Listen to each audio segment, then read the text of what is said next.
where we are now looking at a tornado warning, and that storm had a confirmed tornado just west of there. Correct. Rick, you've been on the analyst looking very closely at that storm, and I'm going to come over to you real quickly. Sure.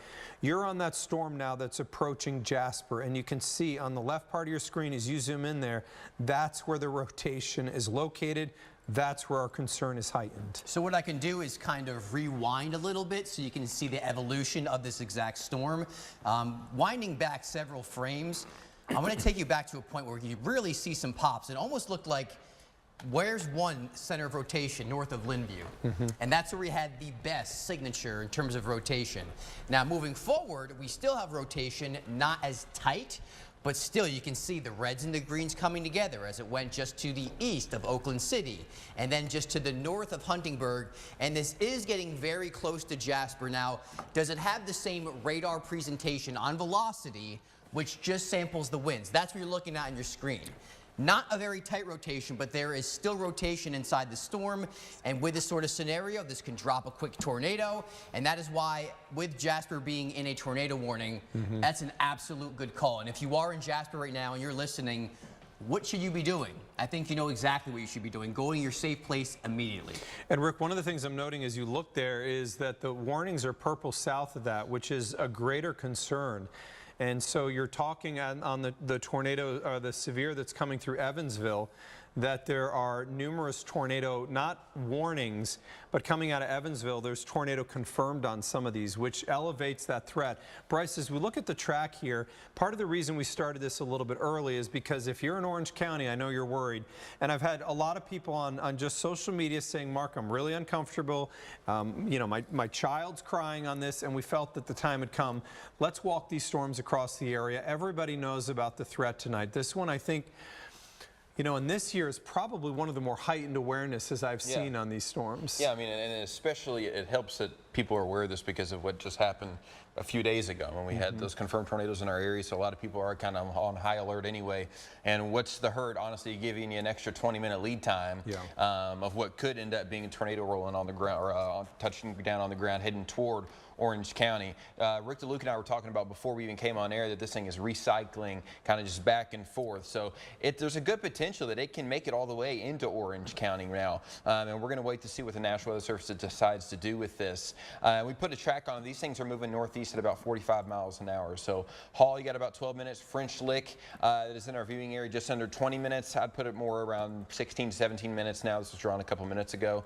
Orangeville about 23. You can just see the updates there. And Paoli here in about 30 minutes. And as Rick DeLuca and I were looking at this on correlation coefficient, which is what we use for tornado debris, what we're not seeing is anything being lofted in the air. That correlation coefficient drop on the northern side of that warning, and Rick DeLuca can attest to this, is that hail that's moving through on the northern side of that. And we know that because we'll switch back over to reflectivity, and you can see those dark purples. And that's your hail core right there. And one of the things that's important to note for those that don't do radar is when you look at that correlation coefficient, it looks like a sea of pink.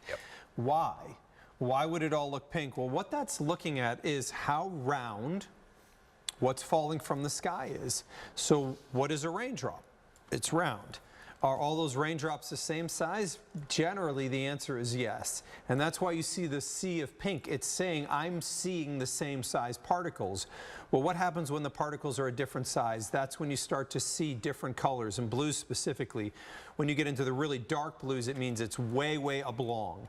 That means it could be debris from a tree, from a house, from a power line, or something like that that has been lofted in the air. And that's why we're watching that. It's a different scenario in Evansville. And I'm going to head over to the wall real quick, guys. It's a different scenario on what's coming out of Evansville. These are not just severe tornado warnings. These are tornadoes that are confirmed on the ground moving through the Evansville area right now. So I'll mention this to Gil. We do have crews out there that are monitoring our area, and I'm going to come to you guys in about 3 minutes, Gil, so we can just kind of do a roundup of where our crew is and how we're prepping for these storms. This purple here you see coming out of Evansville is not a tornado warning. We've got a tornado on the ground that's doing damage right now, and I see Bryce's marker. Is it moving that fast, Bryce? 75. I think 70. 5 miles an hour. In my Facebook Live video a little bit earlier, I showed you guys, and I showed you that the wind's aloft, 1 mile above the ground, which is not that far, are going to be approaching 95 miles an hour tonight. And that is evident by the fact that this thing's moving at 75 miles an hour. So if you're on the highway going the speed limit, you cannot stay ahead of the storms. That's how fast they're going. So you can see Huntingburg, which is also in Du Bois County. In 24 minutes, it'll be in your area. And then it's going to Hall 34 minutes from now. So this is not a severe thunderstorm with a tornado possible. This is not a tornado warning. This is a tornado on the ground being confirmed. The wide perspective shows somewhat of an unusual situation. If you watch me a lot, one of the things I always say is if there's rain ahead of the line, it's going to weaken the line. And I would say under most circumstances that would be the case. Under this scenario, you have widespread rain out of the head of the line, and almost everything within the line is severe or tornado warned. And this is a testament to how favorable that wind energy is in this particular scenario that rotates as we go upward in the atmosphere, that imparts rotation to thunderstorms. What we also know is that some of the data had indicated that these renegades, or these storms out ahead of the line, would become the show for our area. And the computer model data was horrifically wrong in that. So we know that our scenario is a line of strong to severe that is surviving well despite the fact that there's rain ahead of it. And to me, that says we're going to see a lot of warnings tonight. We will see severe and we will see tornado warnings. Within our viewing area is Lawrence County. Lawrence County, the warning had expired for there, right? So we just have the warnings now that bank up against Lawrence County and across Orange County. And we're going to do a scope inside here. There's that area of rotation that's north of Jasper that just, I assume this is just what prompted the new tornado warning. Very, very obvious. Good scope there, guys. South of Reeve, Indiana, heading between Halbert and Lost River. So if you're in Mitchell or you're in Bedford, we're going to watch you. A lot of the rotation that we had on Sunday night was transient, meaning it didn't last that long, with the exception of one, which was the rotation that moved out of Meade into northern Hardin and then eventually went into Bullitt. That produced a 31-mile tornado. So Rutherford, 7 minutes from now, it'll be northwest Indiana in about 26 minutes from now. And that means we need to watch that could go into Orange County. We're going to be watching these closely. The storms will have the potential to produce damaging winds, and destructive winds are going to be possible, which are 70-mile-an-hour winds and tornadoes as the line moves across our area. Since we don't have warnings at this particular moment, I want to take an opportunity. Gil, we have crews out there that are preparing for these storms on approach and are canvassed in our area, and they're going to be telling us live what they see along with our cameras as these storms move across our area. That's right, Mark. You've got your weather team in, and we've got our reporters ready for team coverage tonight. We're going to begin in Indiana off I-64 West near French Lick with Richard Essex. Richard, what are you seeing as that system begins to move into our viewing area? Well, what we have been seeing is a spectacular lightning show, which is just north of us. We are on 37. Look at this. We got to show you this, the camera from the hood. We are 25 miles south of French Lick on State Road 37. We got right off of Interstate 64 a few minutes ago. The wind on the interstate was almost more than you could navigate. We saw a lot of the semi trucks that were traveling this area slowing down and pulling over into the truck stops that are in this area. Some of them having a very difficult time keeping their equipment on the road. A lot of people have heeded the warnings. We're not seeing a lot of people out. The roads are almost empty. It feels like it's maybe 3 or 4 o'clock in the morning where there's just nobody out. And right now where we are in Perry County, just south of French Lick, the wind has really kind of died down. We were experiencing, 45, 50 mile an hour gusts when we were over in the Brandenburg Corridor area just a little while ago. But now it seems like as the storm is kind of moving our way, that the winds are kind of dying down, at least right here. Now, we talked to a guy that lives in Corridor.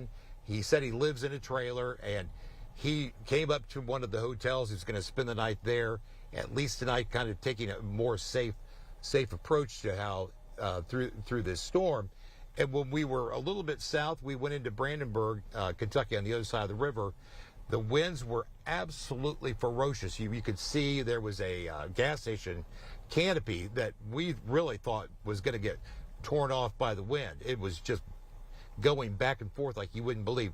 Now, what our plan is going forward for the next hour and a half or so is we are going to kind of follow these storms back as they come back into Louisville. You can see to our north, spectacular lightning show, and we're going to follow this back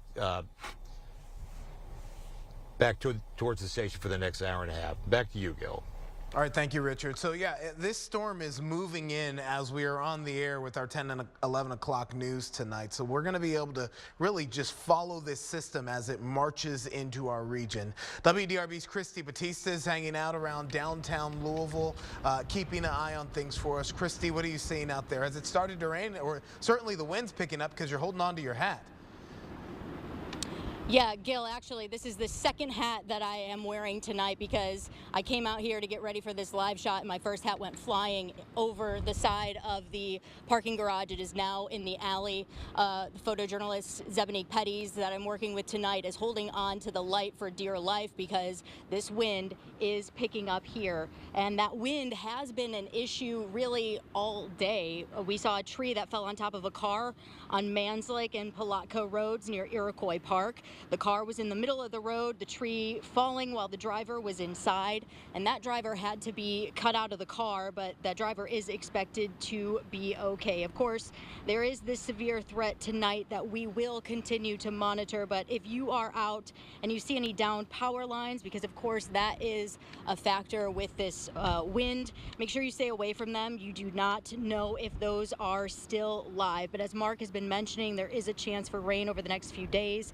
So what we'll have to worry about down the line is this flooding, and make sure you do not drive through any of the floodwaters. Even if it looks like you can make it, that can be deceiving and you really do not know how deep the water is. If you haven't done so yet tonight, make sure all of your phones and other electronic devices are plugged in just in case you lose power as this storm comes through. Get those flashlights that you have all in one place so that you don't end up having to look for all of them once you do lose power. And of course, this is just the beginning here tonight. We will be continuing to monitor this, and if we hear of any damage reports in Louisville, we will follow those and bring those to you.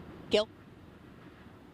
Thank you. And as we hand things back off to Mark here, I want to share this video that we have seen out of Bay, Arkansas. There is a massive tornado that was captured on the ground there tonight, part of a massive system that is marching its way across the United States.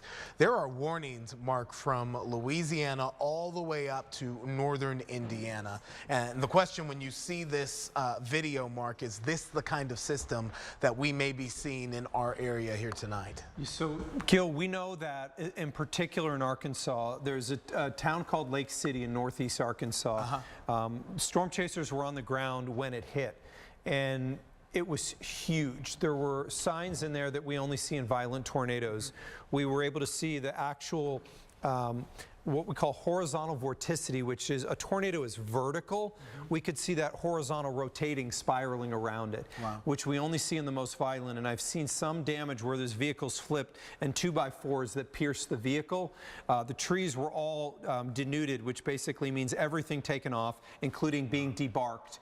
And the ground looks somewhat scoured, which means that some of the grass was being pulled. So does that tell us EF4, ES5? I know there are certain levels of damage that kind of indicate how bad that storm was when it hit there. My opinion, based on what I saw in video and what I saw in the damage, is that what that is EF4 damage or stronger. We're going to find out as we go through this. Now, the next question, I think, from this is, do we expect that type of tornado here? Right. Is that coming here? My opinion is that we have the ability to produce numerous tornadoes tonight. I think that we could probably get some stronger than EF1. Do I think EF4s occur in our area tonight? My answer is I don't. I just don't think that we would have the combo that they had. And remember, they were under the high risk, we're under the moderate. So you can see what it's done to the west. Let me go back. My team and I are going to continue to analyze what's moving towards our area as we take a look at StormView HD as these storms continue to move across our area. We have severe thunderstorm warnings and tornado warnings just to our west. And guys, I think we're going into a cluster scenario here. I think we're in a cluster scenario where there's going to be two distinct areas that produce a number of warnings, one that comes down 64 and one that probably gets into our southern counties. But this really means a lot of our area is going to be dealing with severe tonight. Yeah, and you know what? It's an important thing to mention that this is how it's going to unfold. You're going to end up beginning with some rainfall, and it may rain for like half hour, 45 minutes. I want to give you the exact distance of how much rain we have out ahead of the line of strong to severe storms. So I'm going to go out around Tell City. We have rain for about 42 miles, and you'll get all that light and even some moderate rain first, which is why, trust me, I'm talking with meteorologists here. We are all fascinated by the storms. I know you want to go out and see them, but this is a situation where every single one is going to be rain wrapped, all potential tornadoes. You're not going to be able to see anything, so it's not worth the risk for you or your family.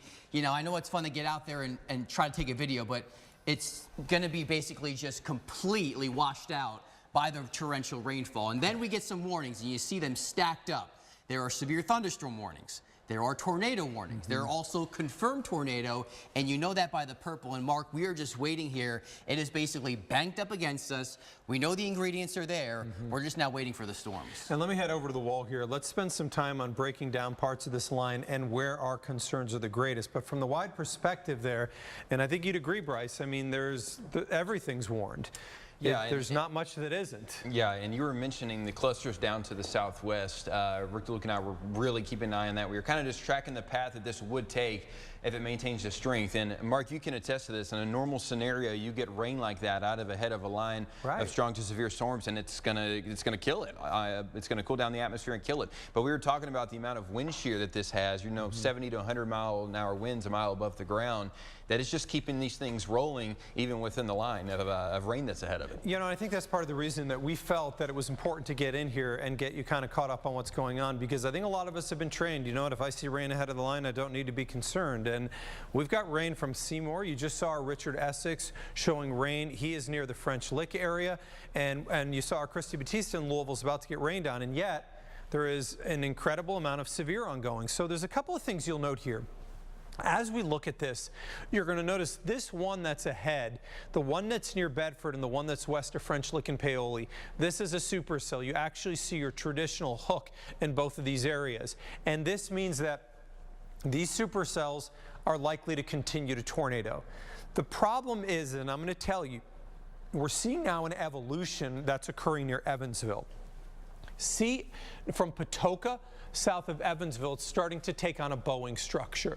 As we start to do this now, we're going to get multiple scenarios where we probably transition away from these individual supercells into more of these types of bowing structures. They will carry what we call scallops. So if you've ever seen a scallop, you kind of know what I mean. But they're going to have these notches along there, and each one of these will have on the front nose the potential for destructive winds. And then in every area where we see one of these notches, you can turn that into tornadoes. And tornadoes will form on a line like this with little to no advance notice. They are going to come very, very fast, and we're going to have to watch for those. If any of those can kind of get a little bit ahead of things, you would probably get the chance of a stronger tornado. We have the banked up against Orange and Lawrence County, these areas of rotation. Bryce, I want to do a scope in here so we can take a look at those areas of rotation and where they stand. That is very significant rotation here. That is, here's Jasper, so you're going north of Jasper, and then here's Halbert, Indiana. Movement on this is going to put it in Orange County momentarily. So we would probably see a warning, whatever the Weather Service decides. My feeling is it's probably going to be tornado warning, but within the next 10 minutes or so. Bryce is doing the whole storm just so you can get a sense.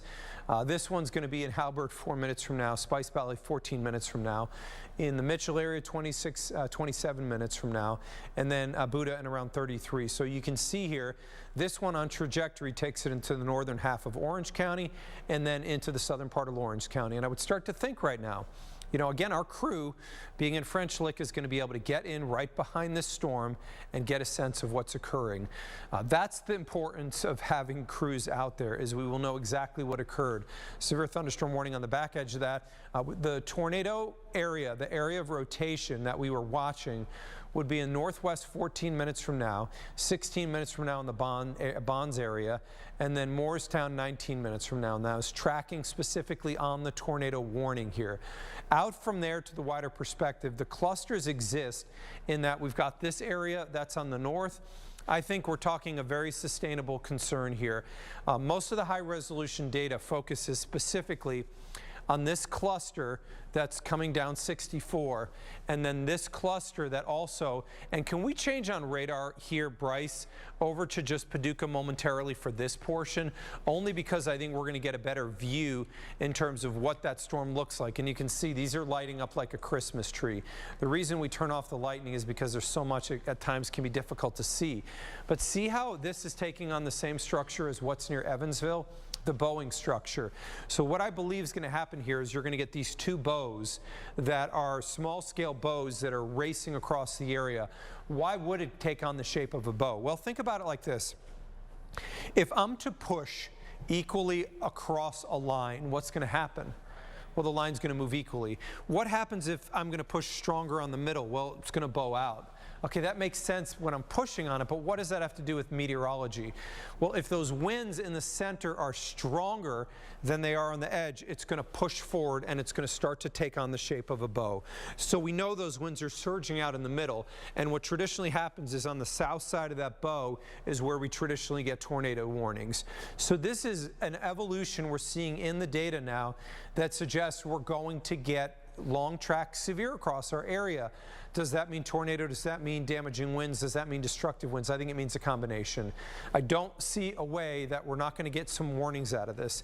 So I do want to mention to Gil, since we have our crew is in French Lick, not a bad idea here to make sure that they're ready to go back to, because Richard's going to see these storms as they're on approach. Interesting, again, we note this, and Bryce, it's hard not to ignore the fact that there's rain ahead of the line, and this is not what most of our people are normally used to seeing. Yeah, and without the wind shear that we would have, honestly, I don't think we'd have many, if any, warnings at this point, because the rain that's out in front of it that's making this radar look like a bucket of spilt paint would kill it. It would cool down the atmosphere so much that the storms don't really have a lot to work with. But the sheer amount of shear is so high that these storms just have so much energy with them that they keep on cycling. So what we're going to watch for next is this tornado warning that butts right up against Orange County, approaching the Spice Valley area. We're going to take another look inside here and look at the rotation again. The rotation's right in between Halbert and Lost River at the moment. And Rick DeLuca is really keeping an eye on this on GR2 Analyst. And again, Rick, what are you seeing in terms of broad rotation versus tight rotation? Yeah, is it coming up or going down? Yeah. Honestly, it's been holding rather steady. It was a little stronger there, and you can identify the strength by the brighter colors. You see kind of how those greens pop a little bit. I advance forward, very similar situation where the rotation is broad, but there's still an area that looks like it's trying to wrap around. So just north of Jasper is going to be the area. And we just got a new severe thunderstorm warning. That's huge. That is probably one of the biggest severe thunderstorm warnings I've ever seen. So let's go back. Understand when we say what we're talking about big in terms of severe, let's make sure two things that we know. The size-wise, what Rick's referring to, Rick, is the fact that the aerial coverage. Right. We call them blanket warnings. Yeah. You got it. Right. So what does that mean? When we issued, we have terms that we use. Blanket is what Rick referred to this as. We have short fuse, we have long fuse. These larger warnings tell us something about what the Weather Service is thinking and their confidence level. Level. And they're confident that within this line, we're going to definitely get strong winds. And that warning is for winds up to 70. Which would be considerable. It's considerable. Yeah. And also the hail threat. I mean, hail's not as large, an inch or less, but also within that large warning, a tornado is possible, and that is tagged in the warning. And that is the biggest take-home message. At any point in time, we could see a spin up inside that warning, which covers a large amount of real estate, almost a good chunk of areas west of I-65. There it is. That is where so considerable tornado possible. Breckenridge, Crawford, Meade, and Perry County under that warning until 10 p.m. Central. And this is part of the reason. So, you know, our protocol generally is we don't cut in until we have a tornado warning within our area or we see a threat to life and property. One of the things we wanted you guys to know is the time had come. We know there's a lot of interest in what's actually occurring out there. So we felt that, you know, at this point, this is happening. Why not get on here and get you the information? I apologize if you're watching the end of the show. We just felt it was getting so close to our area, and we knew this was coming with these potentially destructive winds that the time had come to get in here and cover. Bryce, let's do a track on that. I mean, it is a very large warning, and it covers, let me just make sure I get the counties called. So this covers Breckenridge, Meade. This covers Crawford. We've got a severe thunderstorm warning with potentially destructive winds in Orange and Washington County. And Bryce, this also brings up the obvious. This is indeed heading towards Louisville, and I'm just going to show you from Louisville. This is the view looking west from Louisville. Our temperature is still 82. Yeah, I mean, and I think that's important to note, right, Bryce? I mean, if this is going to weaken and the atmosphere is cooling, we would expect to see those temperatures coming down. They're not. This is the same temperature in peak heating, so this is not your normal day. Yeah, it's not. I mean, exactly like you mentioned, that rain is in Louisville right now in some capacity, and we're still hanging around 80 degrees. It goes to show that the wind speeds aloft are so important in keeping these systems alive at the moment. So as we track this out to the east, Mark mentioned that Boeing segment off to our west. That's signifying that straight line wind. You heard him talking about that earlier. So let's give some folks a heads up. Again, National Weather Service is calling this for 70-mile-per-hour winds, considerable damage threat, and has tornado possible tag on that. Jasper, you got 8 minutes. Rockport about 13. Tell City 20. English 26. And Whiskey Run 33. So when we clear this off, once again, it's not too hard to see exactly what Mark was talking about as this starts to push into our area. I mean, it's about as obvious as a Boeing segment as you can get. I'll draw it on here just in case you can't see, because I know there's a lot going on there. That Boeing segment is pressing straight out toward the Ferdinand area and riding along both sides of I-64. If you know anybody driving on I-64 heading west, my honest opinion would be to pull off into a sturdy structure. The last thing you want to be doing anyway is driving into a tornado warning, which there's multiple within this. Do we know exactly where Richard is? Yeah, we do. Okay. So I know. So you probably saw Rick look at me, and I know you. Yeah. Rick and I have been working together. How many? We do have a tornado warning for Orange County now. Okay. We've been together, Rick, doing this for what, 12 years? 12. Yeah, so I know what you're thinking. You're aging us, thank you. You were thinking about Lauren Smith, I know you. I was, yeah. So since we have a new tornado warning here, can I get a location on Richard Essex here really quickly and let Richard know I'm going to be coming to him momentarily. New tornado warning now issued for the Orange County area. This is until 10:45. Hail is not ultra large on this, but this is the storm that we've been watching. You can see the lightning on there is not out of control. This is not your normal day. It's just not, because what we have is wind that shifts as you go upward in the atmosphere. This is different. We saw 2 weeks ago, you remember that Friday night where you saw me on TV on Friday night and saw me on Saturday morning? We got 4 tornadoes that touched down in our area.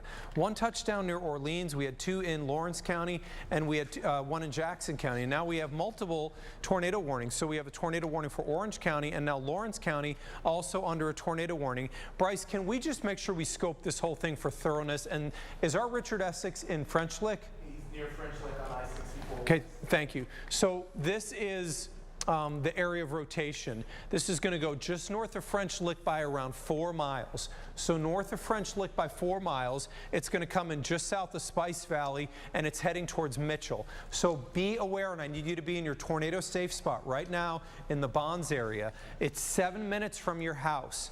Where is that? That came up so much on a lot of my social media feeds today. Is what happens if I live in a manufactured home, Mark?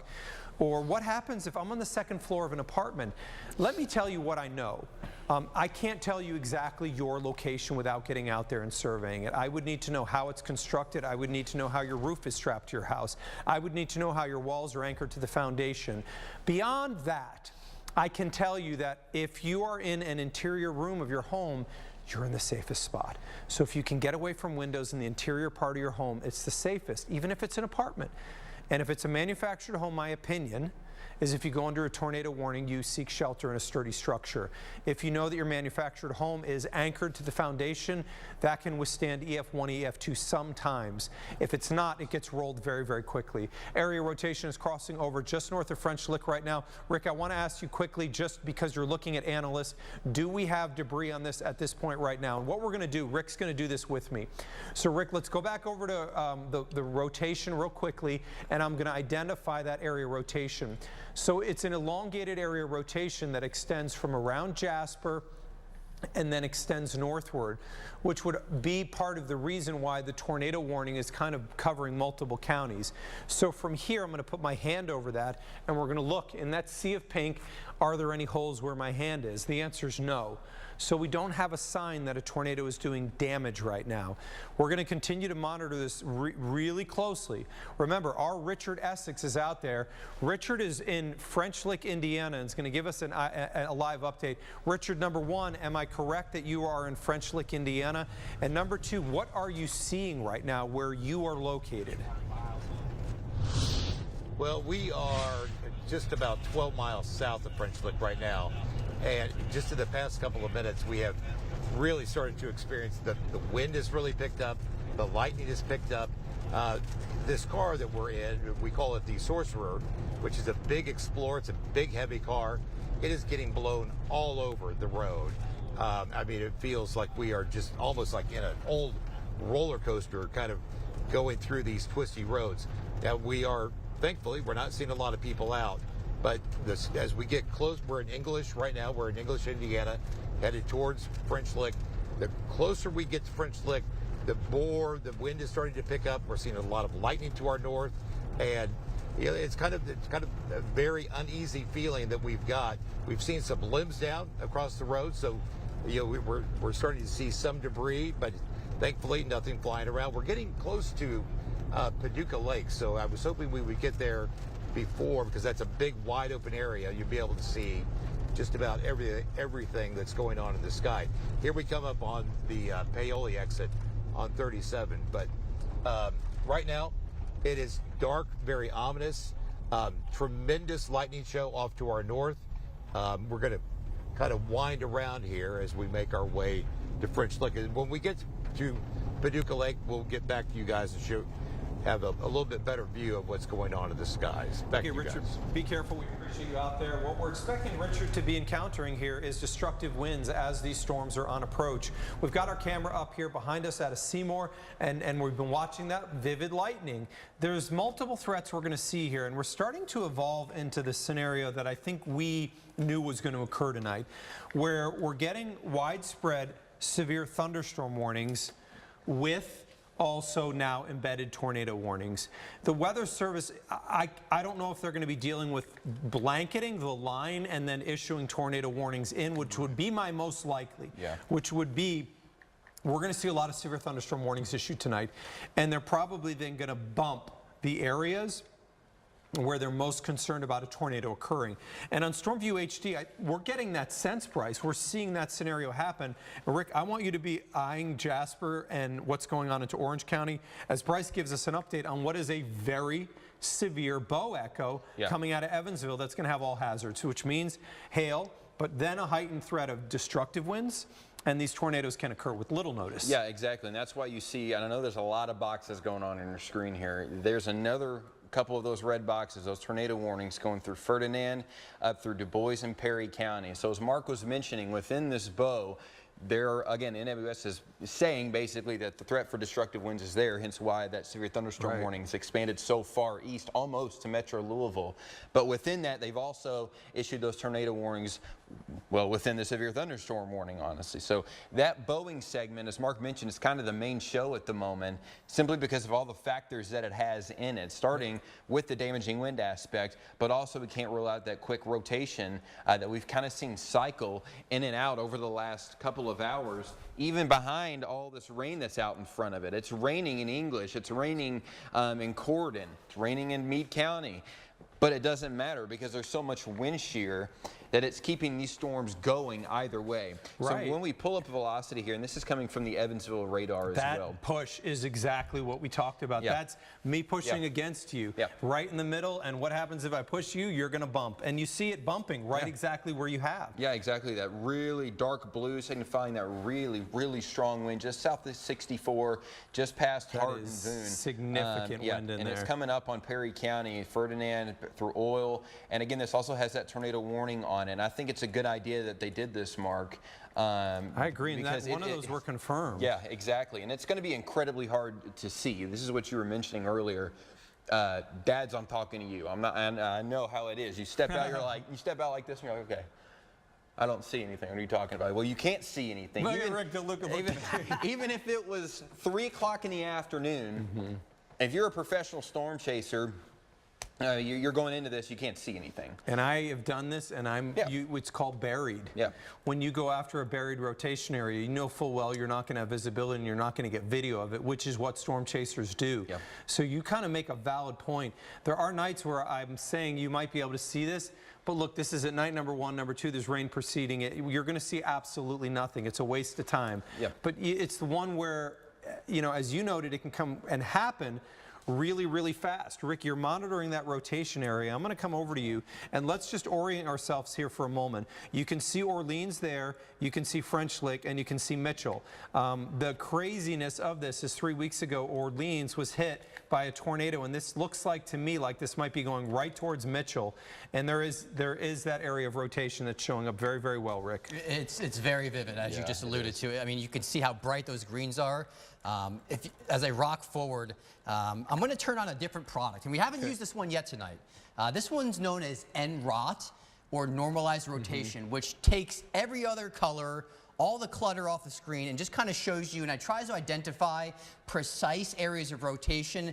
There is a signal that we may start to see this tighten up, but still at this point in time, I'm not seeing any proof on correlation coefficient, which samples particles in both the vertical and the horizontal. So basically, it's saying everything is the same size. It's similar. When you see those holes, it's saying it's not the same size. And inside that area of rotation, I see absolutely nothing that tells me we have a tornado on the ground. Sigh of relief. That's a really good thing. We're going to be monitoring. But that's what we're doing. We're trying to really pinpoint, identify inside that larger warning where we have these areas of rotation, and if in fact they're dropping a tornado on the ground. And this is one thing where, I mean, you can't blink. You have to keep an eye on this constantly with each and every single update.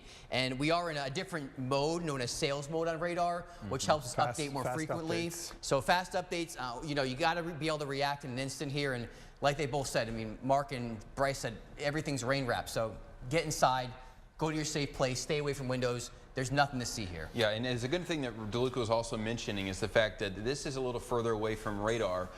So we're looking approximately about 5,000 feet up into the sky too. So is a lot of this elevated rotation? Yes, possibly. But this is where it becomes a little tricky, because since those radars are angled up, we're looking higher up into the storm. So it's harder to tell if this rotation is on the ground, Mark, unless we see the correlation coefficient drop, which we're not seeing at the moment. Right, and what Bryce is basically saying is that Rick DeLuca is going to be constantly looking to see if we get a debris signature.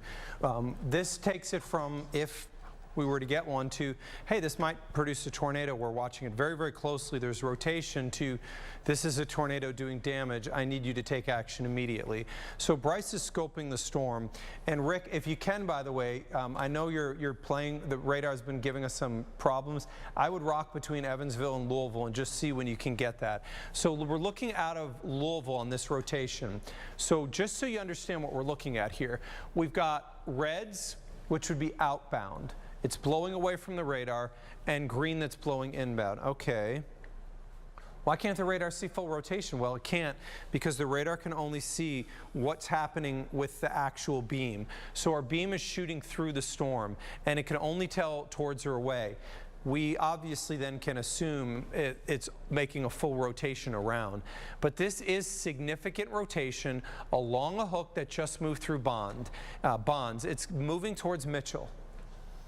Mitchell, I need you to take your tornado safety precautions immediately.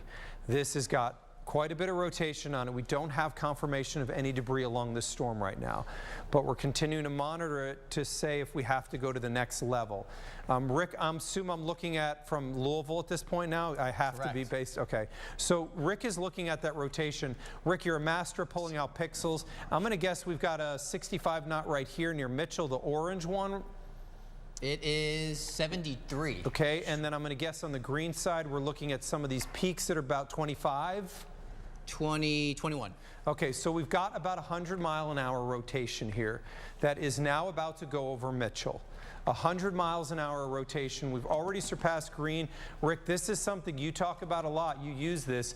When that product you're showing, and you kind of alluded to this earlier, let's mix this all together. When it shows green, that means go. Now, you're showing exactly where that rotation is. It's now about to hit Mitchell. Let's look exactly under there, Rick. Are we seeing any debris being lofted on this? Right now, it doesn't look like much, but it's something we're going to have to watch ultra closely. Mitchell, you've got to be in your tornado safe spot immediately, which means I need you downstairs, underneath something. I need you in the center part of your house, and I need you to keep away from windows. Breckinridge County, you're now under a tornado warning here. This is for a storm that is fired out ahead of the line. This one's going to come through Fordsville and then ultimately towards the Hardinsburg area.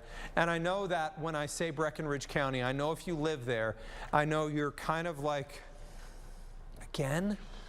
Mark, we just got hit by tornadoes a couple of days ago. We did. And you know what we did? We got through those storms together. And we're going to do that on this scenario. We now have multiple tornado warnings in our area. This is the reason why we warned you about what tonight held. We don't like to do this just for the sake of doing it, but this is even looking worse. Hail core right now on the storm. This is the northern one near Mitchell. Rick, let's spend a moment here on this one, and then I want to go back to the new Breckinridge County warning. So there's a hail core right now. Rick, you've got a road. I can see your marker. What is that road? That's Highway 50. So that's Highway 50, which is 3 miles northwest of Mitchell. Rick, can you just zoom me a little bit so I can get Bedford, just so we can give reference points here. Bedford up here and Mitchell right here. So which road are we looking at right here between Bedford and Mitchell, Rick? That junctions with 37. 37. So our area rotation, let's again look very closely in here. We had about 100 miles an hour of rotation, which if this was to equate to a tornado, this would probably be in the neighborhood of EF1. Rick, we're seeing more oranges in there. That bothers me a little bit. Me too. I've seen some 78s in there on one side. And then we've got a brighter green here. I'm going to guess we're 31-ish. Yep. So 31 and 78. We now have 110 mile an hour rotation heading into Mitchell, Indiana. That may be a problem. Yeah. Okay, let's go back one scan here. I just want to see that back. And can I see reflectivity briefly on this? Right there.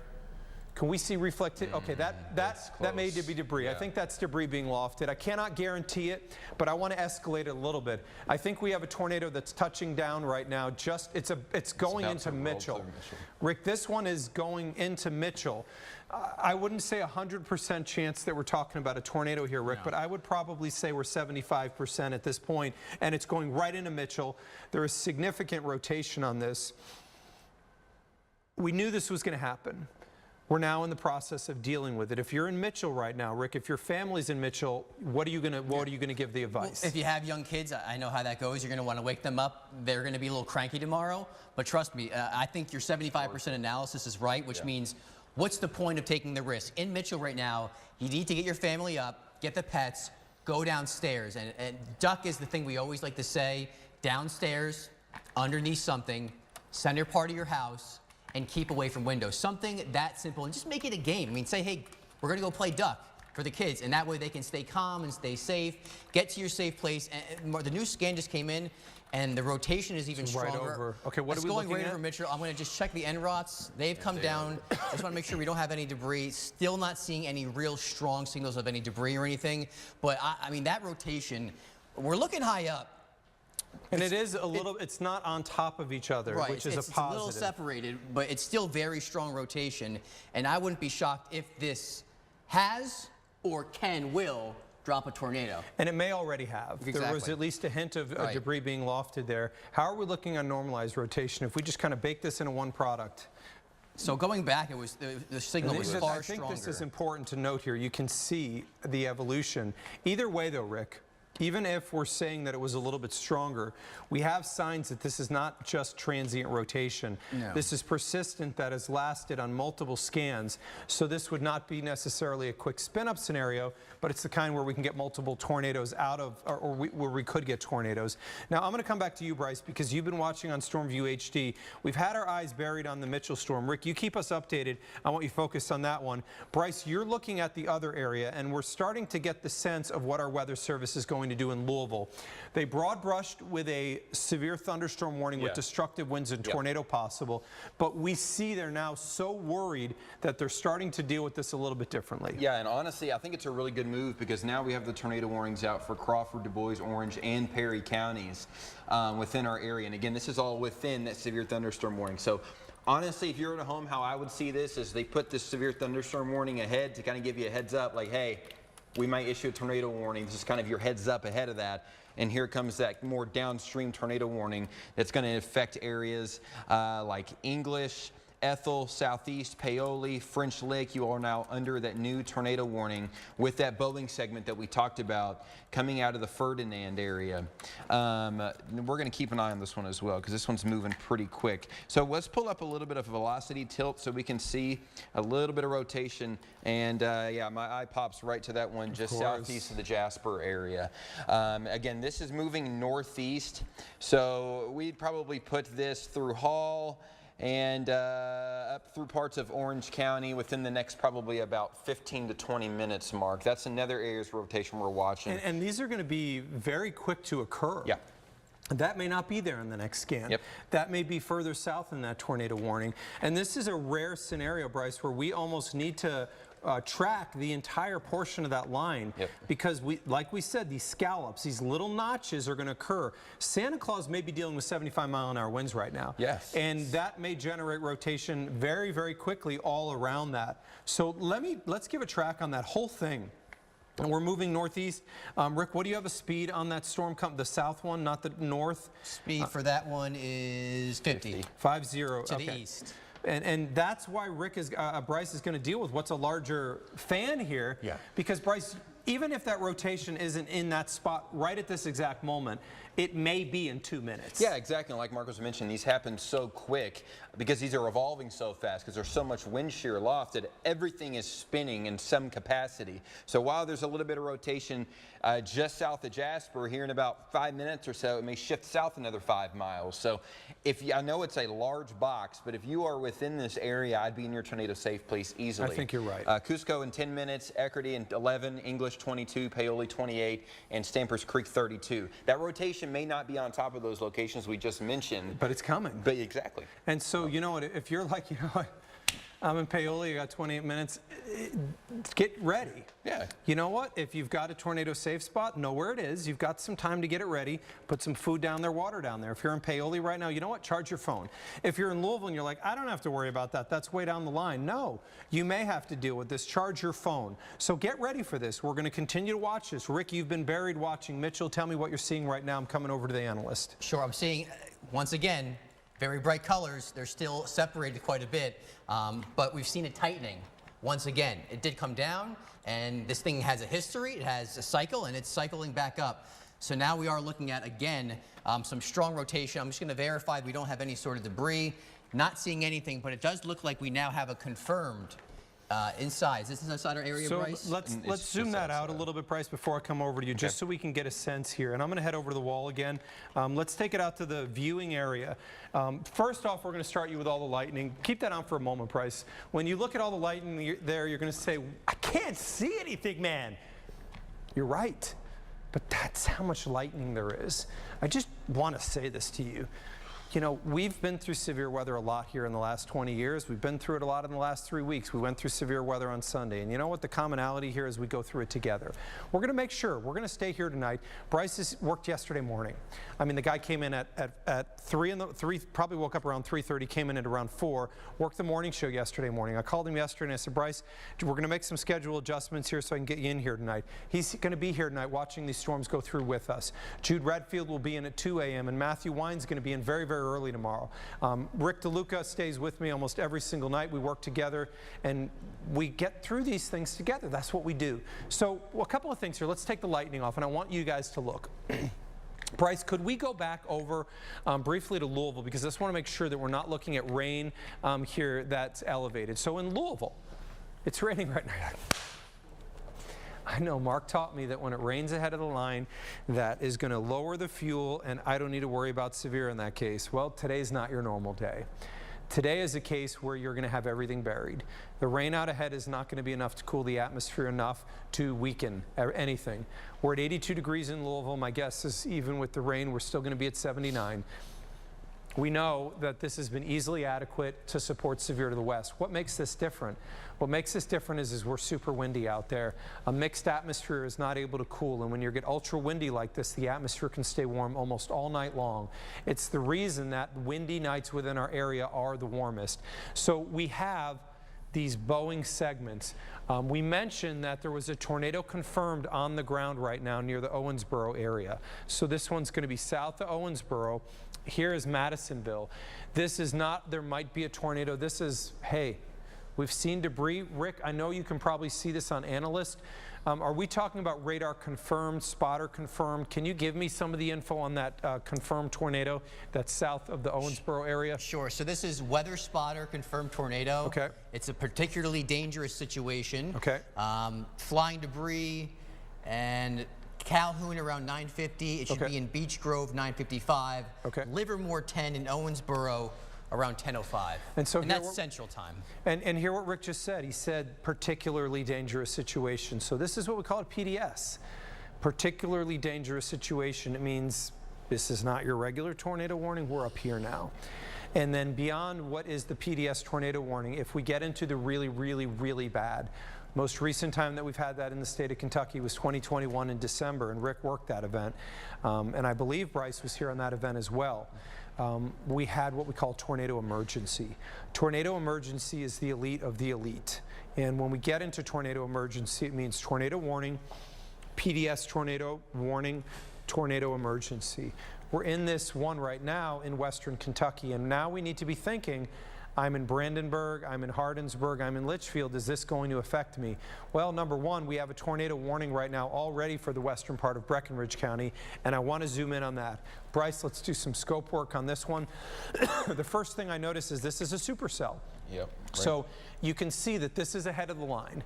Ahead of the line means I'm going to steal all of that energy for myself, and I'm not going to share it with the rest of the line. So when we see something that goes ahead of the line, it has more fuel to work with. Bryce is scoping the area of rotation. Always important to remember when you're looking at rotation, put your back to where the radar site is, and then you would look for these brights next to each other. So we're looking at near the Whitesville area. Let's track that area of rotation that's going to go south of Patesville, and you can see we're getting new scans in as we talk, and Bryce is going to move that. Assume 50 on this one, Bryce? Let's double check that one. This is moving pretty far northeast, Marty, at 55, so this is may go 55. ahead right toward the Patesville area. Okay, so we're going to be in Patesville momentarily. If you live in Patesville, it's time to take your tornado safety precautions immediately. So it's in the Herbert area 3 minutes from now. It's going to be in Patesville 10 minutes from now, 13 minutes from now in Dukes, and then Cloverport 16 minutes from now. The storms will be moving into you. You can see the core to the north. Here is that area of rotation, the hook echo on this. Bryce, I'm a little nervous that that hook on the tail end could get very, very close to Hardinsburg, which we hate to see. If you remember, just about 2.5 miles away from the Hardinsburg area east, in Harnett is where we actually got a tornado that occurred in Breckinridge County earlier in the week. So we've got multiple areas wet now, and let's give this the view. Let's take it to the wide perspective. And Gil, if I could really quickly, can you let me know where Richard Essex is? If he's able to see something, I'd like to go back to get a report from him.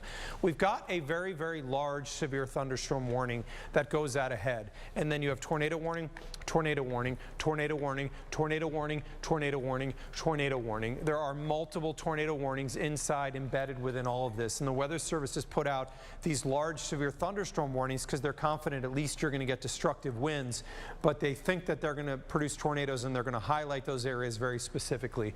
Rick, you've been honed in on the northern part of our area. Let's zoom out again so people can get perspective. This is what earlier moved through Mitchell, and this one's getting close to moving towards Jackson County.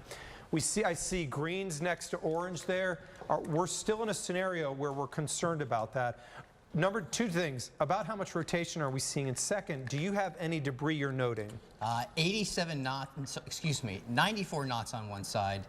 And then on the other side, you're looking closer to 20. Okay, so we still got about 100 miles an hour rotation. But I want to show you this. So if we rock back a couple of scans, okay. So this is just the velocity. You can see how it tightens up briefly here. Yes. And I'm going to go to a storm relative just to show you the greens and the reds are next to one another. So Rick, let's just go back to that for a moment. When you say next to each other, we're not talking about that there's a small spread. We call this gate-to-gate shear. Correct. So what you're saying is Bryce and I are shoulder to shoulder, and on one side I'm seeing this, and on the other side I'm seeing that. That's different because as that rotation tightens, it means that it could be producing a tornado. The chance is better. The chance is better, and in fact, you can actually see if you look very close, there may be a little debris. There might have been a little debris right there. So look very closely. Okay. Little debris, and then it goes away. Okay. So I'm based on what I'm seeing, I have a feeling that we may have had a tornado briefly touch down. This is going to be to the east of Bedford and to the north and east of Mitchell. And we just got a new tornado warning on that. That one now means it covers Jackson County. Tornado warning now in effect for Jackson County as well. Rick, I'm going to allow you to keep an eye on that, keep looking in on that storm. Bryce, you've got the new warnings here, time, and what our threats are. Yeah, so Jackson and Lawrence County, this includes you guys. Jackson, excuse me, was just added into that most recent tornado watch expansion about an hour and a half or 2 hours ago. And obviously for good reason. This is the one that may have touched down briefly around the Mitchell area. Again, we saw that very minor drop in correlation coefficient. Again, we're looking higher up from radar here. I mean, we're probably looking around 5,100, 5,200 feet up. So even if we see a minor drop 5,200 feet up in the air, that could be something a little higher, more of a higher elevated as you get down toward the surface. Here's a look out of Seymour. So you're looking directly west, you're looking right toward the storm that we're talking about. You can see that rain coming down in Seymour. Wow. You can see the lightning show in the background. And again, Mark, you mentioned that rain is not helping out. It's still 75 degrees in Seymour. I think that's the most important thing to note. You know, also of interest here out of Seymour, and this is somewhat of an elevated site, so this is on the top of Schneck Medical, that wind is shifting to the west. Yep. We know at the surface that the winds are more out of the south, and then we know that as we get up, they're turning really, really quickly. So we're going to continue to watch this area. I want to show you downtown Louisville while we're at this. This is looking towards the west out of Louisville. I think the most important thing is what's the temperature. It's 82 still. Look at the wind direction still, and we've got a south wind at 22. The dew points come down a pinch here, but I don't think that would be enough to remove that severe threat at all. So if you kind of look at the high resolution data, let me give you a second to orient yourself. This is looking in the now. And you can see the data just continues to show this line plowing down 64, plowing right into Louisville, and you could see starting to show a weakening trend post 2 a.m. as it makes its march into our southeast counties. That is future radar again on what we're seeing moving forward. Kind of a look at what we have. We've got a tornado watch until 2 a.m. for every county other than Adair County. Severe thunderstorm warnings are in effect for Grayson, Breckenridge, Meade, Harrison, Crawford County, Orange County, Washington County, and Lawrence County. We've got tornado warnings in effect for you in Jackson County, Lawrence County, Orange County, Crawford County, Du Bois County, Perry County. We've got it in effect for you in the Meade County area, and then Breckenridge County. And if you're like, Mark, that's a lot. Exactly. You got it. We have a new tornado warning now as well. Okay. Yep. This one includes Patesville. So this is on that storm that had the hook on it that was near the Ohio River, That's just the so we're one. on the same page, right? So this one's until 11:30 Eastern Time. Again, tornado 7 miles northeast of Whitesville, moving northeast at about 60 miles per hour. 60. So Cloverport, you got to be thinking, what am I going to do? You got to move now. You got to go to your safe place. And so, Rick, in this one, it's another really, really, really obvious one. It's buried inside rain all around it in Hardinsburg and Irvington and everywhere. And you can see that area rotation is very notable. Tobin, Tobin Sport area in 7 minutes from now, 9 minutes from now in Todd. Tobin, it'll be 13 minutes from now. Gerald, 17 minutes from now, and the Chenault area, 19 minutes from now. As it stands, that rotation looks like it's going to go north of Hardinsburg. My guess is going to be probably by about 8 to 10 miles. And then that would go also north of Irvington.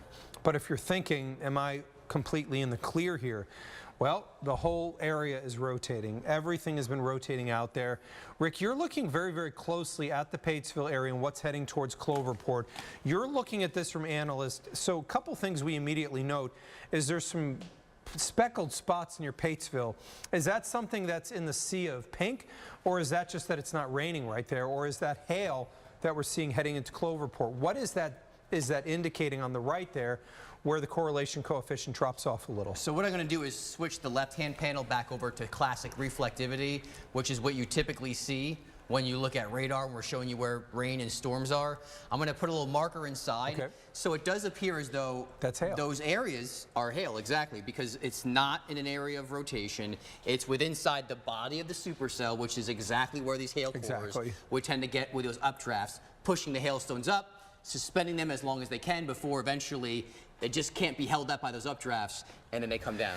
And Rick, this is something that we see a lot getting posted online these days. So people will just post the little hole in there, that blue, and they'll say tornado on the ground. But what you're showing us is there is a process. That little circle in the sea of pink doesn't say tornado unless it meets conditions. And using this as what we call a tornado debris signature, we call those false tornado debris signatures. So we have to go through a process to verify if that hole occurs, is it really a tornado spinning? And there's oftentimes I will go through that entire process twice, just to be very certain that we're not saying we have debris when in fact we're not. We're looking at hail. And I think a lot of people, like you said, do misinterpret that quite often. So in Cloverport, there is some hail. It's nothing crazy large, but you may hear that pinging off your roof. And either way, I don't want you being by the roof. I'd like you to be down in your safe place, since we do have that tornado warning, which is still for another 33 minutes. Now, down the line, Patesville, Cloverport, this is crossing over Highway 60. So if you're on Highway 60 right along the Ohio River, you got to start thinking ahead. Okay, what am I going to do, because this storm's moving my way? And one of the problems we're seeing is that everything's rotating. It's the reason why we have the tornado warning that's also in effect for English County, and Crawford County. And you can see there are kinks within that line. And Bryce, I'm just going to take that scope off briefly. But look at all those kinks that are sitting there. One near English, one near the Grantsburg area, one near Oil. We saw this on Sunday. Those generated tornadoes so fast. You were actually at home, and that area of rotation went almost directly over your house, and then dropped a tornado just, or your parents, I think, and just downstream from them dropped a tornado.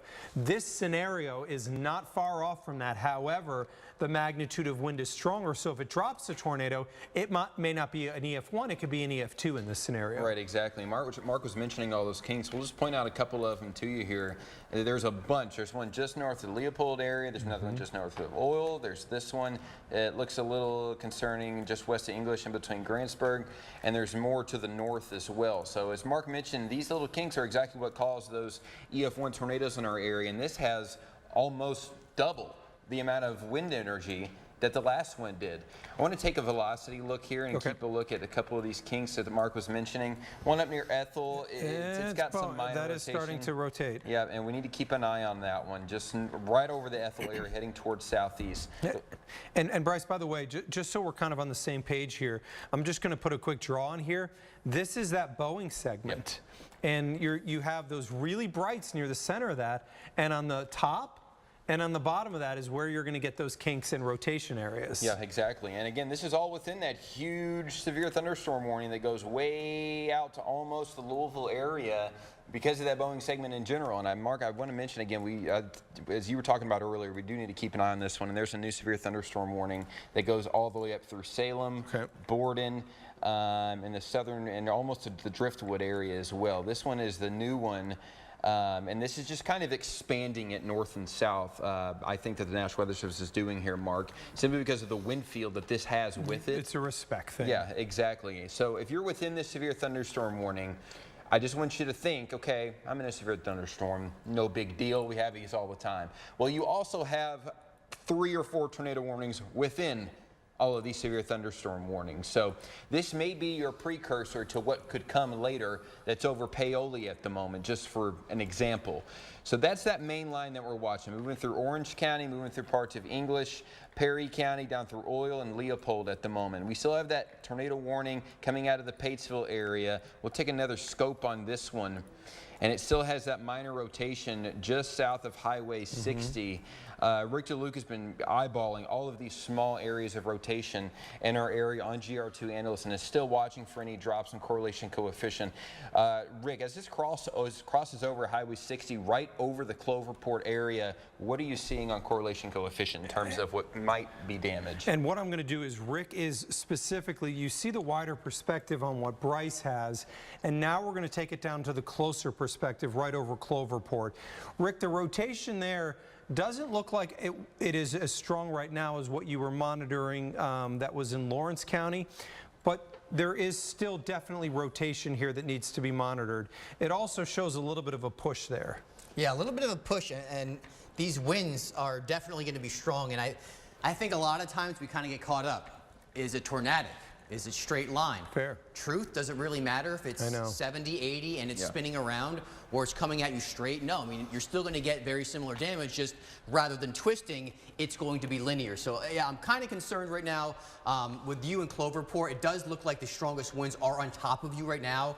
You probably had them howling outside. I just really want you to use caution. And I know it's probably one of those nights where I think at least pretty much most spots west of I-65 will end up with a tornado warning I know, at the you're bare 100% minimum. right. They're just all over the place when you look at the map, and it's really hard to distinguish these areas of rotation. And that's why, you know, I'm kind of giving the Weather Service a little, you know, tip of the hat, where you put these big warnings out and then identify within those warnings where these quick little spin-ups or tornadoes may be occurring.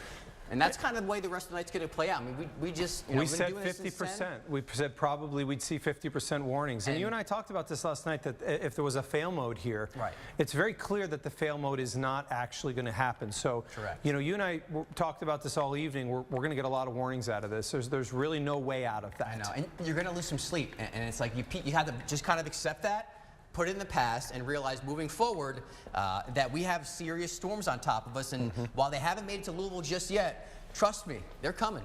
And Bryce, if we could, let's go back over to Stormview HD, and I just want to start to look at the problem that's developing. It is becoming quite clear that there are, look at the waves in the velocity. You see how this is starting to wave back and forth?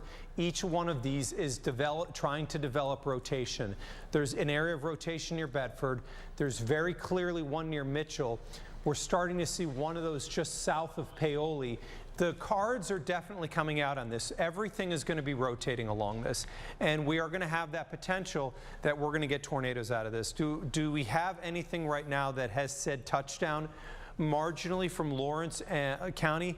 We'll find out through the surveys that come. One thing I do want to mention, and I think this is important, the National Weather Service sent us an email earlier today, and they said that to understand that with multiple days of potential severe weather, I think it's been highly publicized, obviously, that the Weather Service staff is not as large as what it was, that it may take 3 or 4 days for them to actually get out and survey, because there's multiple days where we could see severe weather. So I think this is important to note. We may not actually know what happened for several days. Part of the reason being we have 1, 2, 3 severe weather risks. We have that potential for significant flooding.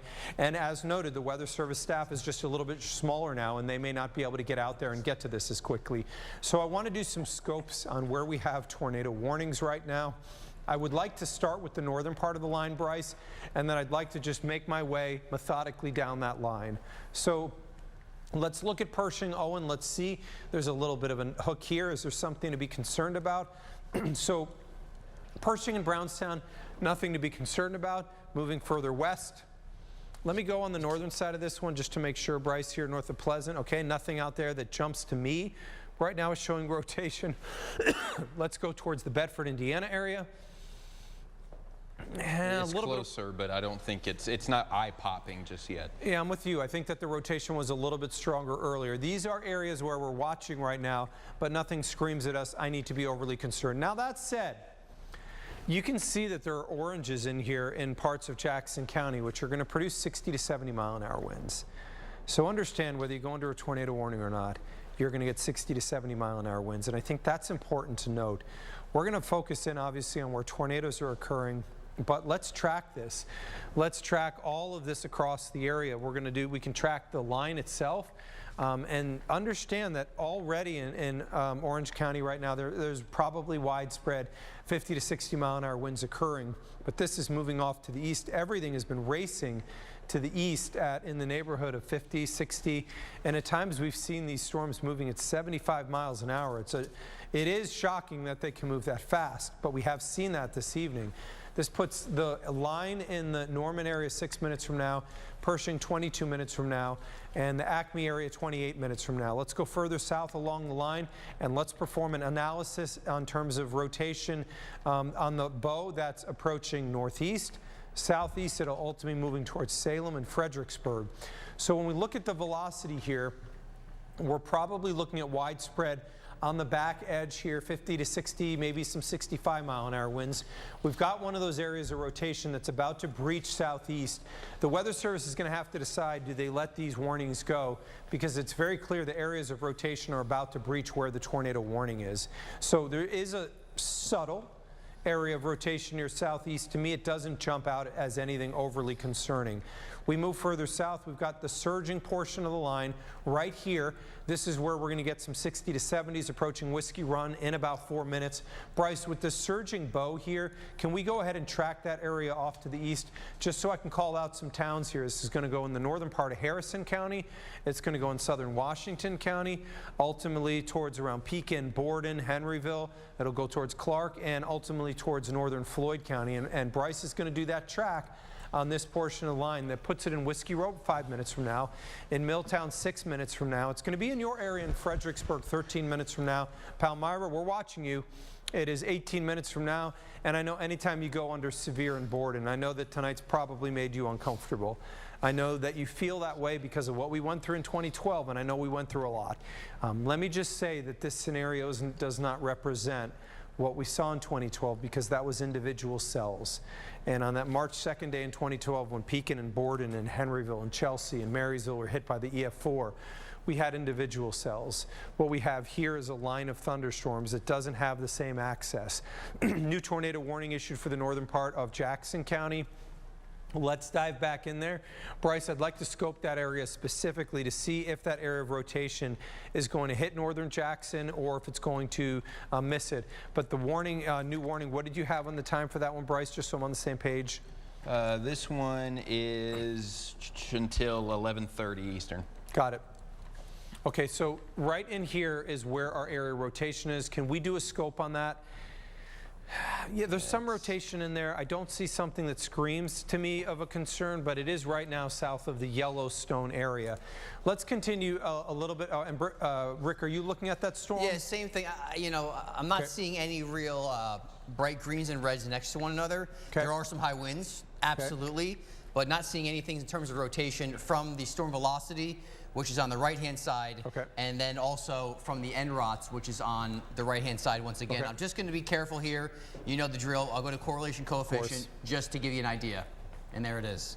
So I'm not seeing anything too concerning there. That near the Peltonville area, that, let me make sure, is out of rain, and right here it is out of rain. Yep. So that also is innocuous and nothing we need to be concerned about. Let's go back over to Stormview HD, and I want to take it a little bit south towards Leavenworth. Bryce, we have our Richard Essex that is right now near the Leavenworth area along 64. One of those kinks right now may be near the Carefree area. Yeah, I'll take a little closer of a look at it here. You can see that little bit of a notch there with those greens extending out toward Highway 62 and up near Carefree in between there and Kirby. Okay, and so since we have our Richard Essex in Leavenworth, Richard, you are watching these storms. You've kind of been hovering between Orange County, now you're near Leavenworth, and I assume you're going to take these back towards Louisville. Tell us what you're seeing live in these storms right now. Well, just a few minutes ago, the wind really picked up and we got an awful lot of rain. We thought for a minute we were going to have to abandon ship and head for cover. And now the wind's starting to pick up again. We're seeing a lot of rain. We are right off of the interstate, and a lot of the semis in this area, they have pulled in, they have stopped. Now, you may remember about a week and a half ago, 2 weeks ago, I did a story out here in Crawford County with one of the storm sirens that was not working. And that storm siren is right across the street by the volunteer fire department here in Leavenworth area. And Leavenworth is right off the interstate, and it's also just north of Marengo. Marengo's been hit by a couple of tornadoes over the past couple of years, so highly sensitive to strong storms coming through this area. Now you can see right now we have got wind and rain. It's almost, the rain's almost coming at us vertically. And this is about as strong of the wind and rain that we have seen since we've been out here for the past couple of hours. And people, you see, are starting to kind of pull in here to take some cover. And we are also kind of keeping an eye on this. If it starts moving our vehicle around, we're probably going to head inside to this gas station for some cover. But This is about as strong as we've seen, and the wind is really picking up. Back to you guys. Richard Essex is watching those storms live from the Leavenworth area. Richard, we appreciate that, keeping an eye on those. Rick, you are going to take us through kind of the big picture of what we have that's ongoing right now. And quite frankly, there's a lot. Yeah, I mean, our phones are blowing up. It's like a lot of people are saying, I'm in Louisville right now. What can I expect? And so that's what I want to do. I want to take you into Louisville and show you exactly what's happening. And then what we'll do is start to look west, because that's what's moving in our direction. So right now in Louisville, you are not under a severe thunderstorm warning, but you see that orange line. It banks right up against Jefferson County. What is happening in Louisville? You're getting some rain. And this is just good old-fashioned rain. It's light to moderate, not even seeing many lightning strikes out ahead of it. If you turn the lightning on real quick for me, Bryce, I'd appreciate that, just to see if we're getting some rumbles. So yeah, okay, there are a couple lightning strikes, one up around the Prospect area and a few more down near PRP and West Point, but you see a lot more lightning off to the west. This will start to march in our area, and it's not what's right here that's going to move into Louisville. It's what's down to the south and west. As this line moves in, that's when we'll start to see its effects. So that supercell right now, which we're watching right here, which is to the west of Irvington in Breckinridge County, this could perhaps maintain this track and maybe even clip sections of northern and eastern Louisville. And that's a supercell. So what can it do? It has rotation. It could also produce some strong winds, and there may be some hail within that. And that's what Louisville needs to prepare for. The possibility of a tornado, hail, and some strong winds, which could be 60 or even 70 miles per hour or greater. So that would be the scenario I want you to prepare for. You do not need to act right now, but I want to give you as much advance warning as possible, so that way when you do, it's like muscle memory. You know exactly where to go immediately, and you kind of have everything ready. It's a good idea to just have your shoes on in case there's some damage, you have to go outside. Keep your phone charged, have a water bottle with you. That's just a few items to keep in mind as you're saying, what should I do? But this is the tornado warning we have right now. Again, if you go a little closer inside this actual warning, there's the body of the supercell from Andyville, and it kind of arcs back. And this surge on the bottom end, that's what's known as an RFD. And these have some powerful winds, so it looks like Mystic. You're going to get in some of these stronger winds here momentarily. You can see that on the scope. Think of the scope like if we're a doctor and you take an x-ray. So you can't see just by looking at someone if they have a broken bone.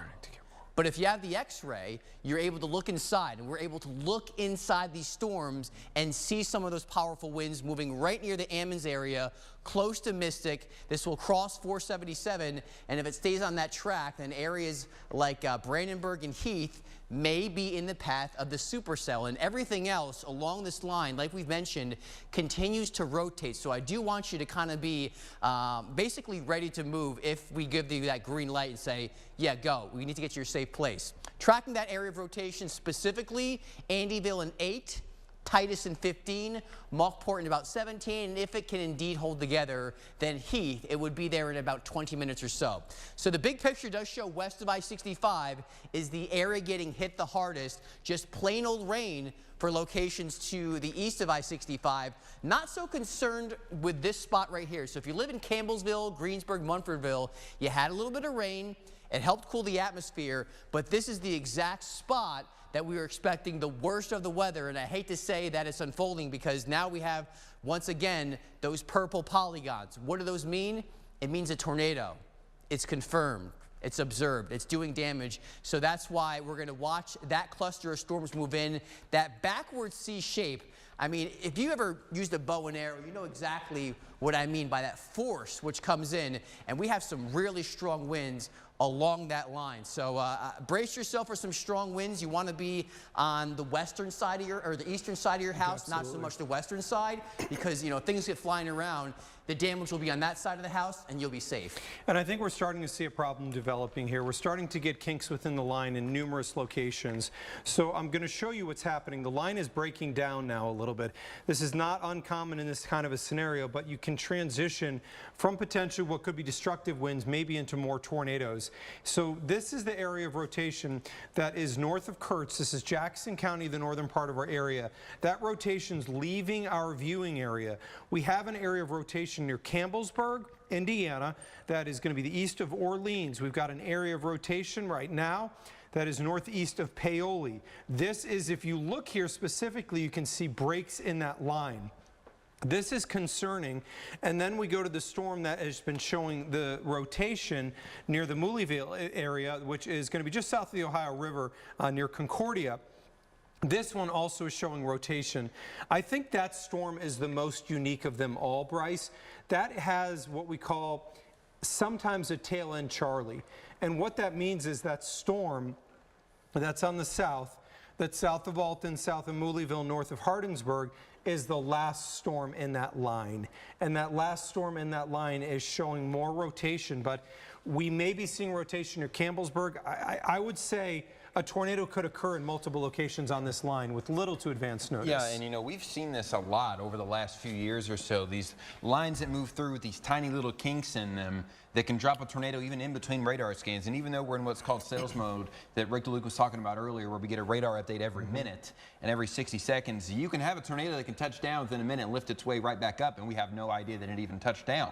So that's what we're watching, especially for the northern area. For the southwestern portion, I'm still, and Rick, you can probably agree with me here, these multiple tornado warnings are still on a path to where while there's rain in front of it, the way that this whole line is angled, this is heading toward the Louisville area. And while we have that rain in front of it, I mean, Mark was talking about earlier that it's still in the 80s. It's 80s, and if you were outside, you're going to get, well, first soaked, but also you may sweat because dew points have come up. And we have dew points in the 60s, or at least close to it. Well, we've cooled 3 degrees. Oh, 3 degrees. And the dew point came back up since it's raining, And I think this is important to note. Normally when you'd see rain, I mentioned this when the rain got here, it would probably drop us 3 degrees. So I'm clear. The data shows at some point when this is approaching or passing the I-65 area that we would see somewhat of a weakening trend. Are we seeing that? Possibly. But we're starting to see a little bit of a breakdown within that line. You can see there's some of the lightning here from Louisville. I'll show you some of our cameras from around the area. This is the view out of Corydon right now as we're seeing that strong storm approaching the Corydon area.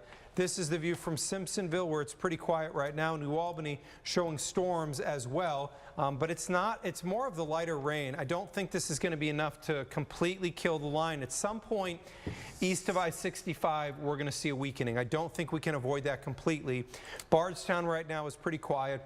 And the view out of Seymour, you've seen multiple rounds of thunderstorms. We have a viewer video here out of Brandenburg. Now understand Brandenburg hasn't seen storms yet, but that has actually seen some trees go down. And that we saw out of Iroquois Park today, where we had a tree that was laid down from what we know is straight line winds. Looking at that tree, so a lot of times what we look for is there dry rot in the tree. This one looks like it was released at ground level. I can't tell if there's any buds on that or not to say whether there's dry rot in that tree, but that is a tree that was damaged by gradient winds, which means that these are winds that may not necessarily be from thunderstorms, and that just at least speaks to the idea that there's tons of wind energy. New tornado warning just issued. Rick, this is the one I was worried about. I talked about this just a few moments ago near Campbellsburg, that the rotation level bothered me. And now the Weather Service clearly agrees on that analysis as they popped out a new tornado warning. This is the view inside that storm, and right over the Campbellsburg area is where that area of rotation is. This is part of what we're going to deal with tonight, is kinks within the line. Rick, you're viewing this from the analyst, which you can view it with the kind of green means go. You're breaking down the reds, greens, whatever. You're saying, where's the rotation? Exactly. It's just taking all the other nonsense away and showing you the area of rotation, which is getting very close to Campbellsburg. I can actually give you some roads. This is County Road 650 East. If any of these you recognize and you live by them, then that should be hopefully a very good deterrent for you to do something. This is Clip Road, rotation getting close to Brown Road. The main one is going to be 60. That's the one that runs through Campbellsburg. So again, you identify the area of rotation. The actual warning is out ahead of the area of rotation. So they're trying to get it ahead of that. And you can see here, I'm going to take you over to our other radar source, and you can see on the live right now that rotation is now pushed a little bit past Campbellsburg. So we're now looking at that rotation that's moving towards the, I don't know if that's Kossuth area, Hitchcock, and north of Salem in the northern part of Washington County. Our Richard Essex is along 64, and I just want to take his video here briefly. If we can see what it looks like, this is coming down I-64 in Louisville, and they are in what we refer to as our sorcerer vehicle. So this vehicle, and I'm just going to go over to my radar just so I can see, they're near Corydon. There's a couple things you note. It's an absolute lightning fest. You can see all of the rain is just blowing sideways, and I'm sure this is a 10-and-2 scenario, which means you're gripping the steering wheel and you may leave some fingernails in there. But you know what? The thing is our job's to cover things. And a big thanks to Richard and our crew for heading out into the storm so that they know what's going on. Let them know, by the way, there's not a tornado warning where they are. It's just damaging winds. The tornado warning is north and south of where they are, but where they are located right now, there is not a tornado that's occurring. So I want to make sure that they know that. Rick, I'm going to come back over to Storm View 3D. You're looking inside the storm to get a sense, is there any debris? I wouldn't say conclusive, but it is still raising an eyebrow a little bit. Exactly. I was like, I don't know about this, and I don't like seeing this, but exactly where the rotation is, we are seeing the possibility that some items may be being lofted, and that could range from maybe some tree branches to maybe some sheet metal. I wouldn't say anything extremely large, but there's definitely some signs by that area, that little drop in CCs right there where that green triangle is, which is, we call that a tornado vortex signature, but just an area of really strong rotation.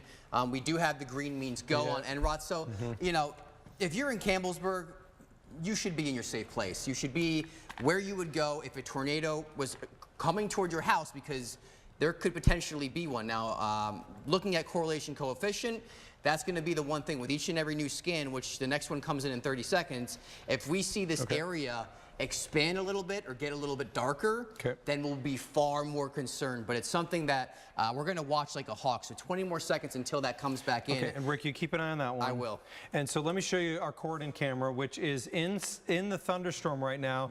That one, and Bryce has been kind of moving these around. So Bryce is going to make sure that our cameras are aimed towards where the storms are located. Winds don't look crazy from what I see in the Corydon area, and I just want to make sure, Bryce, we are 100% sure the Corydon is moving, right? So we're sure that camera's not, that it is not frozen at all, right? Yeah, correct. It is shifted a little bit west here. You'll see that in a second. Okay, got it. Just making sure on that. Continue to keep an eye on that. These are the storms that we're watching the closest. This, again, that what we refer to as tail end Charlie. So the showing rotation, it has shown rotation for a while. This one is near the New Amsterdam area. Weather Service is now going to have to make a decision on this one. I can see either way. The physical structure of the storm shows a little bit of a hail core and a hook on it. So if they extend this tornado warning downstream, understand what we're saying right now. We're getting to the point now, Louisville, where tornado warnings may be issued for the city. What I'm going to tell you again is what I told you a little bit earlier, and that is our wind energy is a magnitude higher of what we saw on Sunday evening. Sunday evening had the added benefit from a severe analysis of a boundary near Louisville, which actually helped those storms rotate and spin up more. This does not have that aid, but it has much, much more wind energy. The potential for damaging to destructive winds, and obviously that scenario where some tornadoes occurring, would remain possible. We continue with tornado warnings up and down the line to the west, where we've got tornadoes confirmed west of Patesville. And then you can see the severe thunderstorm warning that's very, very close to Louisville, with a line that shows a lot of warnings out there. I'm going to head over to the wall real quickly. We'll spend a little bit of time tracking. Bryce, I'd like to go up and down the line, because we have now tornado warnings for Jackson, Washington, Scott, Clark, Floyd, Harrison, Crawford, Meade, and Breckinridge County. Yes, I did just say that. I told you guys when we talked earlier today, and we did a lot of Facebook Live videos on this one, that we were likely to get some tornado touchdowns, some tornado warnings out of this scenario. And I told you yesterday night, and I told you today, that we would at least get 50% of our counties, and conceivably more. Some asked me why 50%. And just if I'm being clear, our southeast counties saw rain a little bit earlier. Our southeast counties are in that point where we're not sure when this is going to start to weaken to an extent. So that's something we're watching. Scott Reynolds, I can see you on the set right now. Can you just make sure when we look at power outages that we don't have any significant power outages regionally? And our Scott Reynolds, if we could keep his mic open, when he gets that information, can jump in. Let me show you what we've got going on in the northern part of our area. We're going to track and we're going to scope everything. So wherever you are, you're going to get caught up on what to expect. Tornado warning on this northern is basically out of our viewing area. So I don't want to spend time on that. But Bryce, let's scope from Pershing to Brownstown. The radar is looking due north here. This whole thing's rotating. Everything out there is showing some level of spin and a lot of wind energy. We're going to continue to watch this, but watching closely. I would say near Pershing, there's definitely an area of rotation we're watching. Bryce, let's track that off to the east. I want Seymour to know when to expect, and I want North Vernon to know when to expect that line to be moving through with the strongest winds. These storms have been generally moving off to the east in the neighborhood of 50 to 75 miles an hour, depending on the storm. Am I seeing you right on that one, Bryce? Yeah, 70. 70 miles an hour. So Seymour 7 minutes from now. Bryce, let's make sure our Seymour camera is ready for that one. Geneva 16 minutes from now. North Vernon 20 minutes from now. And then leaving our area about 30 minutes from now. So again, let me see it one more time. Seymour, we're with you. Watching closely. 60 to 70 mile an hour winds are possible. The storm speeds are absurd right now, so we've got to watch that. We see that the line starts to cave and break, and that's why we're getting these tornado warnings. So we're going to move further south right now into the Washington, Scott County area, Floyd County, Clark County, and I'd like to scope here. What concerns me from a radar perspective is we've got some of these hiccups that are occurring everywhere within that line, and I'd like to look through that, starting off on the top here on the area of rotation that went past the Campbellsburg area. That's 4 miles north of Salem right now. About 2 miles south of Salem, there's an area of rotation as well. The Weather Service has no choice. These could tornado at any moment. We've got an area of rotation right now that's near Borden, and we've got an area of rotation right now maybe around the Georgetown area, but specifically north of Salem by about 4 miles, south of Salem by 3, and then one that's near the Borden area. Rick, I would just want you to make sure that we're checking those areas for debris just to make sure. And then Bryce, let's track the area of this line off to the east so we can get a sense for everybody here what time to expect it. And that area of rotation that is about a mile south of, or 2 miles south of Salem, looks like it just increased on the last scan. So again, Bryce, if you could call out the speed on this one. Yeah, this one's also moving northeast at 70. These things are really booking it across 65 here soon. So think about then, since it's moving so fast, it's going to get to you fast. Borden 3 minutes from now, Vienna 13 minutes from now, 23 minutes from now in Republican. And that's right, in Madison in 31 minutes, it's moving that fast. Let's take that track off briefly. I just want to look at that rotation one more time. And Bryce, can we get a little closer south of Salem? That area rotation to me looked like it came up a little bit. Bryce, right here is where I want to look. Let's scope near the Farabee area and what is north of Pierce. Here's Daisy Hill.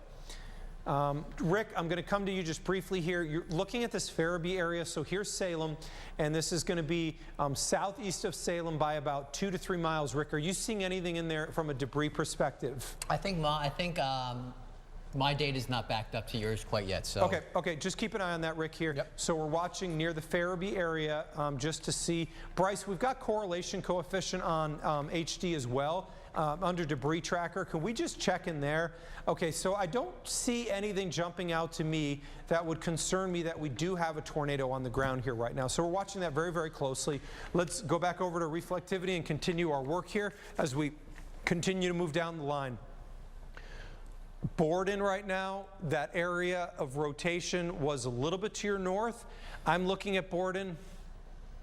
I don't see anything in there that bothers me overly right now. The rotation area does look north of you. Let's go further south. Let's get now into the knobs. Let's go into Georgetown. Let's go into Corydon, and let's take a look at what we've got down the line here. Again, we're going to do our analysis live on here. West of Georgetown, pinch there, nothing that's bothering me right now. Let's go southward towards Corydon and continue to inspect within that line. Nothing in there that bothers me too much right now. And then let's go a little bit further south towards Central. This is the area where the supercell is. And that one right there is a little... That one pops out a little bit. Let me get a little better of a scope on it here for you. And you can see where Bryce is talking about. This is Dixie right now. Here's Central. And this is going to be going near to just south along 337 past Corydon. So this is going to be, I was never able to say where I went when I was watching the auroras because quite frankly I didn't want people to clog up towns. But I drove west of Corydon and then went a little bit north. So this is an area I'm actually quite familiar with. There is an area of rotation right here. Weather Service has not warned this yet. They've kept it severe with tornado possible. We'll see what they decide. Bryce, let's zoom out a little bit here right now and let's do a storm track along there just to get a time on these, and then we'll come back towards the towards what's to the west of this. But I just want to give an idea on what this means for Louisville. Right now, the Weather Service does not have a warning for Louisville. They're going to be forced to make a decision within the next 15 minutes or so on what they're going to decide. So Bryce is going to get a track. Bryce, call out the speed once you get it. The northern part of the line where we have the tornado warnings was racing at 70 miles an hour. Are we seeing speeds that are similar on this portion of the line, Bryce? It is close. It's a little slower. They're moving northeast, east-northeast at 60. Did you ever think you'd say moving slow and 60 miles an hour in the same sentence? Right. So you can see 3 minutes from now in the Georgetown area, 16 minutes from now in Louisville. Louisville, be prepared. Some 60-mile-an-hour winds are possible. Could they get stronger? Sure. Could we get an area rotation? You bet. And we're going to be watching you closely. Stay with us tonight. We'll make sure we can get you through these storms. 11 minutes from now in the Elizabeth area. PRP 17 minutes from now in Linden, 26 minutes. And then we're going to go a little bit further to the west, and then I'm going to go back over to Scott Reynolds. Let's go back. This is that original warning that I believe was in place. There is the new one. New tornado warning. This is what I was alluding to. Let's go south onto this. I wanted to see what this portion of the line's doing to get a sense of where we stand. Hardinsburg, you're now squaring a tornado warning. 60 coming towards Irvington and into Brandenburg. We've got areas of rotation near Patesville and near Fordsville. And Rick, I just want to note, these are far enough west that if you're still having issues on radar there, you can always go over to Evansville to get a look at those. That's actually close enough to that radar. So there's an area of rotation near the Fordsville area that prompted this tornado warning. And Bryce, I'd like to then move this off. I assume we're talking about another 60 to 70 on this one because that length of that tornado warning is quite long. The Weather Service again has shown us that this is probably the way they're going to handle. And you can see this also has a sense of a bowing segment to it that may be partially responsible for it. Again, you're getting strong winds at minimum out of this, but we saw this on Sunday night where you can get tornadoes pretty quickly as well. So, wow, a 75er. Yeah, 75 is how this one's moving. And you can really see it with that bowing too, right behind you there, just west of the Hardinsburg area. It's really obvious. I mean, if Mark went like this, you'd exactly know where you're having that bowing segment, literally like you're pulling back a bow and arrow, Mark. Okay, so the storm is going to put this then in the Hardinsburg area 8 minutes from now. It's going to be 22 minutes from now in Ekron. Flaherty, it'll be 26 minutes from now, and 32 minutes from now in the Radcliffe area. As we take this out to the wide perspective, you can get again a sense of what we have ongoing right now. Before I come out to Richard Essex, and they're in Lanesville, Scott Reynolds, I asked you what we're looking at. Do we know if this has done any damage? Do we have power outages? Well, we do, Mark, and it's really with Duke Energy. As we look, of course, Indy got hit earlier, 16,000 customers there. But as you come down to the areas you've been talking about tonight, French Lick, Orleans, in that area, Duke is showing 1,000 customers without power. And then north of Mitchell, there's a dot on the Duke Energy map that says 2,000 customers without power. Also in the Millport area, 474 without power there. So there is a fair amount of a power outage across Indiana, you know, north all the way up to Indy and northwest of Louisville. Then when you go to LG&E, Litchfield is showing a few dozen outages. It's really a smattering with LG&E. Jtown also maybe with a few dozen customers. losing power, but fewer than 50, and then just dots of 2 or 4 customers here and there, but nothing much with LG&E yet. It's mostly concentrated in that Mitchell, Orleans area, Millport, and then up to Indy. Thank you, Scott. Keep an eye on that. We're going to take you now to Seymour. As you can see, our camera's getting rocked as we're getting incredibly strong winds moving through the Seymour area right now with vivid lightning strikes. We do have what we call a mesonet station there, which is going to tell us winds. This is updated every 2 minutes or 60 seconds or so. So that would update momentarily. Looking west towards New Albany, where out of New Albany, where we have a tornado warning that has also been extended now that almost clips Louisville but goes just north of Louisville. And I'll show you what we have here now. So we have tornado warnings that are everywhere on this line. I don't know that the Weather Service has a functional way to deal with this other than going tornado warning on a lot of this because it's happening so fast. You're under a tornado warning in Scottsburg, Deputy. You're under a tornado warning in Borden. You're under a new tornado warning right in the Corydon area right now near the Georgetown area and then Charlestown. Also tornado warning near New Amsterdam, Hardinsburg under a tornado warning, in Irvington and Brandenburg under a tornado warning. Our Richard Essex has been out on the roads. He's been our eyes on the ground to tell us what's going on.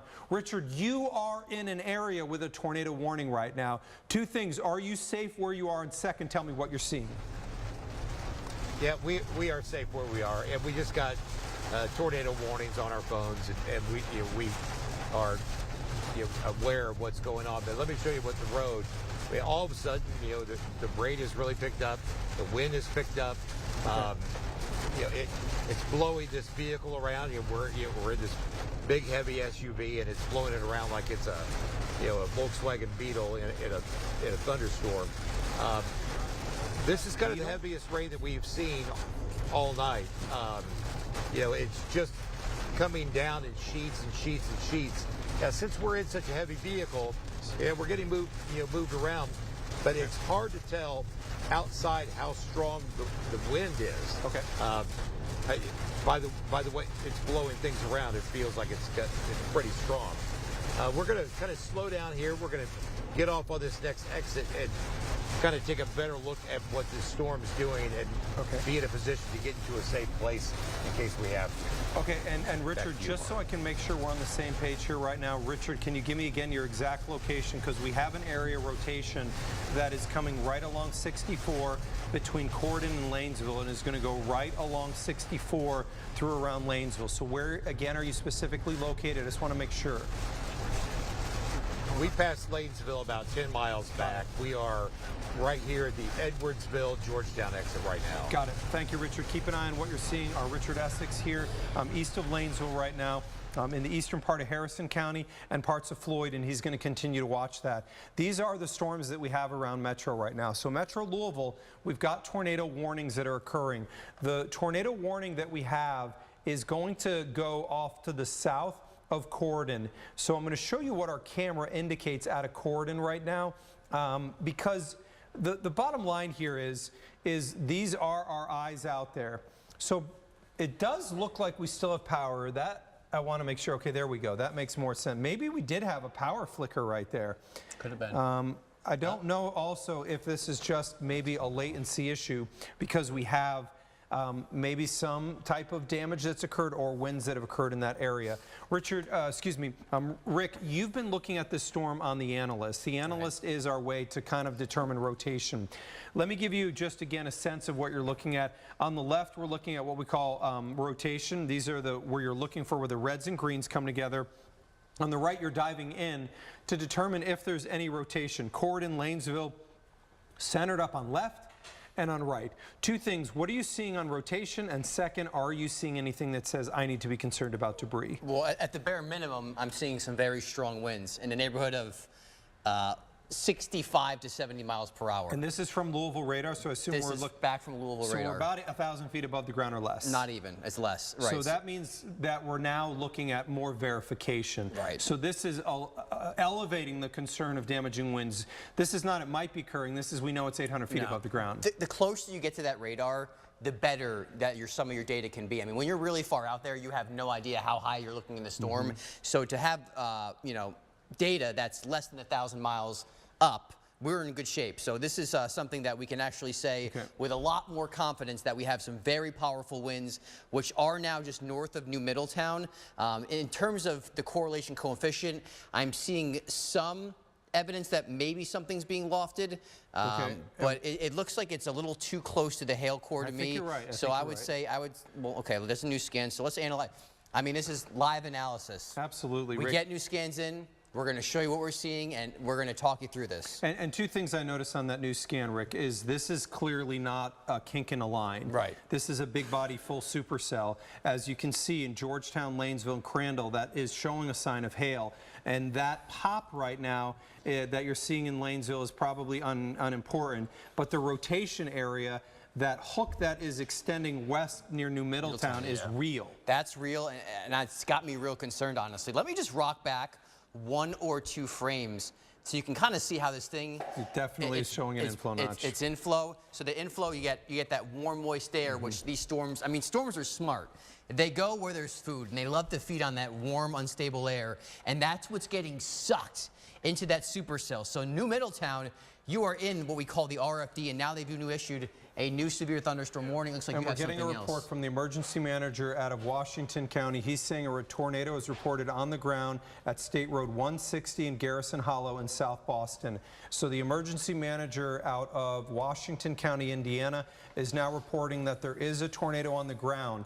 I will note that when we get reports sometimes from emergency managers, we don't know, the Weather Service hasn't escalated into a tornado observed at this point right now. If that changes, we will note. But again, so what I know here is that Salem is reporting power out from, they said debris is, from high winds is on the roadway in Salem at Main Street, at Mulberry in Salem. So we know that some damage has occurred now in Salem. Scott, if you could check Washington County in terms of power outages, we'll come over to you when you know more about that. And again, we're getting a report from the emergency manager out of Washington County that a tornado is on the ground at State Road 160 in Garrison Hollow in South Boston. And I can't tell you for sure that's exactly what's happening, but the reports that we're getting right now would say that. We don't have that indication necessarily on radar. I'm going to head over to the wall real quickly, Bryce. Let's spend some time going through now our metro area, with the exception of Louisville, under a tornado warning, a lot of it.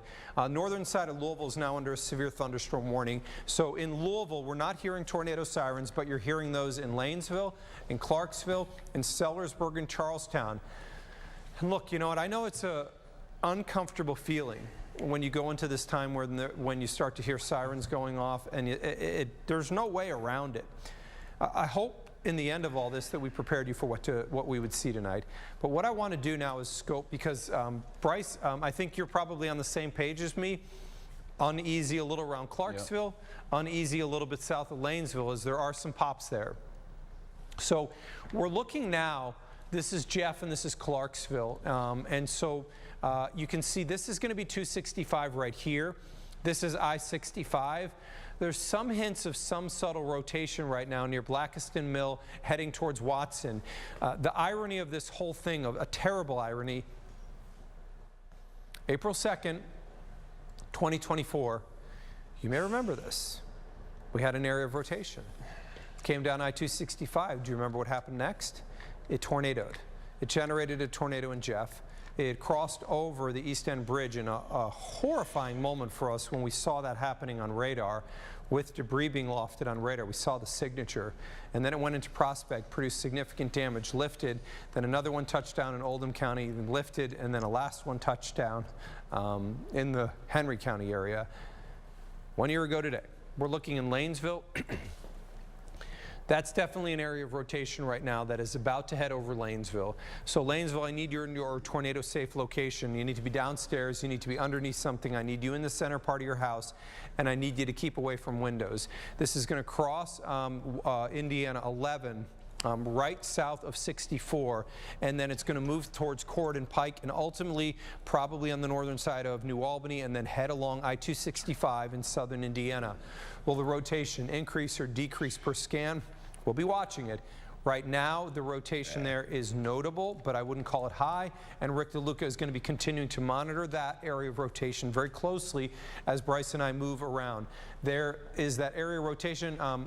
we're looking at least on the northern side here, Rick, that we've got pretty strong winds here as we hear rumbles of thunder in downtown Louisville. Pixel-wise, what are we seeing here? And it's odd, there's a tornado vortex signature that seems displaced a little bit. It does seem displaced a little bit. I mean, if it is, it's embedded within the rainfall. You can see on the left-hand side behind you. I'm just going to verify very quickly that we don't have any debris in that area. Okay. And we don't. Okay, So, that's good news. But good news that's there. where the hook is. Exactly. That's where, you know, that's you'd see damage there. The Lanesville pixels, like you mentioned, are in the neighborhood around 48 knots, which would be around 54 miles per hour. Okay, and that's rotational or straight line? That would be straight. Okay, got it. So we do have Richard Essex. And is going to be tell us, and we've got him in the box, and you're now, I think what we're starting to probably hear now is a lot of people in Louisville are probably now hearing the rumbles of thunder and getting uneasy. This is are we in Harrison County or are we in Floyd County? Can you give me one more time where we're located? As we take a look, you're going to see the vivid lightning that's going on in the background. Our crew is at a gas station here that is along Cord and Pike right now, and you can see there is a lot of electrical, a lot of lightning with this, which bothers me a little bit because we're seeing the lightning count come up here a little bit, and this can be a precursor to an intensifying storm. That area of rotation right now is basically almost exactly where they are. Guys, if I'm right now in, let's say, anywhere along I-265 in southern Indiana, if it's me, and if it's my family, I'm going to put them in their tornado safe spot right now. I'm not going to play around, and honestly, it's because that area of rotation may come up very quickly. You're not only under a tornado warning, again, along I-265 in southern Indiana, but this is a supercell thunderstorm, Bryce. This is not a line with kinks. This is a supercell in a hellacious wind environment with fuel, and that bothers me. Yeah, exactly. I mean, it's basically, honestly, the atmosphere, you could almost say, is just a sitting duck waiting for this thing to continue to strengthen a little bit because, as Mark mentioned, it is by itself and it is rotating. You can see that rotation pretty obvious there just west of the Louisville area. When we look at the lightning, Mark was mentioning this earlier. And there you can see, by the way, that's along Cord and Pike. Okay, that is escalated significantly. Okay, this that looks like we're north of 65 miles an hour. Are they? There's power. That looks like might have been a power flash there. Man. Hard to say exactly. That is bad. How is that porta potty still standing? No, really. That was needed. Let me just move on. You can see, though, the winds are incredibly strong in this area. Rick's right, though. It may seem dumb to talk about the porta potty, but a lot of times when we see the most intense winds, it lays down things like that. Yeah, for sure. These are all things that we would look at. Again, it seems odd, but we're watching this type of stuff closely. If it gets laid down, you know you're probably talking north of 75 or 80 mile an hour winds. But that got super intense. My mic may have just lost the battery. Yeah, so I got you, Mark. Don't worry. Mark's changing his battery. Talking a lot. Yeah, I'm surprised you still have a voice, to be honest with you. But yeah, familiar with those thunder pots, so that's why we were keeping an eye on certain items to see how they're getting blown around. I do want to take you down. Listen, in Louisville, it's about to happen. Like it's game time. I need your full attention. And here's a look at Louisville. This is looking west off the 800 building. This is a really good look once we get those lightning flashes there to see exactly where this is compared to that rotation mark. And I want to get back over to Rick importantly. This is very, very important, Rick. That rotation area is getting more concerning. Exactly. That rotation area is going to cross off of Cord and Pike there. This is going to be heading towards New Albany. This is heading towards New Albany and North Louisville. So this is heading towards New Albany and the northern side of Louisville. We need to be careful right now. And it's a new scan shows it just as tight as the last one. I'm going to go over again. You're looking at two sides. Left-hand side of your screen, reflectivity. Right-hand side, velocity. Reflectivity is the rain, the right side's going to be the wind, and you can see we're getting close now. There is strong rotation within inside the storm. Right towards New Albany. It's going right towards New Albany. I'm going to flick on the correlation coefficient and see if we have any debris. So Rick, explain that if somebody's just looking at this, they're like, oh no, just west of New Albany, I see that blue circle there. That's a tornado, right? Right. Or is it? It's not, because that little area is outside of the reflectivity. So it's telling us that it's not raining here and there's different sized particles because it's not raining. Because it's not raining there, exactly. So I mean, maybe the wind's picking something up, but at the it's saying we now have a tornado, and that's the good news. Could we have one?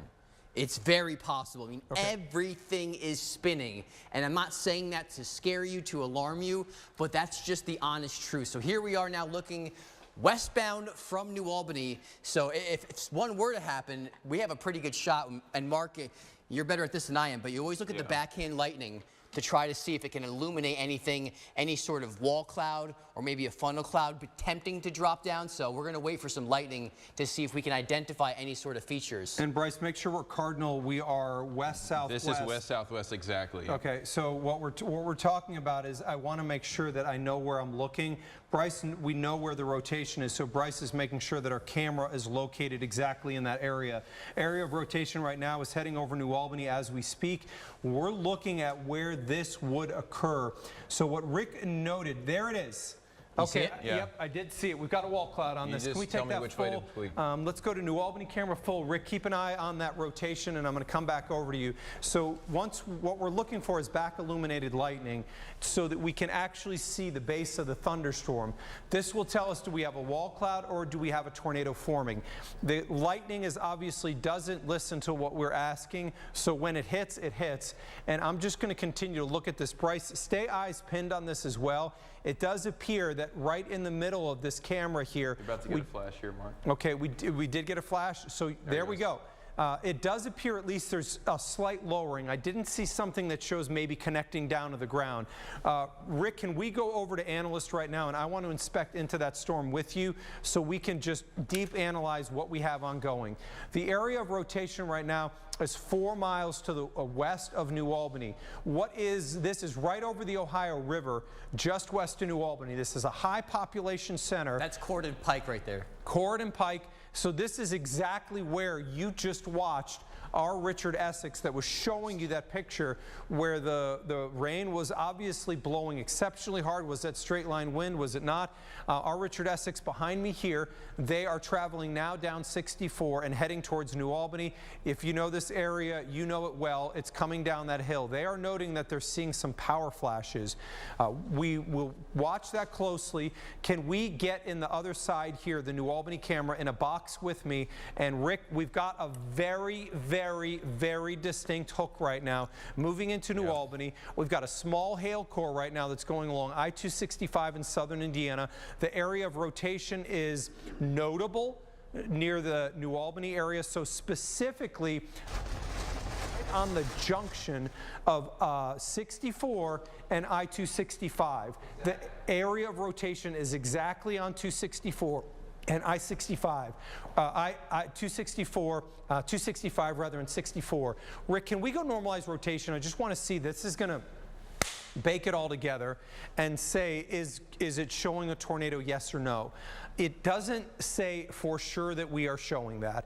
Rick, let's go back to reflectivity, and I just want to check again debris. I want to see if anything's being lofted. So let's go back now into correlation coefficient. Again, I'm going to note the area of rotation we're watching. I don't see anything that's being lofted currently.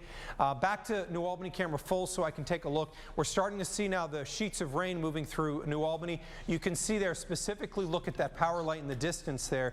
Those sheets of rain and the intensity are starting to pick up as that area of rotation is moving. Bryce, let's now start to adjust towards the west. Yeah, we are looking due west right now. Okay, perfect. So we're going to be looking for things like whether we get a power pop.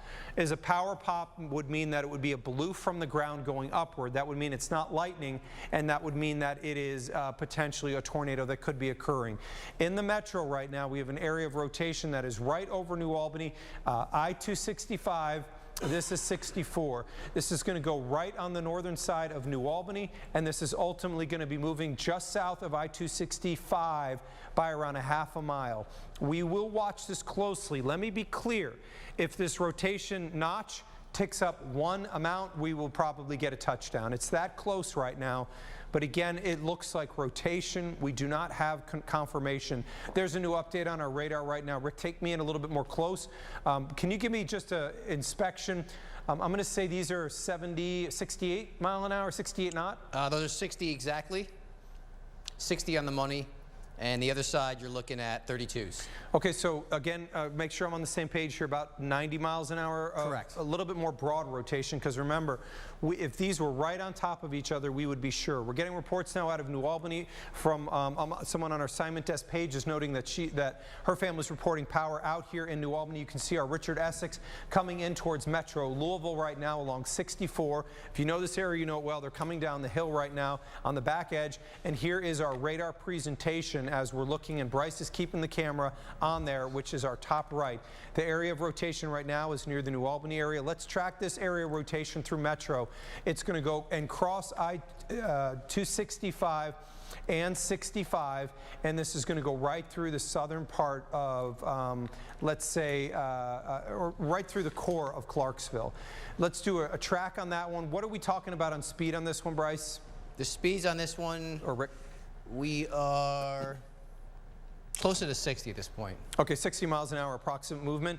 So since we're so zoomed in, we had to only do a shorter track. So what I know is that we just need to half the time here. We're going to readjust it, don't worry. Okay, so we're going to do a restorm track. What happens is when you're zoomed in too far, sometimes you actually can't make the track or speed long enough. So that's going to get it done, guys. 4 minutes from now in the Cementville area, 8 minutes from now in the Prather area. It'll be in Longview Beach around 11 minutes from now. It'll be in Goshen 16 minutes from now, and 19 minutes from now in the Rolling Hill area. A lot of people are wondering what's going on in Louisville right now, and I want to zoom out just a pinch here so we can take a brief look at this. We're going to go to our Christy Batista, who's in Louisville. Please let Christy know that we're only going to be able to come to her for about 45 seconds, so we need to keep it brief because we have the tornado warning. But Metro Louisville right now under a severe thunderstorm warning, although it doesn't look ultra intense right now. Our Christy Batista is in Louisville looking at these storms. Christy, tell us what you're seeing out there live right now. Mark, we are down by Fern Valley Road right now, and we've been in this area for about an hour, and that's really when the rain started, and over the course of the past hour, it has picked up. There have been several large gusts of wind over that course of the hour, and you can see behind me the rain coming down pretty hard now, and every once in a while you'll see that lightning come through. There's a strike right there as this storm comes closer to us. We have started to hear more thunder in our area as well, but overall here just average rainfall, and those every once in a while those gusts of wind, but nothing too crazy over here, Mark. Christy, she's going to continue to monitor from Fern Valley Road as the severe storms are on approach towards Louisville. Christy, stay safe, and we appreciate your live report out there. Rick, I want to come back over to you. We're watching an area of rotation. I will say that the area of rotation we see is not what we would refer to as tight, but we just got a new scan in there right now. Okay, so that's more concerning that we're seeing right now. This is about to cross I-65 and I-265. We go actually to dinner right out in this area quite frequently. This is the core of Clarksville, and you see that area rotation, and what bothers me a little bit, Rick, is that there may be multiple areas of rotation. There's the obvious, what looks like maybe a downdraft right there, but south of that, where those colors, the pinks, are right next to the dimmer colors right along 65. These may be multiple areas of rotation.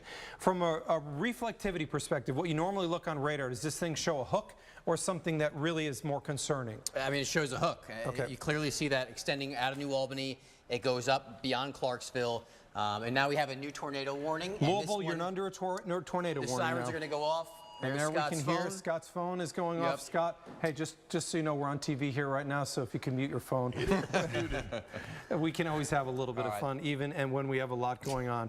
Rick, we're watching multiple areas of rotation, so now we need to be concerned in Louisville. Let's spend a moment with Louisville because we have the rotation in southern Indiana, and we have an area of rotation that's moving towards Louisville. Rick, if you're in Louisville right now, let's go through the steps you need to take. We're talking about 15 to 18 minutes from now, that area which it could produce a tornado moving through Metro Louisville. Steps you take. Steps I take, first off, you got to gather everyone, your family, your pets. If you can quickly phone a friend or a neighbor who's nearby, you want to knock on a door, you're going to get drenched, but you know, if it saves a life, who cares? So let them know. And what you want to do is gather everyone and duck. And if your kids are a little scared, I was trying to teach my daughter this. You go downstairs, you go underneath something, you get in the center part of your home. Think of your home as like a shield. The more walls you can put between you and the outside, the better off you're going to be. And then also keep away from windows. I think people really just think if I get hit by the tornado, then something bad's going to happen. Oftentimes debris gets shot out from these storms, and that can do more damage than you think. So that's why I say keep away from windows. There's a lot of big trees. I mean, a lot of big trees that aren't in full bloom, thankfully. But, you know, with each and every passing week, we're getting a little more on there. So this could definitely take some trees down. And the power outage map is going to be our best friend with this one because, unfortunately, as these stronger winds advance, you're going to probably see that. Right now, the strongest winds are not in Louisville. They're getting very close to West Point. I just feel like a hot spot that's constantly getting hit. Right now, they're in, always. I feel like every single time. And we look this up. We feel like when they come out of West Point, they normally go wild. They normally go We've seen wild. that so It many goes right times. past the radar. And so there's some questions that I'm asked quite frequently. Why would that be? If you know this area, it's not a mountain, but there is some terrain there. Elevation. What we know is when a storm goes down a terrain, it can actually stretch the storm a little vertically. Stretching the storm vertically can enhance rotation. So if you're the skater with your arms out, when you go down the other side of the mountain, you pull your arms in and you start to spin a little faster. That may be the causation here. But if you are in West Point, somebody emailed me the other day and said, Mark, you mentioned West Point and not Fort Knox. Fort Knox, you're included in this. And that area of it, at minimum, Rick, very strong winds. And Bryce, I'm going to let you come back in front of me. But at minimum, we're looking at exceptionally strong winds that are going to be moving through West Point, Fort Knox, Muldraugh, approaching PRP, Shively, Shepherdsville, and the Hillview area. And we're going to spend some time, Bryce. I want to make sure that our Louisville camera is... Hey, we won't go southwest. We're looking at due north right now. Southwest is going to be blocked. We can look south, maybe south from Corden. Let's give it, let's give it a little bit of time before that gets towards around 65, and then we'll do that. Rick, I want you to tell me, because I see you looking at it, the winds that are approaching West Point, Fort Knox, Muldraugh. Even if this is not a tornado, Rick, this is only about, I'm going to guess 500 feet above the ground. What are we talking about winds that we know are verifying? Okay, so this is saying 59 knots. Which 64. Which is 64 mile-per-hour winds. And straight line tornadic doesn't matter. 64 mile-per-hour winds, they're going to knock some trees down. They're going to cause some power outages. The lights are going to flicker if you're in Muldraugh, West Point. I would just be prepared for that. But like I just said, these are very strong winds. I'm not seeing rotation much. Let me just look over at the... So there is rotation, but it's not really pronounced. Either way, these are really strong winds that are moving into, let's say, the Muldraugh, West Point area, and this will be tracking into Louisville. This is Louisville's play. So you're hearing tornado warnings. If you go to your safe place now, you're going to be down there a long time.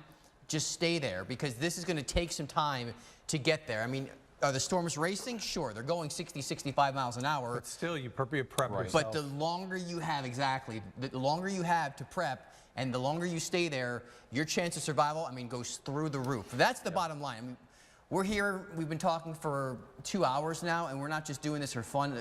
It's our job to keep you guys safe, and we take all of us this very personally. I mean, you look at a map and you just see roads and you see names, like, we see people. And that's what changes this for us. It is very personal, and we know people, and this is getting close now to, you just have friends and family down there. People who work at West Point. And this is an area, Bryce, where you have and you particularly. Exactly. So Bryce, talk me through one thing I want to go through here. This is approaching the radar right now.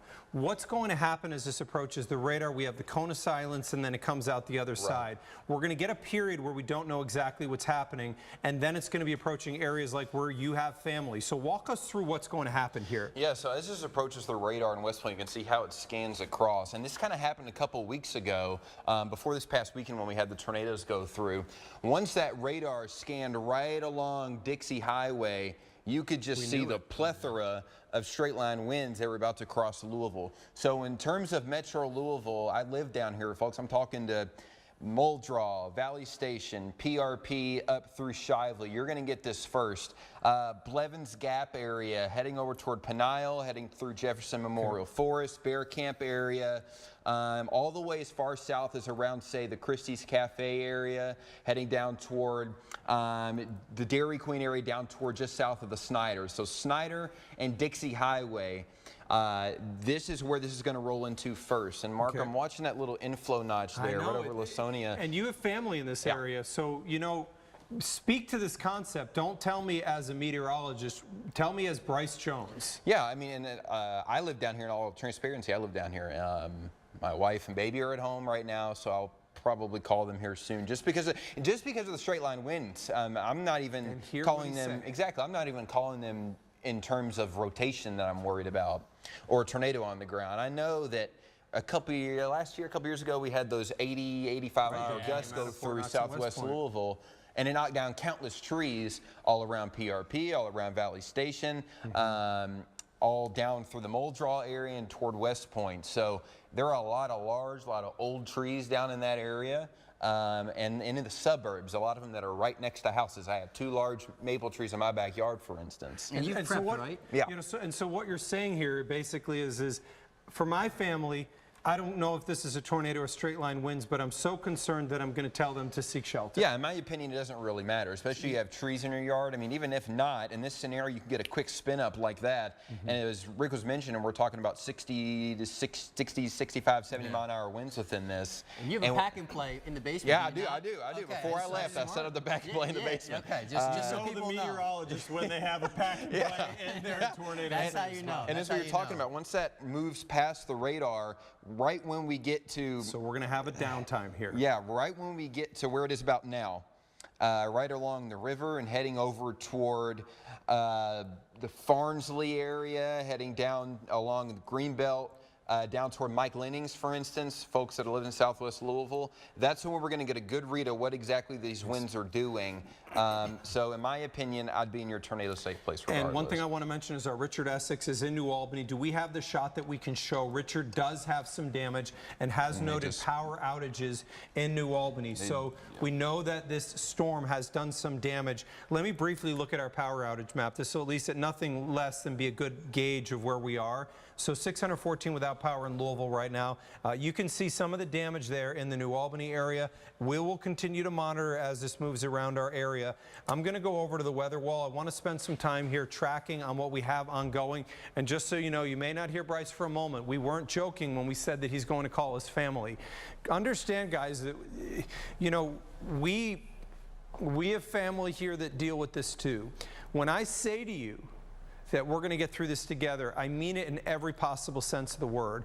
And I want you to know that my team, sometimes they have to step away because they're concerned about their family as well.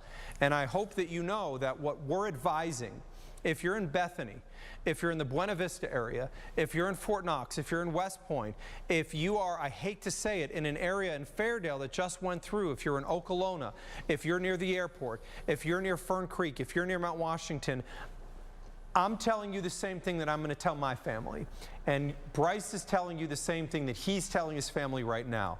And that is take shelter. Because we believe that this is going to produce damaging to destructive winds. We could get a tornado. If we don't, we're still going to have a bad situation. And why take the risk? We always say this. Live for another day. Rick, let's do a track on that area of rotation that's now moving through just north of Fort Knox, and that is basically going to come across the southwestern part of Jefferson County. We started our tornado coverage early tonight because if you're asking me in transparency, this wasn't going to end any other way. Rick, am I fair to say that you tracked that at 70? Yes, sir. 70 miles an hour, guys. Can you outrun this on the highway? I mean, tell me. Can you drive 70 on the highway when you've got a torrential rain falling? I don't know. I would say Scott Reynolds probably knows, but I don't. It's a joke if you know how Scott Reynolds drives. So let me give you some time here. 3 minutes from now, it's in the Rosewood area. Fairdale, I hate saying this. You went through a tornado a couple days ago. I know it was tough, and I know a lot of people were traumatized by that. But take that as an experience that tells you what you should do. In 12 minutes from now, you may see a tornado. Fairdale, 12 minutes from now, 4 days after you saw a tornado, you may see another one. Take that seriously. Jtown, you've got 22 minutes. In Middletown, you've got 25. Where do you go? You go downstairs. You go underneath something. You go to the center of your house, and you keep away from windows. Guys, you continue to watch this over from our weather center. Are we getting new information, downstream warnings? Where do we stand? Let me just take you back up just to the east of Charlestown. Okay. There's been a quick little uptick in the rotation mark. Okay. So I just wanted to give everyone the heads up that we still have another tornado warning. We have not forgotten about you. If you live in Goshen, if you live in Charlestown, the rotation is going right between you, but is getting close now to the Westport area. Did maybe briefly have some evidence that it did do a little damage, did loft a little debris, but I just wanted to kind of flip back to the other warning, just so that way if you're around the Charlestown, Goshen, Westport area, you know we're still keeping an eye on you. But obviously now with Louisville under a warning, we're going to go back to that one. And we'll keep an eye on that, Rick. I'm just letting you know that, we got eyeballs on everything for you. So we're keeping an eye on that area. This is quite concerning what's coming north of West Point. We have very clear hook echo on the storm that's coming into the west side of Louisville. We're looking a couple of 100 feet above the ground. What's going to happen here in the next 7 minutes is we're going to get a very good read on this.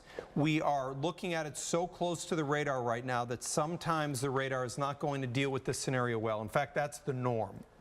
So the next 10 or 5 to 10 minutes are going to be critical. Don't wait right now. This is crossing Dixie Highway south of Valley Station, heading towards Fairdale. You don't have much time in the Fairdale area to make your decision. You've got probably 4 minutes to make a decision on whether a tornado could hit you. The area of rotation right now is directly on top of Fishtown. We have inflow in there. Inflow means that their air is rushing in and rotating around, and we can hear the tornado sirens. Rick, you can open the door as Rick's going to head out into our water garden and just give us a sense of what you're hearing. Rick, I can hear the sirens now. You're out at our back door. What are you hearing? The sirens roaring. It is eerie out here. Couple people driving by, lightning flashes all over the place. Okay. When you hear those sirens, I mean, you just kind of get this weird feeling in the pit of your stomach. There's some rumbles of thunder. The winds are whipping around. I mean, these trees, a lot of these trees now actually have, at least some flowers or some small blooms. So I would be shocked if we don't get a number of power outages with the storm here. But that siren alone, it's deafening. It gives you chills, Rick. I mean, it really does. We're looking at Louisville right now. And watching our camera kind of bounce around here a little bit and watching some of these downtown lights go on and off. This is starting to see a little bit of a lightning show. We're going to turn this toward the east and eventually a little bit toward the south so we can see this come across Louisville. Again, just to give you a little bit of a reference here, you're looking from the 800 building in downtown Louisville. And we are now looking south-southeast, okay? So we're looking towards the airport, toward right around, say, 65 and the Watterson. And this will give us the view, Bryce. Yeah, exactly. So once this gets past, basically around, let's say Fairdale, we should get a view. And what we're going to be looking for is whether we get power flashes. So guys, now what we know, can we two-box over, I'm going to put Storm View HD back in here. Can we put our camera on the second view here so that we have both in the boxes as we move through this? So I'd like to do boxes with our 800 building camera and our weather system. So a two-box between the 800 camera and our weather system, and I'm going to head over to the wall here. I don't know if that's possible to box that. If not, that's okay. So I'd like to head into the wall. What we're going to do is I want you to know what's going on in Louisville. Bryce, we need to do a track through Louisville as the storms are continuing to move through downtown Louisville and, through the south side of Louisville. The insanity of this is almost the exact same area that went under a tornado warning on our Sunday. So the area of rotation right now is going to be moving through the southern side of Louisville along the Gene Snyder. What you're going to be watching for is whether we see power flashes on this camera, and we should see them in the distance. The area of rotation right now is moving to the east-northeast. It's going to be in Okolona 9 minutes from now. It is moving at 70 miles an hour. In Newburgh, 11 minutes from now. It's going to be in Fern Creek, 14 minutes from now. And Jtown, it's going to be 16 minutes from now. In the Middletown area, in around 18 minutes. So we're now getting the view as we told you, once this gets past the radar, we will know. We know now. This orange right here, I'm guessing, is around a 70 knot-ish, 68. 75. We may have 80-mile-an-hour winds right now in Louisville. Rick, what height are we at? I'm going to guess 450 feet. 400 feet exactly, so destructive winds potentially. Destructive winds are moving through Louisville. We're seeing right now on radar, we have 80-mile-an-hour winds that have just passed along PRP and along Dixie. We know that these winds are being measured only at about 450 to 500 feet above the ground. We now have a new update. That's an 84 knotter mark. So there may be 90-mile-an-hour winds now in Louisville. Guys, you need to take this seriously, whether it's a tornado or not. This is destructive winds moving through Louisville. Bryce, do you have any information to add as we see these storms moving across the area? Yeah, I just wanted to mention in particular a couple little locations down Bryce in this is area. ultra familiar with this area. Since I'm familiar with South Louisville, so we're talking about 84 knots. Mark, what is that in miles an hour? 93. Okay, 93-mile-an-hour winds. Look at where these strongest winds are. This is the Gene Snyder, right around the Stone Street Road area. So we're talking right on the other side of Dixie Highway, from the Cracker Barrel, from the driver's licensing office down there, right off as you get off exit 1 from the Snyder and onto Dixie Highway. If you know anybody along Dixie Highway, north or south along the Snyder, you know, watch out for this. Now, these strong winds are moving up to the northeast, so this is going to ride right up the Snyder. We're going up toward the Stone Street Road exit. So we're coming up on Blevins Gap. We're coming up on Bear Camp Road. We're coming up on parts of Jefferson Memorial Forest, Peniel. Right in that area is where we're going to get some of these strongest winds. There are a lot of trees out in that area. Jefferson Memorial Forest. Exactly. A lot of homes with a lot of trees right next to them. So again, this is the Snyder. This is Dixie Highway. This is right where you get off to get onto Dixie. So this is in between the Dixie Highway exit on the Snyder and Stone Street Road, which is a little bit further back. South End, I know you have a lot of viewers down on the South End, and we're talking right to you here. We're talking 80, 90, maybe more stronger mile-an-hour wind gusts out of this mark, and this happened exactly like we thought it would. Once it moved past that radar, we could get a really good look at it, which is what's happening now. When you look at StormView HD, Mark, you can see that inflow notch really easily passing over Dixie Highway, coming up around, again, right around West Pages. You're starting to see that inflow notch a little bit as you get further off to the east from Dixie. And we're finding out that we've got damage. Our Scott Reynolds, we're going to stay on radar here, but Scott, bring up your mic. Tell me what you know about the damage that has occurred so far. Well, as far as power outages goes, we have from Duke Energy about 14,000 now in the New Albany area, in that surrounding region. We've got 5,000 without power, up by Seymour. About 1,000 customers don't have power in the Fredericksburg area, and about 1,000 without power north of New Pekin. And when you look at the Indiana outage map, there are dots everywhere of 200, 500, or even more. But so far, LG&E not showing a lot of outages yet. We expect that to change very shortly. Keep an eye on that, Scott. Let me take a look at the power outage map here briefly for Metro Louisville. You can see we're still at 334. That's going to be our baseline number. Rick, you're looking at this on StormView 3D. You've got an area of rotation right now that's basically near I-65. This one, Rick, I would note here, I think that radar may be lagging, again, just a touch on the rotation. But we're talking somewhere along the Gene Snyder approaching 65 now. Right, and this is just beyond 60. Again, we're looking at the greens and the reds getting very close to one another. What I want to do is take you over to NROTS, normalized rotation.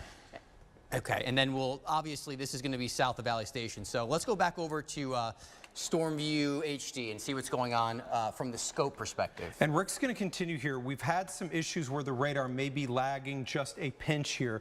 I'm looking, Rick, at the other source, and I actually think that you're talking, it matches up quite well with what we're looking at. So I'm going to come back to you. Just wanted to make sure that exactly what we're talking about. So this is now going right down the Gene Snyder, Rick. Correct, and this is the area of rotation. And aside from rotation, you're looking at winds which are going to be in the neighborhood of at least 65 to 75 based on some of the gates, which I'm seeing right now. And when I say gates, I'm referring to those tiny pixels of color. So what I'm going to turn on is a different, New scan just came in. This is how we do it. Okay. We take it one scan at a time. I'm going to go back over to storm relative velocity, and we Okay. still have, looks like a broad area of rotation. It's but lifted it looks, just north of the Gene Snyder right now by about a half a mile, and it's in Valley Station. Yeah, this Right. is right near the JCTC Southwest campus and down there near the public library as you get closer to Stone Street. Okay. And Rick, so we say kind of green means go here. Are you seeing something on normalized rotation that makes your concern higher? This is the next level. Green means go. We have green already. This is yellow. And I don't have a catchphrase for it, but it means you should definitely be in your safe place. Don't even think twice about it. I'm also turning on correlation coefficient. Are we seeing debris being lofted? Because this is a highly populated area. If a tornado was to drop down, it's going to do damage and pick things up. Right now, not seeing anything overly concerning, Okay. but that could change any minute. So we're getting new scans And Rick, by the minute. And just so we understand here, if this tornadoes, we may not see it on the instantaneous scan because it could take a little bit of time for debris to loft. We might get it on the next scan. And it's moving at 70 miles per Yeah, hour. it Looks is like you just booking got it. Is real that a new quick. This is scan? a new Rick? scan. Look how fast the winds are. Now they're in Fairdale. I mean, Okay, so let's make sure we're on the same page here. The rotation does appear that it's come down maybe a little bit, and it appears to have gusted out a little bit. Right, but So, the but winds- that means that the straight line winds are coming up now. exact means just a different threat. I mean, you're talking about still winds very strong moving through Fairdale. This is right along the Snyder. This is moving toward Heritage Creek, and right where 65 near Okolona. I mean, these South Louisville, you're going to get beat up by some very strong winds. Yeah, and this is the exact location where we started to see that tornado damage survey begin, right around the Fairdale area, in between Fairdale and Hollyville, right on the other side of Jefferson Memorial Forest, riding both north and south of the Snyder, just moving past the New Cut exit and heading up towards 65 in the Snyder, and we'll come up around the Preston Crossings area and up through Okolona. Right up and down Preston Highway as well, Mark. And the trajectory of this is going to take this right over Preston from about where the Roosters is up around Outer Loop all the way down to where, if you're familiar with this area, the McDonald's area around the Jefferson and Bullitt County line. And what I'd like to do, guys, is I want to track where this area of strongest winds are going. Rick, just make sure we're on the same page here. Yep. I assume we're talking about some 68 mile and maybe 62 gates here. Let me just 62s. So they are 62? Correct. So Okay, so that means we've got nearly 70 mile an hour winds in Fairdale. Let me just put in perspective. The tornado that touched down here probably produced at the touchdown point probably 85 mile an hour winds. So yes, it might be a little bit weaker, but how much? And do you want to take that risk? And this is not just Jefferson County. This is about to cross I-65 in Hillview and in Shepherdsville. Rick, you stay eyed on Storm View 3D. Bryce, take me out to the wider perspective, or keep me here as I wanted to do that track. And Bryce, we are on the same page, my friend. So Newburgh, 4 minutes from now, Jtown. We need to take our tornado safety precautions. You have 9 minutes. You hear those sirens outside? This isn't a game. This is when we go and get to the safe place in our home. You're not going to see anything if you go outside. This is pouring rain. You're not going to see anything until there's power lines that are flashing around you and it's too late for you to get to your safe spot. Mark, I want to put this on a little loop for you. Okay. It's a real good illustration of this going past the radar and then it just exploding outward. And you can kind of see why we always say near the cone of silence, we don't know. And then all of a sudden we know. So this is why we watch that closely. Bryce, can you just give me a drag on this because it appears it may have gone past there. We're talking about areas along, let me go through several areas. I'm familiar with a lot of these areas myself. So this is about to cross Shepherdsville in the next couple of minutes. This is 4 minutes from now in the Jtown area, 9 minutes from now in Mount Washington. So it's moving through Shepherdsville now. What this is going to do is race up 44. This is going to go up 44 and then move into Mount Washington. It'll take about 4 minutes to get from Shepherdsville to Mount Washington because it's going at 70 miles an hour. From here, we go north. It's along the Brooks exit. What's in Brooks exit, maybe 70 mile an hour winds. Those are going to go outside of Beulah Church Road, right in here, and then they're going to cross in the southern part of Jefferson County. Coles here, Glen Mary here, Little Spring Farms here, Mount Washington here. You have about 4 to 6 minutes, 7 to 12 minutes before it crosses Bardstown Road area, and all those locations, including Glen Mary and Mount Washington, 9 minutes from now. It's moving so fast, this will go down the Gene Snyder. It'll pass Billtown Road in about, let's say, 14 to 16 minutes along the Gene Snyder, and it'll be in Fisherville around 17 minutes from now. We're looking at an area of rotation that may be, maybe coming up right now a touch, although radar being here, I think that may be a little bit of a downburst. Can you give me reflectivity on this real quickly, guys? This is going to be along Zorn. That I think is a downburst. I think we're talking about a downburst, a wet downburst that's occurring right now. Yep, that is what we call a wet downburst or a wet microburst. This is going to produce an enhanced small area of winds near Indian Hills and Northfield. So this is going to go, this right now is near Zorn and 71. A downburst, a wet downburst is occurring right now. That's right around Melwood. Okay, right around Melwood and Zorn. Rick, let's go back to the southern part of the county right now, and I don't want to hyper-view Louisville only because I know that we have others. Bryce, can we also take me out beyond Louisville? I do not want to spend a lot of time because our highest population center is right under a tornado warning.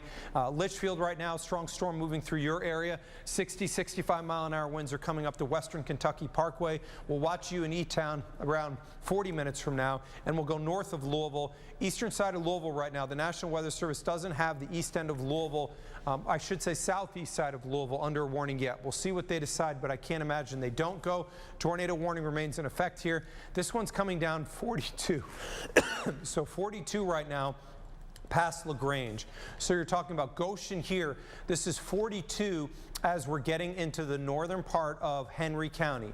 Northern Henry County, be aware in terms of rotation that I'm seeing right now. Here is our area of rotation that is 2.5 miles north of 71. If you're in Carrollton, you know this area well. We're getting into the hilly terrain, coming down into Carrollton. Carrollton, you've already seen a strong thunderstorm, but the one behind it has rotation, is going to cross 71 and go just on the south side of 71 near Carrollton and ultimately New Liberty. Let's go back into Metro Louisville and let me get you caught up on what we have going on for Louisville. Strongest area of winds right here has now crossed I-65. That area here is Preston Highway. Right here is Beulah Church Road. Right here is Fern Creek. Right here is Glen Mary. Right here is Little Spring Farms. Right here is Mount Washington. 4 minutes from now in the Jtown area, Mount Washington, Glen Mary, Fern Creek. You're talking 6 minutes from now. Simpsonville, Fisherville. You've got 14 minutes, and 21 minutes from now it'll be crossing 64 at Shelbyville, and then going past the Wadi-Paytona exit around 26 minutes from now. Rick, you've had your eyes buried on the analyst. What are you seeing on winds now? We should have a great view into this. Yeah. And I see an orange. You see it orange, and orange is a color you don't want to see on the velocity product because it indicates winds of 70 knots, which would be 78 around miles an hour. 78 to 80 mile per hour winds, right? Because you multiply that times 1.15, and we're just doing that on the fly here. Here's the human calculator. Yeah, exactly. So, get it, it's like a TI-83. Anyways, the It was strongest... an 82 when I was in college. All right, well, that's a long time ago. Anyways, we're just messing around. Shepherdsville, Hillview, you guys are getting pounded with the strongest winds right now. I'm not seeing any rotation inside there, guys, No, which is I'm a not good either. thing, but these are linear. Linear winds can do just as much damage. It's going to knock some trees down, and unfortunately, that could lead to power outages. I'm actually pretty curious. Bryce, would you pull up the power outage map that we have? Yeah. Just to see, because we now have strong winds in the metro. I want to see if that's reflected. Not quite yet. But nonetheless, we're staying with this one the entire way. South Louisville in particular, right along the Snyder and just south, that's where you will experience the most ferocious winds. Severe thunderstorm warning now, Jefferson, Oldham, Shelby, Spencer. So this is the downstream from the tornado warning, and this is what you said, Rick. You said we had transitioned a little bit away from the rotational winds that we saw near Fairdale, and we're pushing more towards straight line winds, and this matches your analysis. Right, and again, this is just, you know, we've been here so long and done this so many times that we can kind of see how this unfolds. But still, the tornado possible tag is there. That's right. Yeah, and the considerable damage threat as well. 70-mile-per-hour winds is what they're calling for. Right. So, and I mean, since we're looking a little bit further up now and we're reading around 80, it makes sense that I think that's about right. And I think some pockets of 70-plus are in there. I really do. Absolutely. I mean, we're talking, what are we now, 800 feet above the ground?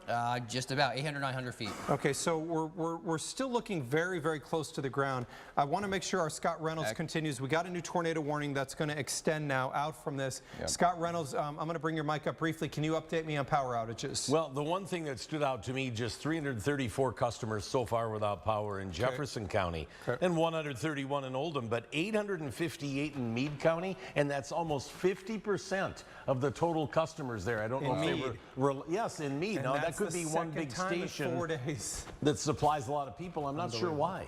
I appreciate that, Scott. Scott's going to continue to watch that. We're going to go over to Storm View 3D. Rick, we got a new tornado warning. So initially we got a severe thunderstorm warning, and then we got a tornado warning. And I suspect you have an answer as to why. I see Bardstown Road there, so you can see Fern Creek on the bottom. You're talking about if you were to drive up Bardstown Road, you can see Hurstbourne there, and then on the top of the screen you can see Breckenridge. We're talking about just about a mile north of Bardstown Road and Hurstbourne. Rick, why the change? The change is because we saw the greens and the reds come together, and this happened very rapidly. I'm going to switch over to NROT.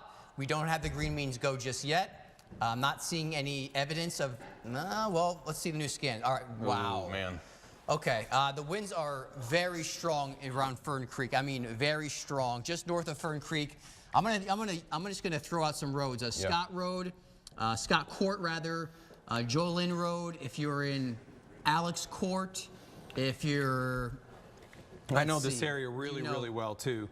Guttenberg Road. I mean, it's heading right onto Jtown. I mean, right this is into highly Jtown populated part of Louisville. with knots of 73. Which 73 is 82. 82. 81 to 82. Rick, are we seeing any debris out of that at this point right now? Anything that shows that we're seeing debris lofted anywhere from Fern Creek through around Jtown? And let's do our exercise. Let's make sure that we're looking in reflectivity. Are we seeing anything that drops in there? So, I think we might be.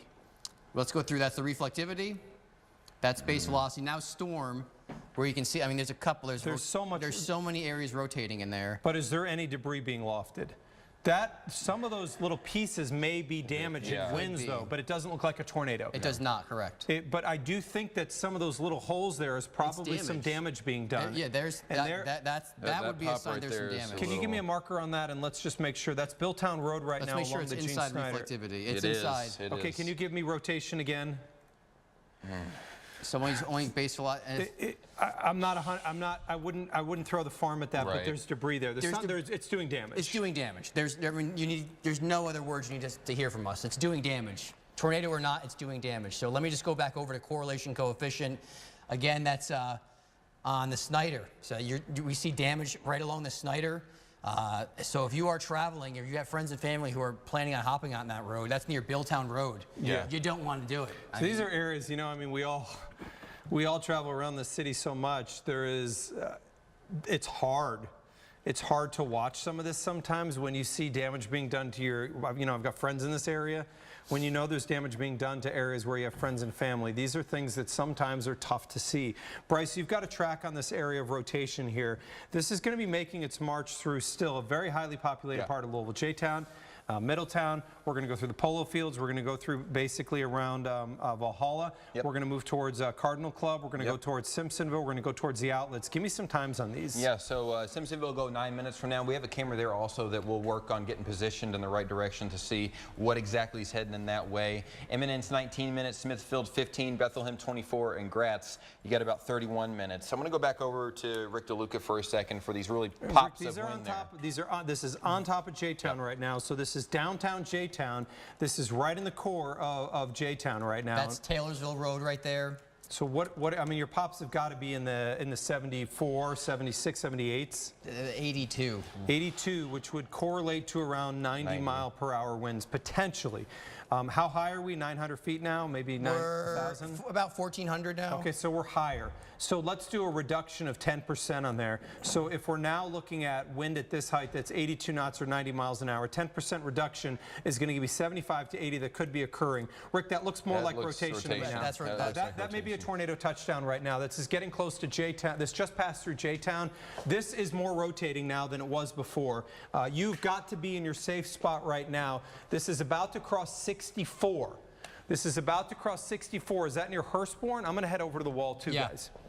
So we are at Hurstbourne now? That's it's just to the north and to the east of Jtown. It's to the west of Hurstbourne. Okay, so if we could, sorry, let me, east. Bryce, I want to go out, if we could, to the wide perspective here, or back over to rather Storm View HD, and I want to zoom in directly into where this storm is so I can give you exact towns and exact locations. And Bryce, let's go even tighter than this. I want to go right into Jtown, and I want to now put on here, if we could, a scope. I want to tell you exactly where that area of rotation is to the street level and where it's going. Let me give you a little bit more of a zoom here, Mark. You can get a real close. That's Blankenbaker, Plant Side Drive. The area of rotation is over Blankenbaker and Plant Side Drive. You hear me, right?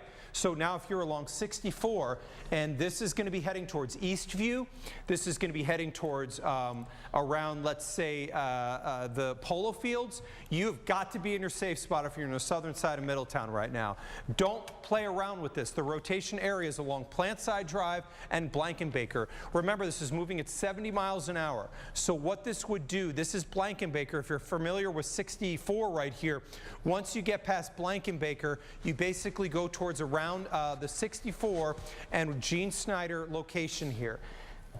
It's going to cross 64 and the Gene Snyder. Understand what I'm saying here. We may have a tornado moving across the highway. Rick, are you seeing anything different here in terms of, do you have any debris that's showing up right now? I don't have debris, but I still have that very tight area of rotation. Okay, so we'll go back over just to go through the exercise. Okay. Reflectivity. Got it. And again, Blankenbaker, Plant Side Drive, right here. And Rick, what is this pop? This looks like an 82-ish? That's a 94. 94, tell me the other side. Remember, we're not in storm relative, so it's gonna, Yeah, that's 28. so we'd subtract. So we've got about 80 miles an hour of rotational energy. Understand that this is what we call gate to gate. Gate to gate, what that means is that I'm seeing rotation right here and on the radar on the exact bin, the exact rotation area next to it, I'm seeing rotation. As somebody that is my background is in radar research. I worked with the Doppler on wheels for several years, and so there is a very big difference between rotation that's separated and rotation that's gate to gate. And what that means is I'm not seeing something rotating out here. I'm seeing something rotate like this. So this is tight rotation. This is a better view, Rick, in terms of trying to get assess the intensity. Can you give me a gate on this and a gate on this? Yeah, that one's 45. Okay, 45. And the other one's 21. Okay, so we're talking about 70-mile-an-hour rotation that's occurring right here. There it is. There it is. There's the tornado, guys. We got a tornado on the ground right now. Did they go tornado confirmed? They have not yet. It doesn't look like, but I don't think it's going to take them very long. This is a tornado on the ground. I don't care what they have. Yeah, it's right over Gene Snyder and 65. Can you give me reflectivity here? This is a tornado doing damage. Absolutely it is. Tornado on the ground. You hear me? There's a tornado on the ground doing damage along 64 and the Gene Snyder. Yeah, it is confirmed now, Mark. They're updating it right now. Perfect. It is now a tornado on confirmed. the ground. Can you give me roads here? This is going to be, the tornado is going to hit basically along, this is Shelbyville Road. So can you guys give me locations? I know the down here is going to be, this right here is Valhalla. What do we have as this road right here, guys? That one is Miles Parkway. Miles Parkway. You got to be in your tornado spot right now. There's a tornado on the ground. This is debris being lofted. This is not a, hey, I think there could be a tornado. This is one doing damage. All of this in the pink here is rain. It should all be the same. If it's underneath the thunderstorm, it should all be pink because raindrops are the same. It's not. And this means that it's a tornado because there's different size debris. This means that I can tell you this did damage as a tornado near Blankenbaker and Plant Side. The debris is now being lofted as this is crossing Gene Snyder and I-64. Guys, let's take me out a little bit wider because I want to know where that tornado is going. Bryce, let's go over to Storm View HD, and I want to do a track. Let's zoom out a little bit here, but actually, Bryce, briefly, let's go back in because I want to give very detailed specifics. South Beckley Station Road, about half a mile south of Shelbyville Road, you're getting hit by a tornado right now. If you're not in your safe spot, your life's at risk. Eastwood, Kentucky, this is going to be right here, Shelbyville Road, and this is Gilman Road. Eastwood, Kentucky, if you're not in your tornado spot right now, your life's in danger. Your life's in danger. I'm not telling you there might be a tornado. That's what a tornado looks like. This is not a maybe. This is, I can guarantee you that a tornado has hit Louisville tonight. This is a fact. We've got a tornado now that's it's over crossing. Shelbyville Road. What is this right here, guys? I know Shelbyville Road. What do we have on the junction Johnson here? Road. Shelbyville Road and Johnson, we've got a destructive tornado that's doing damage right now. Scott Reynolds is quite familiar with this area. Scott, can you detail a little bit more about specific in this location, because I know you're super familiar with where we're looking at. Yeah, I mean, that is right out there. There's a little liquor store right there, Okay. a little, you know, beer and wine and liquor place right there on Shelbyville Okay. Road. That's So just that's brushing. east of Valhalla, right? Yeah, it's getting really close to Valhalla and also to the Polo Fields neighborhood where I've got a relative there. Okay, make sure they know, Scott. The call has just been made. Okay. But yeah, that's, wow, there's a lot of people there. Scott, keep an eye on that for us. Let us know if you hear power outage increase. And you guys can see, we're with you. Mark, I'm going to take you over Affecting to our family too as well, by the way. And this, are we looking? We're Bryce, looking due west at Simpsonville. Price, can you give me just a pinch to the south of that? I think that may be the Yep. tornado right there. Yep, exactly. This is why I want to throw this up. We're getting a little bit under the clubhouse here at U of L Golf Club. It's okay. so- We'll deal with what we have to deal with. Can you guys two-box me into radar here with Simpsonville camera? Where we're watching is right here. We're going to see if we can get a view of that tornado. Okay, Bryce, it's right here. Let's move to the right just a little bit. The tornado is right here, and it's heading right towards our camera in Simpsonville. We're going to see if the tornado, there it is. Every time you see a power flash, a couple things to note. If it's coming bottom up, that would mean that it's a power flash. If it's coming top down, that is lightning. So we're watching to see if our Simpsonville camera will view this. Bryce, keep an eye on that. Take me back over to StormView HD or StormView 3D because I want to check that area of rotation. So let's go through here. The area of rotation, Bryce, is going to go just a little north of west. So I want you, Bryce, to be just about, put it at west-northwest. And I think that the area of rotation is going to come out here. This is Shelby County, and this is Jefferson County.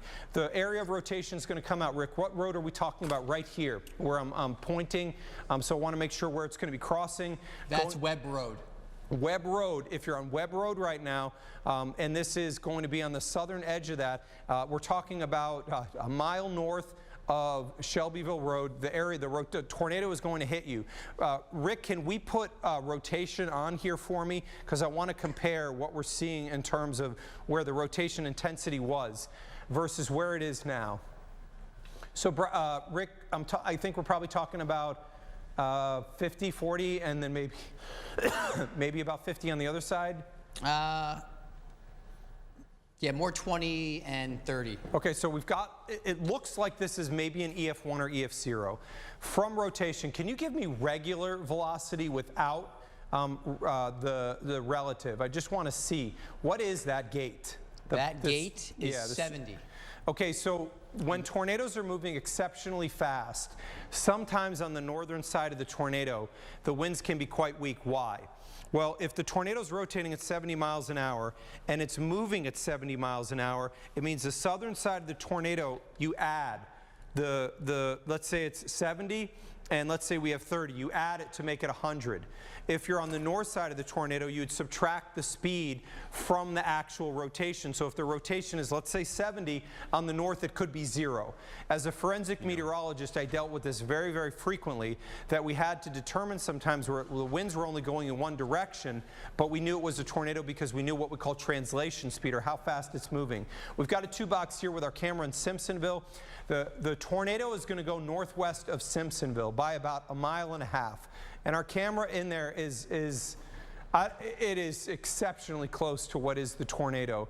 The debris is starting to spread out here, guys. Rick, the debris spreading out means we may be having fallout, what we call debris fallout now, from the tornado. Right, and actually, velocity kind of verifies that. I'm going to rock back a couple of scans. So here's where things really started to escalate, right south of Middletown, and then right there. Well, you see that rotation with I-64 and I-265, the Gene Snyder, and then it wrapped its way off to the north and east, and now the rotation has not only weakened but spread out. You want to look for those colors, really bright, tight together. You're not seeing that tight and bright tendency right now. That's a which good is a sign thing. that it looks like it's weakening. I mean, but this thing. But this is what we talked about. Yeah, that's exactly we what knew we this talked could about. happen. This just hit a junction two, where two major interstates come together. It's a worst case scenario. I don't like good seeing picture. So right there's there. a picture of that. So can you guys take that full and put that at the wall for me? This is what was, I believe, the wall cloud. if we're looking at that, so when we try to determine if this is a tornado, what we're looking for is what I refer to as the ground interface. So here is the wall cloud or the lowering. This is the ground interface right here. If you look really closely, you can see that it goes from dark gray to light gray. So this was at least reaching towards the ground. Whether this touched down or not, we'll have to find out. I would say, guys, not 100% conclusive in that picture, whether it's a tornado for sure, but it is definitely at bare minimum, Rick. That was a steep lowering. And now on a positive, we're seeing what we just talked about. You said the rotation came down. So Rick, walk me through. When you're looking at debris that's been lofted for a tornado, if the rotation starts to come down, what should happen to that debris? What's going to happen? I mean, it was thrown up in the air. Right. Well, if the rotation comes down and you don't have those strong winds keeping everything flowing, spinning, and lofting in the air, well, at some point, without the wind, it's going to have to come down. I mean, so that's just like natural gravity. So now what we're seeing is the actual debris signature start to not only decrease in size, but also it's not that dark, deep blue that we once saw, meaning particles are a bit more similar. They're still not the same north of Simpsonville, but again, this is a really good sign that a weakening trend has begun. Doesn't mean you should not remain in your safe place if you are north of Simpsonville under that tornado warning.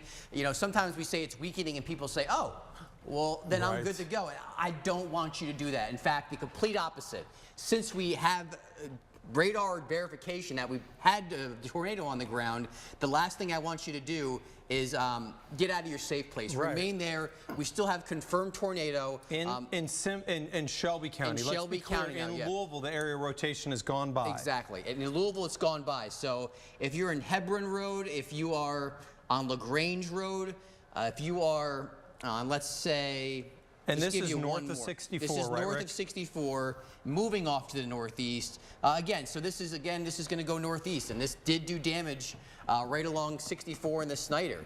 And Rick, I want to look at the power outage map here, just so we can get a sense. that would probably be, if I'm guessing, there it is. So we've now seen at least a pop. This doesn't, we may get more. What I think happened here, and Rick, I think we can kind of agree on this, when we talk about intensity, I don't think a violent tornado just occurred. Correct. I don't even know this will necessarily be strong. At least I think we're talking about probably EF1. It looked like to me that we probably were looking at around 100-mile-an-hour winds on this one. Which is about EF1 or so. And that's comparable to what we saw in the tornadoes that occurred. Here's the insanity, Rick. 4 days, Louisville has now been hit by 2 tornadoes. Do you remember when people used to say this, Bryce? I don't know if you're old enough to know this. Louisville is in a dome. We cannot be hit by a tornado. Last year, this year, the last 4 years, Louisville's been hit by a tornado. We were scratching our heads about that. And 4 days, Louisville's been hit by 2 tornadoes. Well, we just upped that statistic pretty well, didn't we? I mean, it's been a crazy spring so far. I hate to even say this, but there's more severe risk. This is just the beginning. I know. Tomorrow, the next day, even into the weekend, Saturday, we could have severe weather. I mean, if you're sitting at home, I really want to just tell you this. It's not going to be a sprint. This is going to be kind of a severe weather marathon where day after day the chances are there. The next couple days, the chances and threats are a lot lower. But it comes back up on Saturday. Now, we still have that confirmed tornado warning. The National Weather Service being active, they have just trimmed the warning. So in Louisville, we're out, right? Louisville out. Louisville, take a deep breath. Exhale. Breathe in, breathe out. Let's do it with them. I mean, you know, when things escalate like that, there's a moment in what we do where you go from this could affect an area, or it may knock down some power lines. And I can tell you, in what we do, there's a moment where we go through this could take another human being's life. And when you know without question that something's doing damage, for us, we feel the same escalation I'm sure that you do at home, because it's intense and it's scary to us because of what we do. All we want to do is keep you safe. I can tell you that Rick is here at 12:48 not because he doesn't want to, he wants to be here. He's here because he needs to be here and that he wants to make sure you're protected. Rick, while the area of rotation has gone down, we still can say there is a tornado warning here. It's near Chestnut Grove, heading towards the Cropper area, south of Pleasureville. You have got to then be careful in Christiansburg, in North Pleasureville and Cropper. We saw this go from, this has got strong winds, but it's not really rotating, to we had a tornado on the ground. And that happened in 2 minutes. Not even, yeah. It was like a minute scan. So we had nothing, and then all of a sudden, debris being shown up on radar. And that was in one scan, which are coming in every minute. We're getting a new one right now. From what I'm seeing, the rotation is not as good, which is great news. But we still have Could to it take cycle back up? That's the problem. point. I mean, Rick, we can both say that when we talked about this yesterday night, you and I, you know, we work the same shift all the time, so he and I are around each other all the time. We kind of joke about this, but we probably see each other more than we see anybody else. And Bryce jokes about that he has some of our weird habits right now. Bryce apparently was talking in a New York accent recently, and his wife was wondering where that came from. But we're around each other so much, and Rick, we were talking last night that the only fail mode out of this was if rain was so intense ahead of this, and even then we were not sure. Right. When we got towards this morning, we knew the fail mode was out of play. We knew that there was no way to get rid of the instability because we were going to be so windy today. And we knew that when we went towards this evening that we were going to get damaging and some destructive winds and possible tornadoes, which brings me back to the now. Nothing has changed in terms of the wind energy. We're probably going to see the cliff at some point, and maybe we're there. But is it time to say we're off the cliff? By the way, there's a new update, when we still have a tornado warning with tornado confirmed. I don't think there's a tornado on the ground right now, and I think we're heading in the right direction on this storm. Yeah, the Weather Service starting to do more severe thunderstorm warnings. I want to make sure they didn't do tornado possible tag. I'm sure they did with this one, but yeah, they did. So now the escalation, not only with us, but also with the Weather Service, where they start to put warnings, and they're not putting tornado warnings out, they're doing more severe thunderstorm with a tor possible. And Scott Reynolds has been manning it here. Number one, Scott, I want to say thank you from our group that you're staying here late. You have been kind of monitoring from a news perspective what's going on around the area. We have to focus on what the severe storms are doing. You are able to tell us what they've done. Tell us what we know. Well, we know there's some debris. We just heard from Richard Essex out in that area of 64 in the Snyder. Can he get there, by the way? Well, I think is he trying to get there right now? Seth, our producer's talking to us. Okay. I can tell you this. It's funny. We watch what you guys say, and then within 10 minutes, the LG&E numbers flipped. Yeah. They went from 2,625 without power to 4,944. Jefferson County went from a little over 1,000 to 3,250. So you can tell that something came through. Bullitt went from 490 some to 640, and so those were the two big changes there. Clark County REMC saying 3,000 without power, 60,000 with Duke Energy across the state of Indiana, and in our area, Floyd really with 13,000 plus. Okay, that's one of our bigger. Yeah, and Orange almost 2,000, Harrison about 570 customers. And we can tell you what occurred in Floyd is we do think there was rotation there. I don't know if that's going to end up being tornado or not, but if I had to wager one way or the other, I would argue it's probably going to end up being that was a weak tornado that moved through. And I got one quick question for you, since I have a son at Georgetown. He's going, when's the storm going to get here? Will Georgetown or Lexington get hit? They're nervous over there. It's fair. So what we're going to see, Scott, is the intensity come down. It appears that we're starting to hit what we call the cliff on this. We kind of talked about this during we didn't have a newscast tonight, but we've talked about this, for days, that we knew that this was going to transition from tornado threat to severe threat to heavy rain. And I think we're now starting to see that move towards the heavy rain scenario. But we still have a lot of warnings out there. I think that we're still going to need to deal with this. Bryce, you're looking at StormView HD right now. Let's focus. If you're in Jtown or if you're in Litchfield, you're like, Mark, give me some time. Bryce, give them some time. Tell us what we're seeing. Yeah, so the more severe thunderstorm warnings, again, these are not tornado warnings moving into Hardin County, but I want to mention, again, that this has another looking Boeing segment that we saw with the one that just approached Louisville. It produced a tornado, and now it's moved on. This one is doing the same thing in terms of bowing out. Whether it's going to produce a tornado, that's what we're going to watch for heading into Jtown. Mark, I want to show you this. This is moving northeast at 75 miles an hour. Which also speaks to this idea, Bryce, that things can escalate quickly, because this is, explain briefly, like when we're talking about storm speed.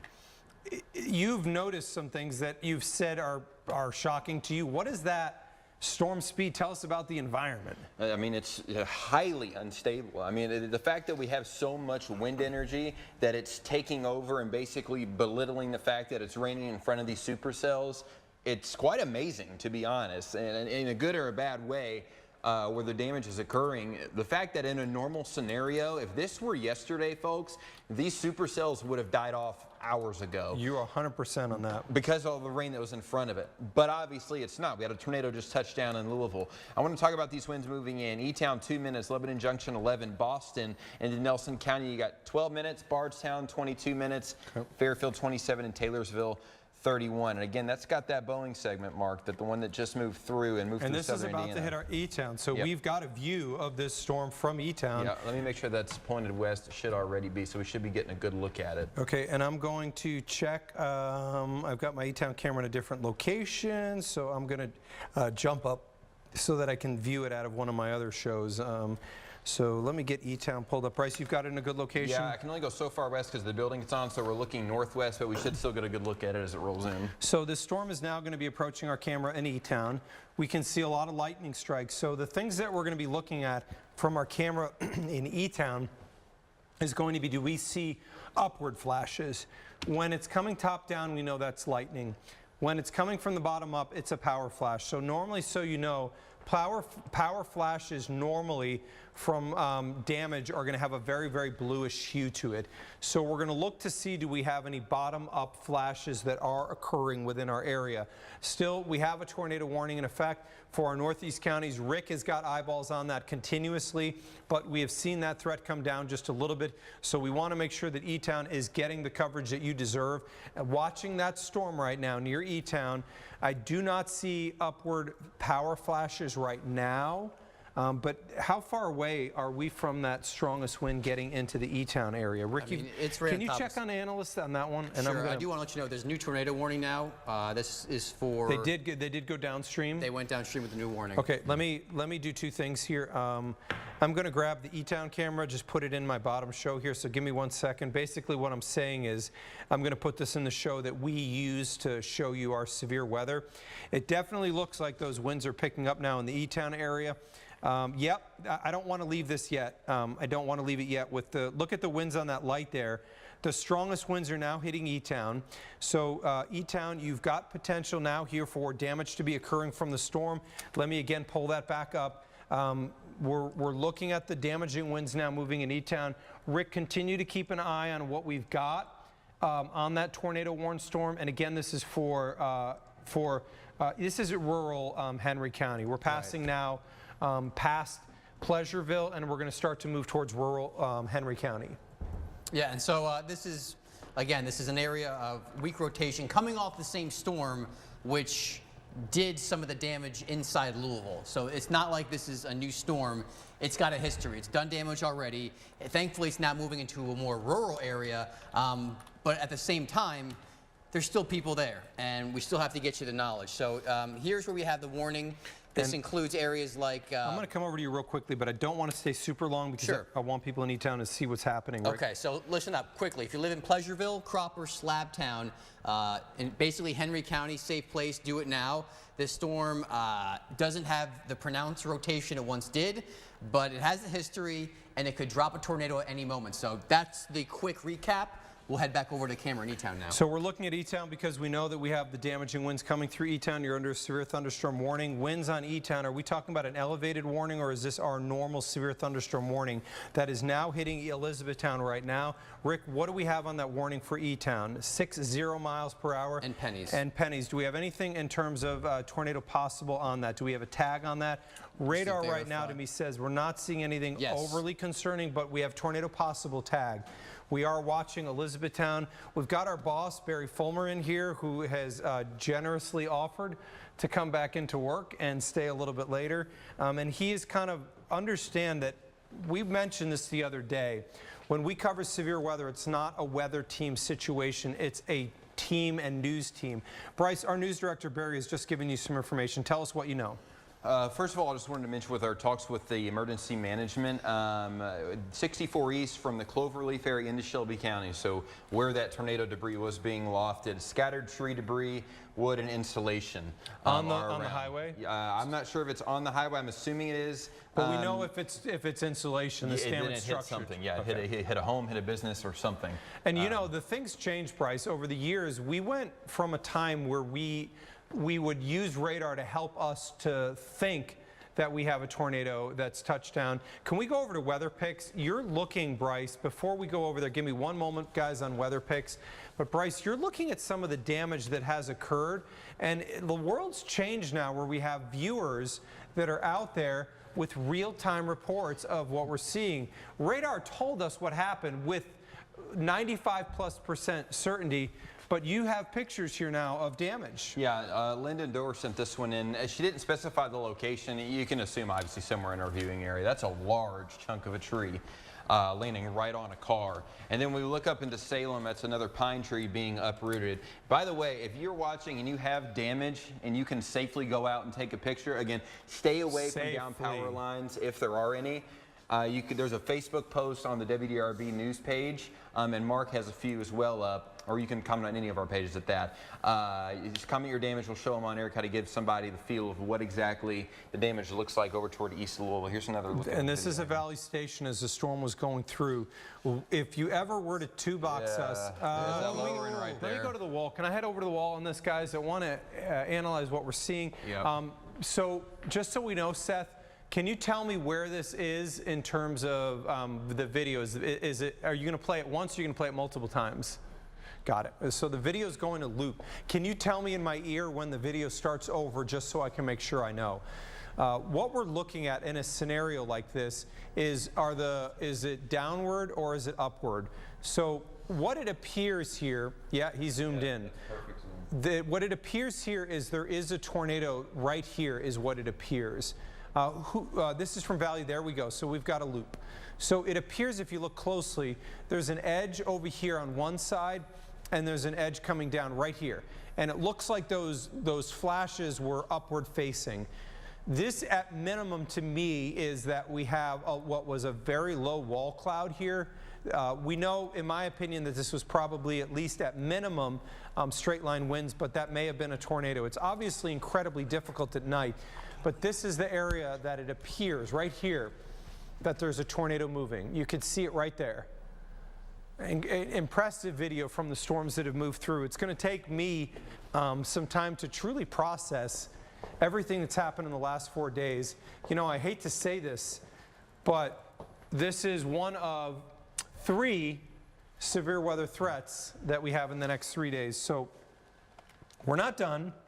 And Bryce, we're now starting to also need to talk about this rain situation that is going to be a lot. This is a bad scenario for our area. Some positives here.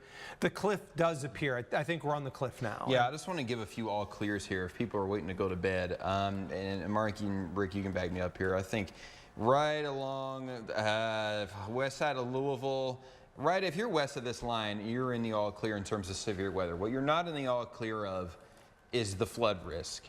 That's going to continue likely all night. And then as Mark and Rick were mentioning, we have a lot of rain on the way over the next few days. You can see how this line is sort of angled from northeast to southwest here. This is going to sort of start to flatten its way out overnight and over the next couple of days because this front that's bringing in this mess is stalling over our area, which is where and why we're going to get these waves of on and off and on and off severe storms and the potential for that, which we have a severe risk over the next, I believe, 3 out of the next 4 days. 3 out of the next 4 days. And Bryce is here late tonight until, 1. What's going to happen here is at 2 o'clock, Jude is going to come in so that he can start to work. I'm going to send Rick home. Rick knows that if I have to stay too late, that would allow Rick to come in a little bit earlier tomorrow. And Bryce is also going to stay with this. We don't walk away from severe weather coverage. What at some point will happen, since it's the middle of the night, My opinion is at some point we're probably going to return to programming only when we start to get warnings that are not tornado possible.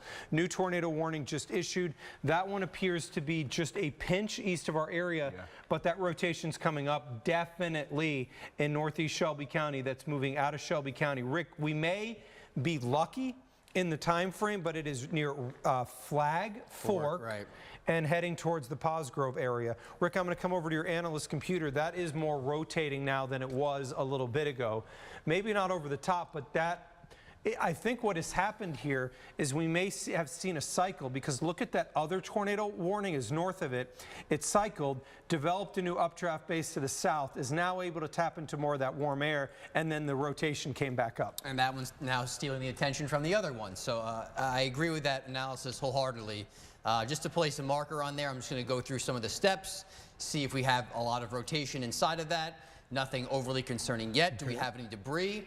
No, all pink, very uniform, all good signs that we don't have a tornado, but we do have rotation, and it could tighten up and may drop a tornado. So, but that is heading out of our areas. The positive for us, for those that are, like, let's say in Beechwood, Kentucky, it's not. So what happens is there's a handoff when these storms leave our area. Lexington's the next market that would deal with this, and they're going to be then now covering the tornado warning downstream. We know that damage has been done in Louisville. Our Richard Essex is just a hero on this one in terms of spending a lot of time with these storms. Richard, is Richard's mic open? Do we know? Richard, you have driven now from around French Lick back through Lanesville as the storms have come through Louisville. Can you tell us where you are, and can you tell us what you're seeing? Well, we are just off Shelbyville Road. We came down, I think it's Johnson Road. Okay. And we're seeing debris all over the place. We've been seeing it out on the interstate and on some of these side roads. There's a lot of it out on Shelbyville Road. And it appears to be foam insulation and regular insulation that's just been blown apart. We've gone back into some of the neighborhoods to see if we could find some of the houses that may have been damaged. We haven't found anything just yet, but every couple of feet you're starting to see some insulation that's been blown apart. So I would think that came from some type of a house nearby. When we were out on the interstate, there were a lot of limbs down and a lot of the construction barrels had been knocked over. We're just seeing scattered things all over the place. Richard, can you tell me, were you able to access somewhere near 64 and Gene Snyder? Because that's where our debris signature showed up. Were you able to get into that area? Did you see anything in there if you did? Yes. Yes, we drove right through that area, and there was a lot of debris in that area. Because it's on the interstate, we couldn't stop and take a look at it. But it appeared to be a lot of insulation, a lot of foam insulation, and some debris from the trees that had blown in that area. So yes, we saw exactly what you were seeing on the radar. Okay, we appreciate that. Our Richard Essex putting in work tonight. Number one, Richard, you're awesome. We appreciate you guys, and stay safe out there tonight. Let us know if you see anything. If you guys wanted to head towards an area where we're sure there was some damage occurred, we think that this started somewhere near Plantside Drive and Blankenbaker. So if you can kind of get back into those areas, that's where we're watching. This is a track on the tornado warning. We've got a new one now. So this is a new tornado warning that is now off to the east of Jtown. Bryce, we watched this storm come through Jtown. If you're in New Haven right now, you're very uncomfortable. Give us a time on the storm moving along. New Haven, you got 3 minutes. Botland 11, Bear Wallow 17, Brush Grove. We're going to go 21 minutes. And again, this one is cooking to the east as well. Just like the ones that were moving across Louisville, this is moving northeast at 75 miles an hour. 26 minutes in Willisburg and 31 in Battle, and honestly maybe even be a little shorter than that considering how quickly this is moving. This is what we were talking about earlier with these storms just cycling over and over and over. Even though there's all this rain out in front of the storm and of the supercell, it's not affecting the actual supercell itself because of the amount of wind shear that we have. I'm going to go over to Rick DeLuca, who's on Storm View 3D once again, and he's looking at that rotation. DeLuca, do you think we're seeing the tighter rotation, or are we seeing any debris like we saw over near Shelbyville Road? We're definitely seeing some surges within the line, and what I mean by that is where you see those reds around New Haven pushing out a little faster, that acceleration is due to the stronger winds, which means New Haven, I do think you're going to get some powerful winds, no doubt in the neighborhood of at least 50 to 60 miles per hour. Could it be tornadic? I'm seeing subtle areas of rotation, nothing extremely pronounced, which is some good news. Just to verify that, I'm going to go through a couple of steps. There's the new scanning right there showing maybe a little tightening trying to occur, but the winds are getting very close now. New Haven, you probably hear that howling going on outside with those strong winds. I'm going to go over to a product known as NROT to see if there's any area I can identify. It's elongated. It's a very elongated. That's more of a linear, straight line kind of effect, and you actually match that up, and that's really what it looks like. Yeah. But because the reds and greens are so close, we keep saying within one scan, which is 1 minute, you can get a quick spin up. So that's why I want you to treat this like a tornado, even though this may be more of a straight line wind sort of situation. And just to verify correlation coefficient, not seeing any sort of debris signatures like we saw before. I mean, that thing, it was undeniable. It was crazy to see those dark, deep blues. We are not seeing that right now. And so that you can just breathe a little easier, but still safe place for those of you inside that red polygon. And Rick, if we could, I'm going to go over to StormView HD right now. And Bryce, I want to head over the wall, but we're starting to see a little bit of a transition on that cell, which I think is probably the reason that the National Weather Service pulled and went towards the tornado warning on this versus severe with tornado possible. Bryce, can you rock me back just 1 or 2 scans? This is the body of the cell, and you'll notice it's kind of garbagey and kind of looks like a bow. Watch right here as we go east. You see how it starts to get this inflow notch and starts to get the hook around the bottom. So what it is doing is it's showing us that it is starting to pull rain around the back and trying to rotate. That notch in there says that this is coming up in rotation. If I'm in Bardstown right now, I'm taking my tornado safety precautions, which means downstairs, underneath something. I need you in the center part of your house and keep away from windows. As we noted, it's elongated in rotation, but I suspect because it is starting to show that notch, that rotation is going to tighten up in the next 1 scan or 2. Botland 10 minutes from now, Booker 14 minutes from now, in the Brush Grove area 20 minutes from now. And since these are cooking, Bryce, what's the speed on these? 75 to the northeast. 75 miles an hour. It's going to be in Willisburg in 23 minutes. So you've got to take your tornado safe precautions. Balltown, there is the area rotation right now. This is Bardstown Road here. This is 31E. So you know when you go through Bardstown, you come into town, you go around the roundabout, and then you would come back out of Bardstown. This is the bluegrass right here, and this is Bardstown Road right here. So this is going to be going and crossing the Bluegrass and Bardstown Road near Balltown. That is a very highly traveled area. It's going to go down the Bluegrass Parkway, basically on top of Bardstown Road. You've got to take your tornado safety precautions. If you have any friends that are traveling on the Bluegrass right now, say, hey, near Nelsonville, there's a tornado that could be, there's a tornado warning. It could spin up quickly, and you need to be careful if you're near the Balltown area. Botland, Booker, and all of these areas, be careful. There's an area of rotation. I think we're in a transitional period because of that inflow notch. Rick, when you look at it on 3D, it's starting to make that turn from straight line winds towards a tornado threat. And you can see we had the reds and the greens kind of almost let's say parallel to one another, and now they're starting to sort of kink around, and you even see that pop of higher winds. That's the darker reds around Bellwood Road, and that is just a sign that this is starting to intensify a little bit, and that pop of wind will stay just north of Balltown, but may scrape southern Bardstown, crossing over New Haven Road, and this is following areas like the Stephen Foster Road. So again, Bardstown, some strong winds, they're moving your way. And I'm just going to give you some estimate of how strong they are, at least 55 to 60 miles per hour, some strong winds in that vicinity. So this is, again, another tornado warning. And they just statused it too, it appears, clipping the back edge of that. Edge? Okay. I mean, it's right south of Bardstown. Bryce, can you make sure our camera out of Bardstown? There it is. See that? We're all on the same page. So we've got our camera out of Bardstown looking due south. Remember what we're looking for now. we're looking to see if we get any power flashes, which would mean light down upward instead of the lightning, which is top down. While we watch this, I want to mention that we just got a report that so we know where the tornado we believe started in Louisville was near Plantside and Blankenbaker.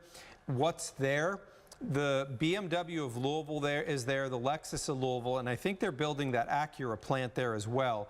That would be just near the main event area and also near the Extreme Theater. So we know that the Lexus dealership, we're getting reports that I'm going to use the verbiage that was shared with me is hit hard. So we'll find out specifically what that means. But that Lexus dealership and BMW of Louisville is that exact area that we believe that damage occurred. Watching the storm out of Bardstown, Bryce, you're seeing more reports coming in. You know, we have gotten a lot of reports out of Washington County of damage, and you're getting more reports of that now. Yeah, this is Pekin. And if we can go to weather pics, if we could. Yeah, we'll go over to weather pics and I'll show you exactly what I'm talking about. But the picture you're about to see is out of Pekin, Indiana. And what it is, I believe, just from the looks at it, just from this picture, and it's in the dark again, I do think it's more of a straight line wind damage here. Those are power lines. And what is that in the middle there? Is that a light laid down? That's the power line that's bent So down. the power line's bent laid down toward the home. Is it on the line itself, too? It's hard to tell, but it looks like that wind. That's got a transformer on it still, too. So this is probably some 70s that laid that down. Absolutely. And then here's another one on Chenoweth Hills in Jtown as we watched. This was before the tornado touched down, by the way. This is when Rick was talking about those 80, 85 knot sparks, even though they were 1,400 feet off the ground. That's your tree damage. That's a thick and looks like healthy tree there in Jtown. Let's go back over to that Bardstown cam real quick. And again, we're starting to see that lightning pick up a little bit more. Yeah, that storm's almost on top of Bardstown as we speak. So, yeah, I mean, this is the camera I was looking at on Sunday when we started to see something fly by the camera. Yep. Change direction? Yes, we believe in retrospect that was maybe a container that had trash in it that was flipped. But when we saw the rotation center over Bardstown and then we get something flying by the camera, there's this moment of, oh no. This is looking south out of Bardstown right now towards the Balltown area. The rotation center is going right along the bluegrass. It is it's the second worst if you're not talking about a major interstate. That area has come up, Rick. We're going to see crazy winds in Bardstown any second. Can we go 2-box with the Bardstown camera, guys? It's really starting to pick up. What are we getting on those gates? And I assume we're about 2,500 feet above the ground. We're about 1,600, so they're a little bit better. Oh, these are lower. Okay. And these are 62 knots. I'm going to go back to that Bardstown camera because I think we want to see this. What's going to happen here? We're probably talking about 60 to 70 mile an hour winds about to hit Bardstown. And it's definitely rotating. It is definitely rotating. There's an area of rotation near Balltown, and there's an area of rotation right over Bardstown. This is, as Rick noted, elongated rotation. Boy, that is really starting to get crazy in our camera in Bardstown. This is why we installed the cameras. You know, we had decided that a camera network was really necessary in this area, and that's the reason why we put this in. There's nothing that replaces live eyes on the ground, and our camera is always live eyes on the ground as we are viewing this from the square in Bardstown. Bryce, the wind's picking up there. We still have power. That's a super positive there. Yeah. But it doesn't look fun. No, it doesn't. And just to compare what it looks like on radar here, there's it moving through Bardstown, and there's that second little bit of rotation that Mark mentioned and that Rick DeLuca was watching real closely over the Balltown area. Both of these need to be watched. I think especially for that Balltown one, Rick, while that one in Bardstown is rotating, that one near Balltown, a little bit further south of it in particular, has that little bit of the inflow notch that kind of shouts at you a little bit more. It's spinning a little more than the one in Bardstown. I mean, Bardstown right now just getting rocked by rain, and that's not just your regular rain. This is getting blown sideways by some of those powerful winds, lightning flashing all over the place.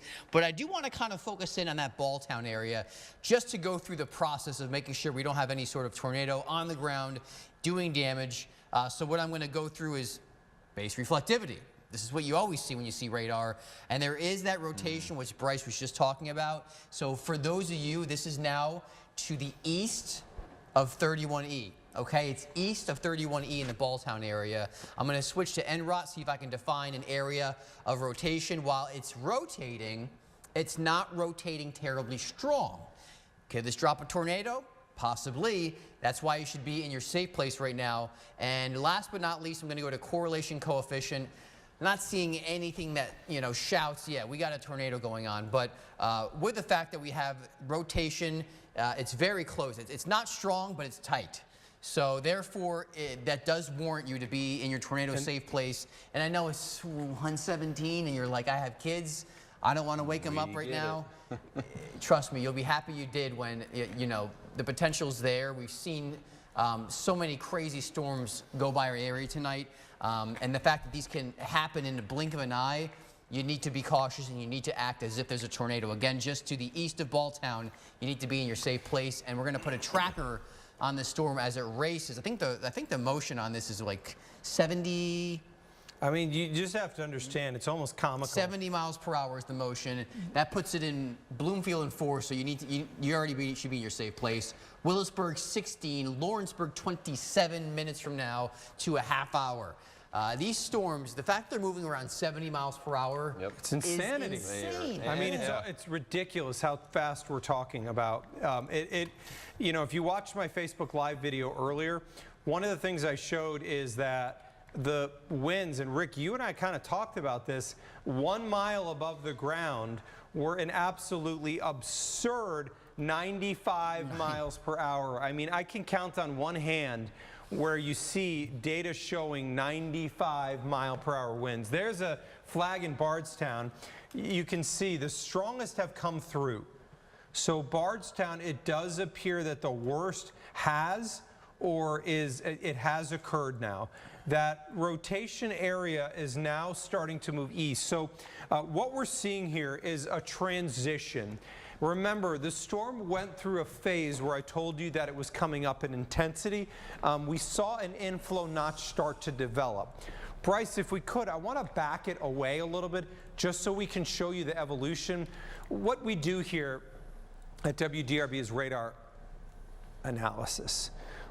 We have never been people that are just going to regurgitate information. And, you know, you may know this or not, but my background is in radar research. I spent multiple years with what are called the Doppler on Wheels crew. I went out and we sampled tornadoes, we sampled fronts, straight line winds. I worked then on a research project studying microbursts and downdrafts, which are winds that come out of thunderstorms and head to the ground. I did a research project with multiple hurricanes, multiple deployments. My graduate research work was on a tornado that hit Spencer, South Dakota. So I have spent a lifetime trying to get better at radar analysis.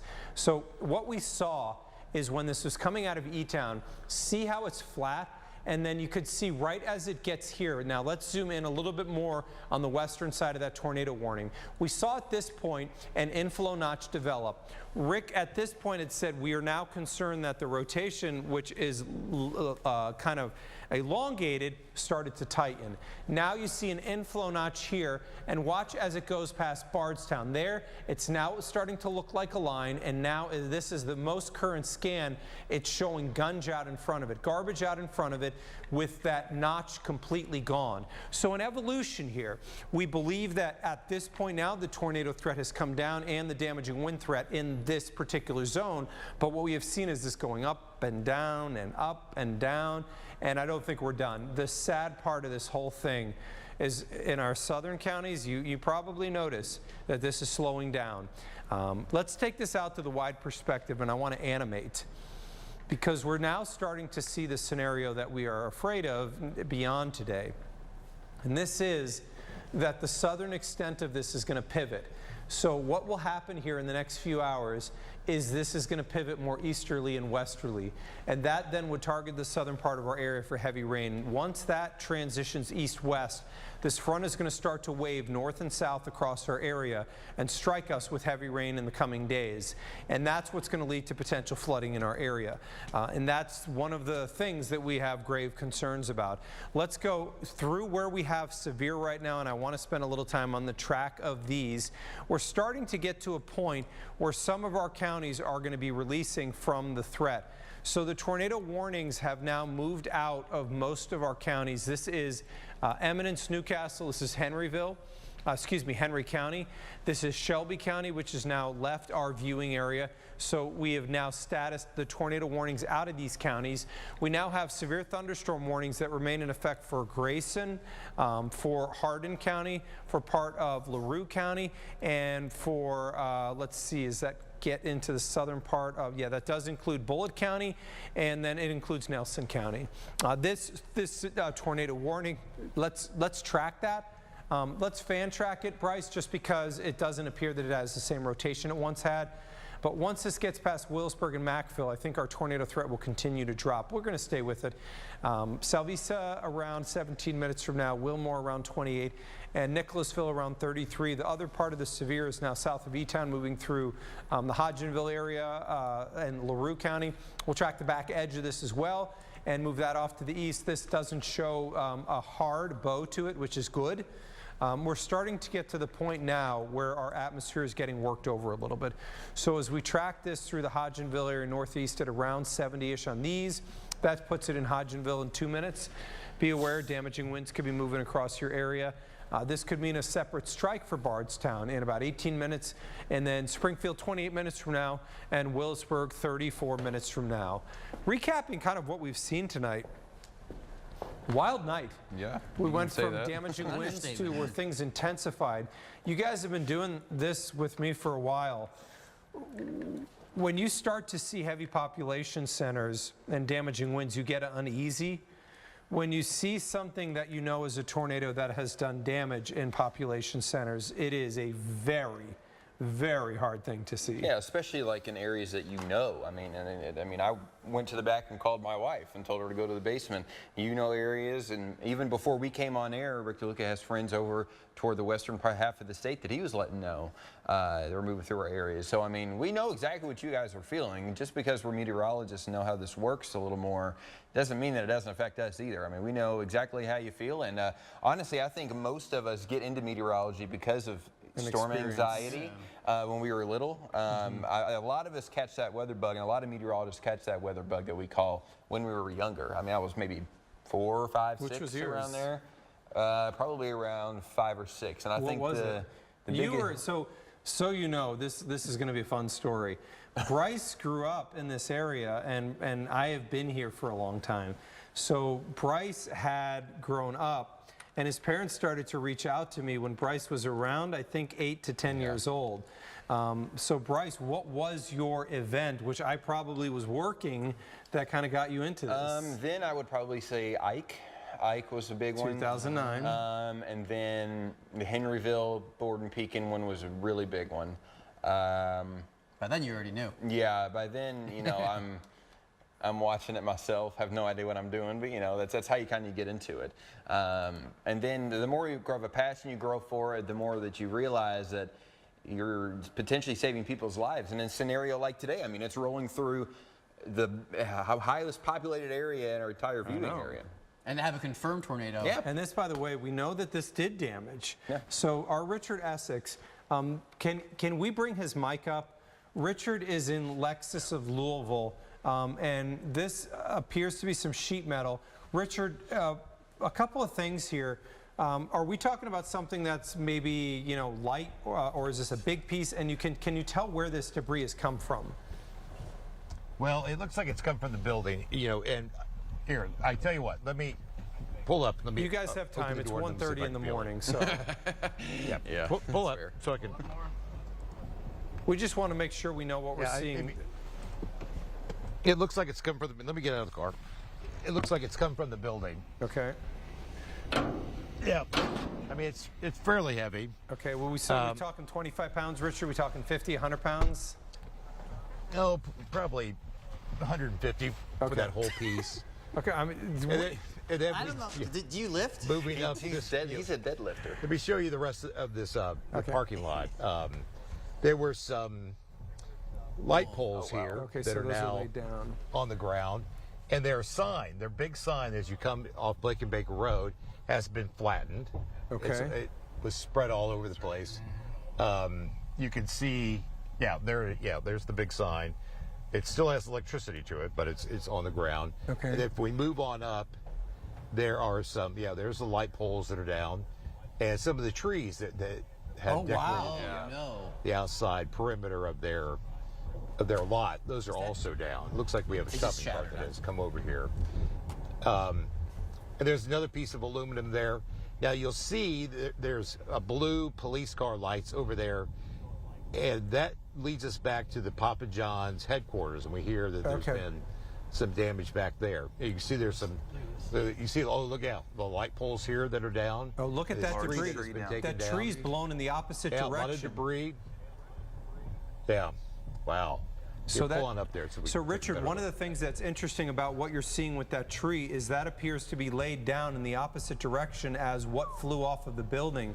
So remember, you can kind of see how this is flipped in different directions, which is a strong indicator of a tornado. I know this is next to BMW of Louisville as well. Do you see the damage has extended across that area, or is it highly confined and small, maybe towards where that Lexus is and then crossing towards Papa John's headquarters? It looks like it came right next to the Lexus dealership. Okay. It did not go, from what we have seen, did not go into the BMW dealership. Got it. But you'll see all of the Lexus dealership put most of their cars that were typically outside underneath their awning to protect it from hail and some of the storm that they thought was coming. So Richard, we appreciate this. Can you let us know, can you head down a little bit towards the Papa John's and see what you can see on there? But we appreciate this. I mean, this is, it's very obvious that this is tornado damage, and it's very obvious because you can see there's trees right there just on the left part of the screen that don't have damage, and then you can see this one is torn apart. Very, very obvious tornado damage in this area, and your reports tonight, Richard, have been highly helpful for us to know exactly what happened as the storms move through. Appreciate this, Richard. We're going to come back over here. We've got strong storms continuing to move across our area as we have tornado warnings still in effect here. The storm that is east of Bardstown may have gone through a cycle now, and it does appear to be now getting itself better organized once again. This is a storm that's already done this several times, so it would not surprise me if I'm in Bloomfield right now. I'm going to take this extremely seriously. I'm going to prepare for 70-mile-an-hour winds, and I'm going to prepare for the possibility of a spin-up because it does appear that it's starting to get itself reorganized. What specifically are we at? Does that have tour possible on that, Rick? It sure does. Tour possible, hail, and wind threat with gusts up to 60, and that does look like it's a downstream warning, which means they're seeing what's happening now around Fairfield, which came out of Bardstown, now moving to Bloomfield and Chaplin. So those of you who are in Chaplin, prepare for 60-mile-per-hour winds. They just, I do believe, have allowed the tornado warning to expire and are now covering this with severe thunderstorm warnings once again. But don't forget the tornado possible tag. So that's, I think, how we're going to see the rest of the night unfold here. Since we're starting to see that peak down to the south near Bonneville, Hodgenville, not seeing the same wind we once saw. Still, if you live in Spencer County, if you live in Nelson County, especially around the north and the eastern section, you're going to get some of those strong winds without a doubt, 60 plus possible. So please prepare for that. And I'm getting pictures here out of the Beckley Station area. In the hills of Beckley Station, that windows were blown out of homes. And there is damage here that appears very obviously to be tornado damage. This is the obvious area that the rotation went through. It has been quite an evening, guys, quite an evening. We obviously, when we made our forecast, nobody wants anything bad to happen into our area. There's just signals about today that made it not the same as other days. We don't know the extent of what the strength of these tornadoes were. We won't know, we may not know for several days. The Weather Service sent out an email earlier this week that said that because of the prolonged severe weather threat, because of the possibility of flooding, that they were, and also because of staffing issues. Look, I think we all know and have heard about this, that they may not be able to get out to do surveys for several days. I can't tell you which one of those things specifically causes the greatest reasoning for that, and I don't even want to get into it. But we know that we may not know for several days. My belief here would be because the damage in Louisville is very close, within 6-8 miles from where the National Weather Service is located, that they may very well be able to get to that and survey it. but we'll find out. Time will tell us on that. Let me take you into the storm right now. Give a bit of a scope on this one as we look at Van Buren through Sparrow, through around the Pullman area. Rick, it definitely is producing at minimum really strong winds. I think that we can all agree on that. That's our best case scenario. Yeah, and thankfully, you know, it's starting to lose some of that fuel, but nonetheless, I mean, 60-mile-per-hour winds, that's going to wake you up. So don't be shocked if you're not awake from the rumbles of thunder, but you're going to start to hear the windows rattle from some of those strong winds in Van Buren, in Sparrow. It's on top of you right now, along with that heavier rainfall. We have transitioned right now. down the Bluegrass Parkway. It's too. right. I mean, imagine traveling the opposite direction into that. What if you're an 18-wheeler that's coming down there? I mean, it's a heavily traveled area. Listen, I don't even like passing 18-wheelers to begin with. I know, right? Yeah. So you add 60-mile-per-hour winds, torrential rainfall. No thanks. Don't sign me up. So that's the only warning that we have right now. But that is something to rejoice over. yeah, I mean, and that's about to get out of our viewing area. It's about to get out of our viewing area. So we talked about the cliff. We're kind of explained this. I mean, when we say storms are going to hit a cliff, there are ingredients that we look for in the atmosphere. There's also an inevitability. Inevitability means that you cannot sustain fuel forever. Fuel is directly connected to heat of the afternoon. When we talk about hitting a cliff, what we mean is that we may have peaked. And what we're seeing here is a sign that the cliff we've gone off that edge. Yeah, and just think of it like your cell phone. You've been talking on the phone all day, going, texting, looking things up. Your battery is going to start to drain slowly but surely. And at some point, Good analogy. you really don't have any energy left. And that same thing applies to the atmosphere. So basically, you know, we're in the red right now. There's really not much left for these storms to work with. They're still trying, but we've lost the energy, we've lost the fuel, the instability is coming down, and that's what you're referring to as the edge. So just think your cell phone, you know, we don't want to plug it back in and charge it up, but we may in the coming days. Yeah, and you can with the sun coming back out. Right.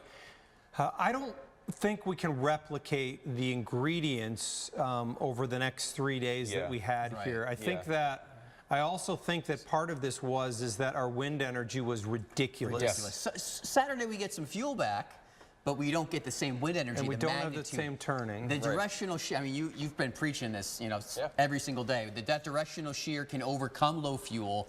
This time we actually had both. We had the fuel and the wind energy, which is why, I mean, we just got trashed with so many warnings around the area, not just severe thunderstorm, but tornadic, because of that dangerous directional shear. There's two types. Directional is when it changes with height. Speed is when the magnitude goes up with height.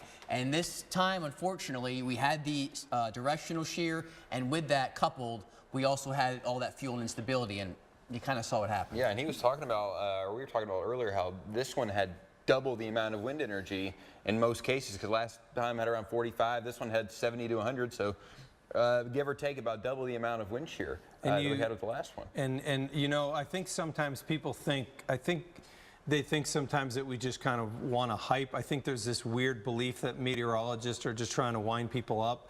In the end of all this, I'm pretty tired.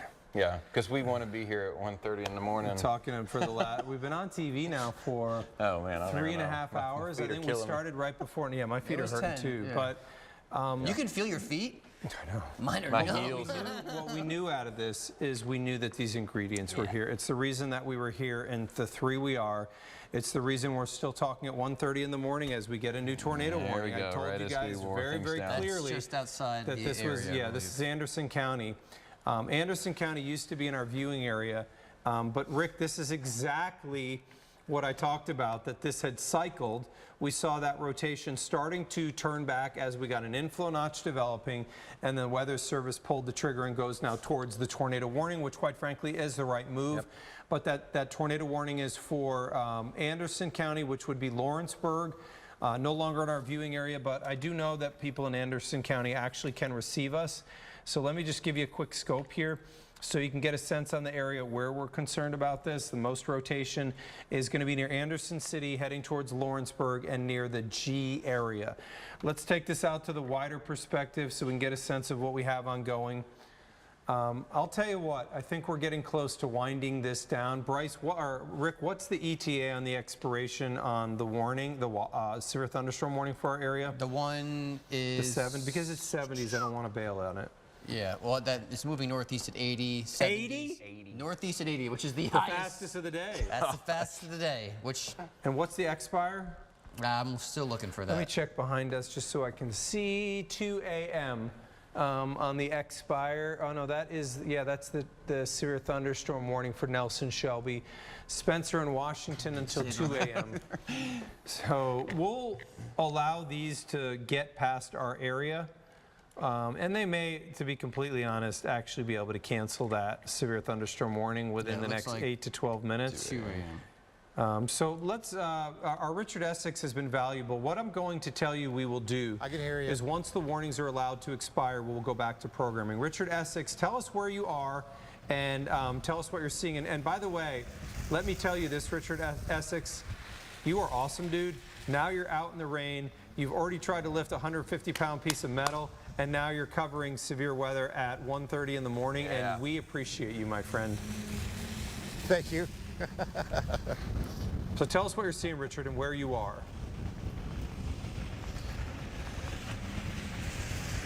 Well, I've been sitting in that truck way too long. My legs. He's got to stretch his legs, and we want to sit down. We are right across the street from the Lexus dealership. There is a office complex, and if you look at this building over there, you see the roof is starting to come off. You see there's an awful lot of insulation that has been thrown around in this area. That's it. That's We the saw place. some of the fire department starting to walk through here doing inspections. We've seen a number of emergency vehicles coming back here, but I want to focus on this roof up there.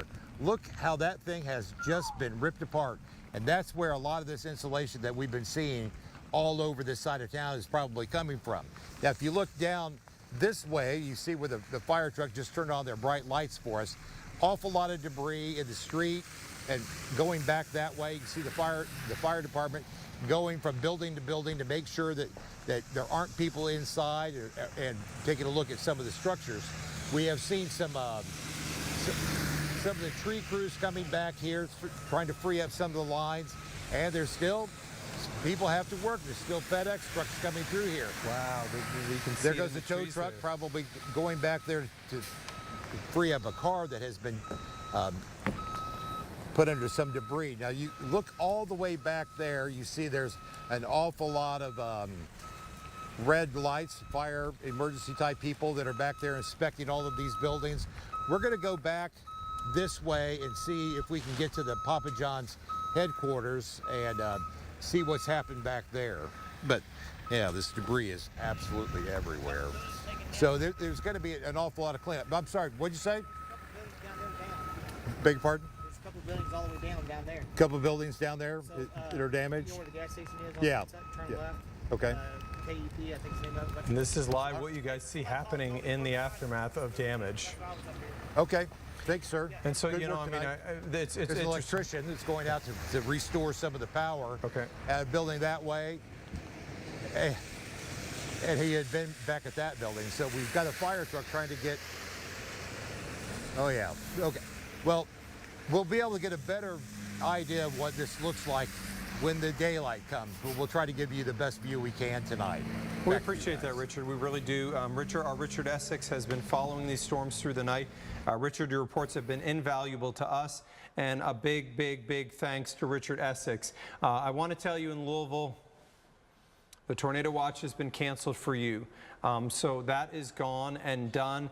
Rick DeLuca, you need to start to wind it down so you can head home. Bryce, you're going to stay with me for a little bit longer as we stay with these.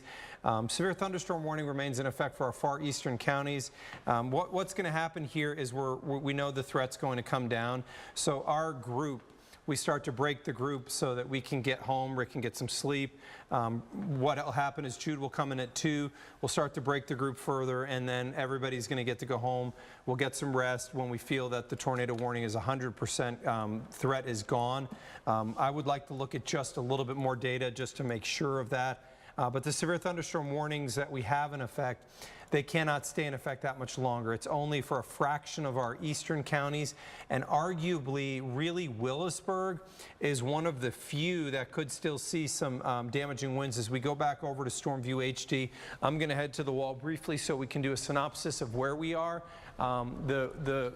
The gusty winds still could be near or north of Willisburg. This is about to breach the county line and get out of our area into Lawrence County. So the Weather Service may do a status and chop. Bryce, can we go on the northern edge of this Boeing segment just because I want to see where that is with respect to Shelby County?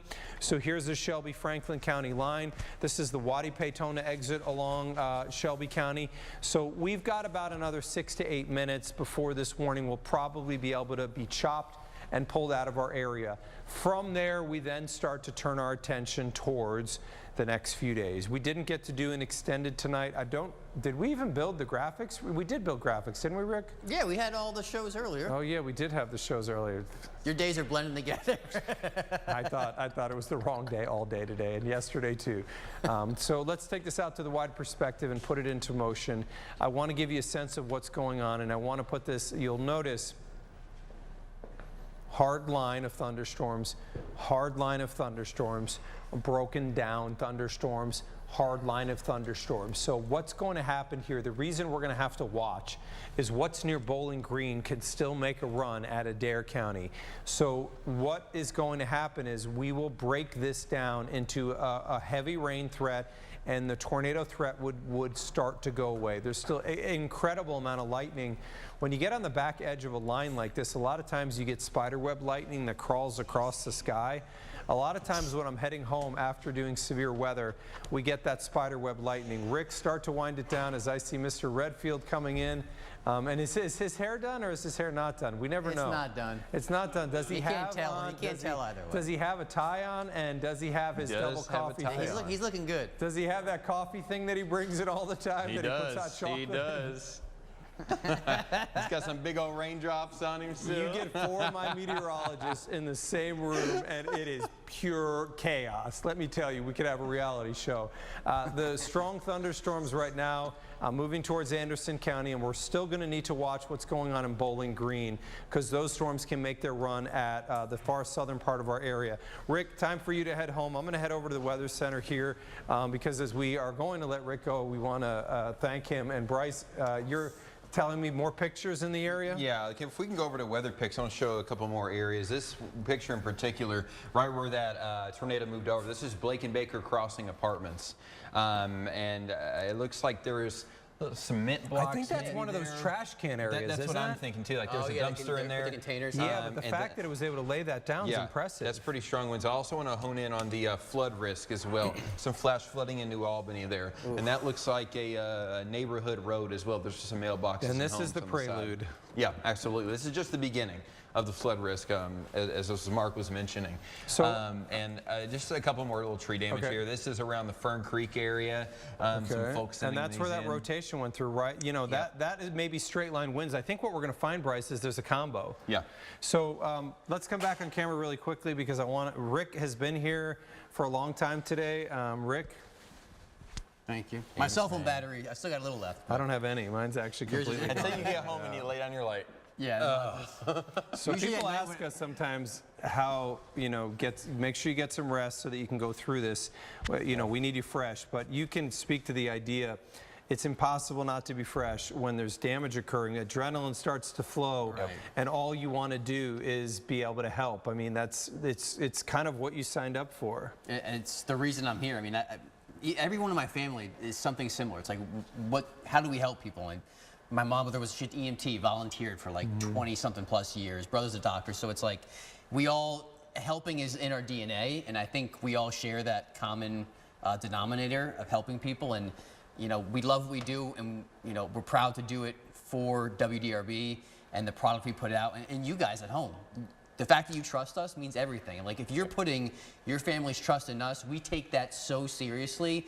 And it doesn't matter where you are, if you're in Louisville or outside Louisville, we're here for you. And that's the bottom line. And so what I do want to say here is the severe thunderstorm warning was just chopped. I want to just briefly look. It covers a sliver of Eastern Shelby. I honestly think that probably was a mistake that they didn't take it out, and I don't mean that in a negative way, but I think they were trying to chop all the county out in just a fraction. So we're going to wrap up our coverage here for tonight. Number one, I hope we were able to help you guys. Number two, we also want you to know that there is a severe weather threat tomorrow. Hail would be the primary threat. There's a severe weather threat on Saturday. We didn't get full time to talk about it, but this is going to be the cold front that actually ends all of this insanity. So we will be talking about that on WDRB in the morning, and Rick and I will be talking about it in the afternoon. And lastly, there is potential for significant rain in the next 4 days. Data is honed in more on around 6 to 8. Just for reference, under a 6-day period, 1997 generated 12. I don't think we're at that elite of the top, but there are going to be many flash floods in the coming days, and you're going to come onto flooded roadways, and you're going to have to make a decision that each one of us may have to make, and that is, do I try to drive through the flooded roadway? What I would ask you to do is think towards your family and just remember them, because if you go into that flooded roadway, you may never see them again. So if you go into a flooded roadway, we hear it every time. Sometimes people don't come out, and it happens too much, and it's been the real difficult thing in meteorology to get people to stop doing. So please be careful. Flood threat will continue next week. Things will quiet down. We hope that we've been able to help you. We've got a tornado watch remaining in effect for our southeast counties. We'll watch those. One warning still in effect right now, but the storms are leaving our area. If things escalate and we have a new risk of tornadoes or heightened risk of severe, we'll come back in. So keep it right here on WDRB. For Rick DeLuca, for Bryce Jones, we appreciate you joining us tonight. Way. I have a lot of grandkids. At some point, you just stop caring how they got here. I'm gonna get some punch. It's non-alcoholic. Oh. You coming down? In a sec. You're not missing much. It's real awkward down there. Something wrong? No. Is it your mom? Because something's definitely wrong with mine. No, she's fine. Well, she's a nightmare, but that's not it. Pretty. Yeah, Georgie got it for me. There's a sonogram of our baby inside. Good for Georgie. Yeah. Good for Georgie. I gotta tell you, I think the Cowboys are gonna take it all the way this year. Not really into football. Seriously? That's cool. You like cars? Not really. Music? Yeah. Great. Who do you like? The Smiths. I don't know them. Guns N' Roses? Corporate rock sellouts. Yeah, well, sellouts will kick ass, so. Hello. Sheldon, this is Mandy's brother, Connor. Are you watching the game? Because I heard the Cowboys are going to go all the way this year. It's okay. You don't watch football either. Great. I learned who Troy Aikman is for nothing. So Connor seemed like a good kid. Oh, yeah, he's a good kid from another planet. Oh, I got one of those.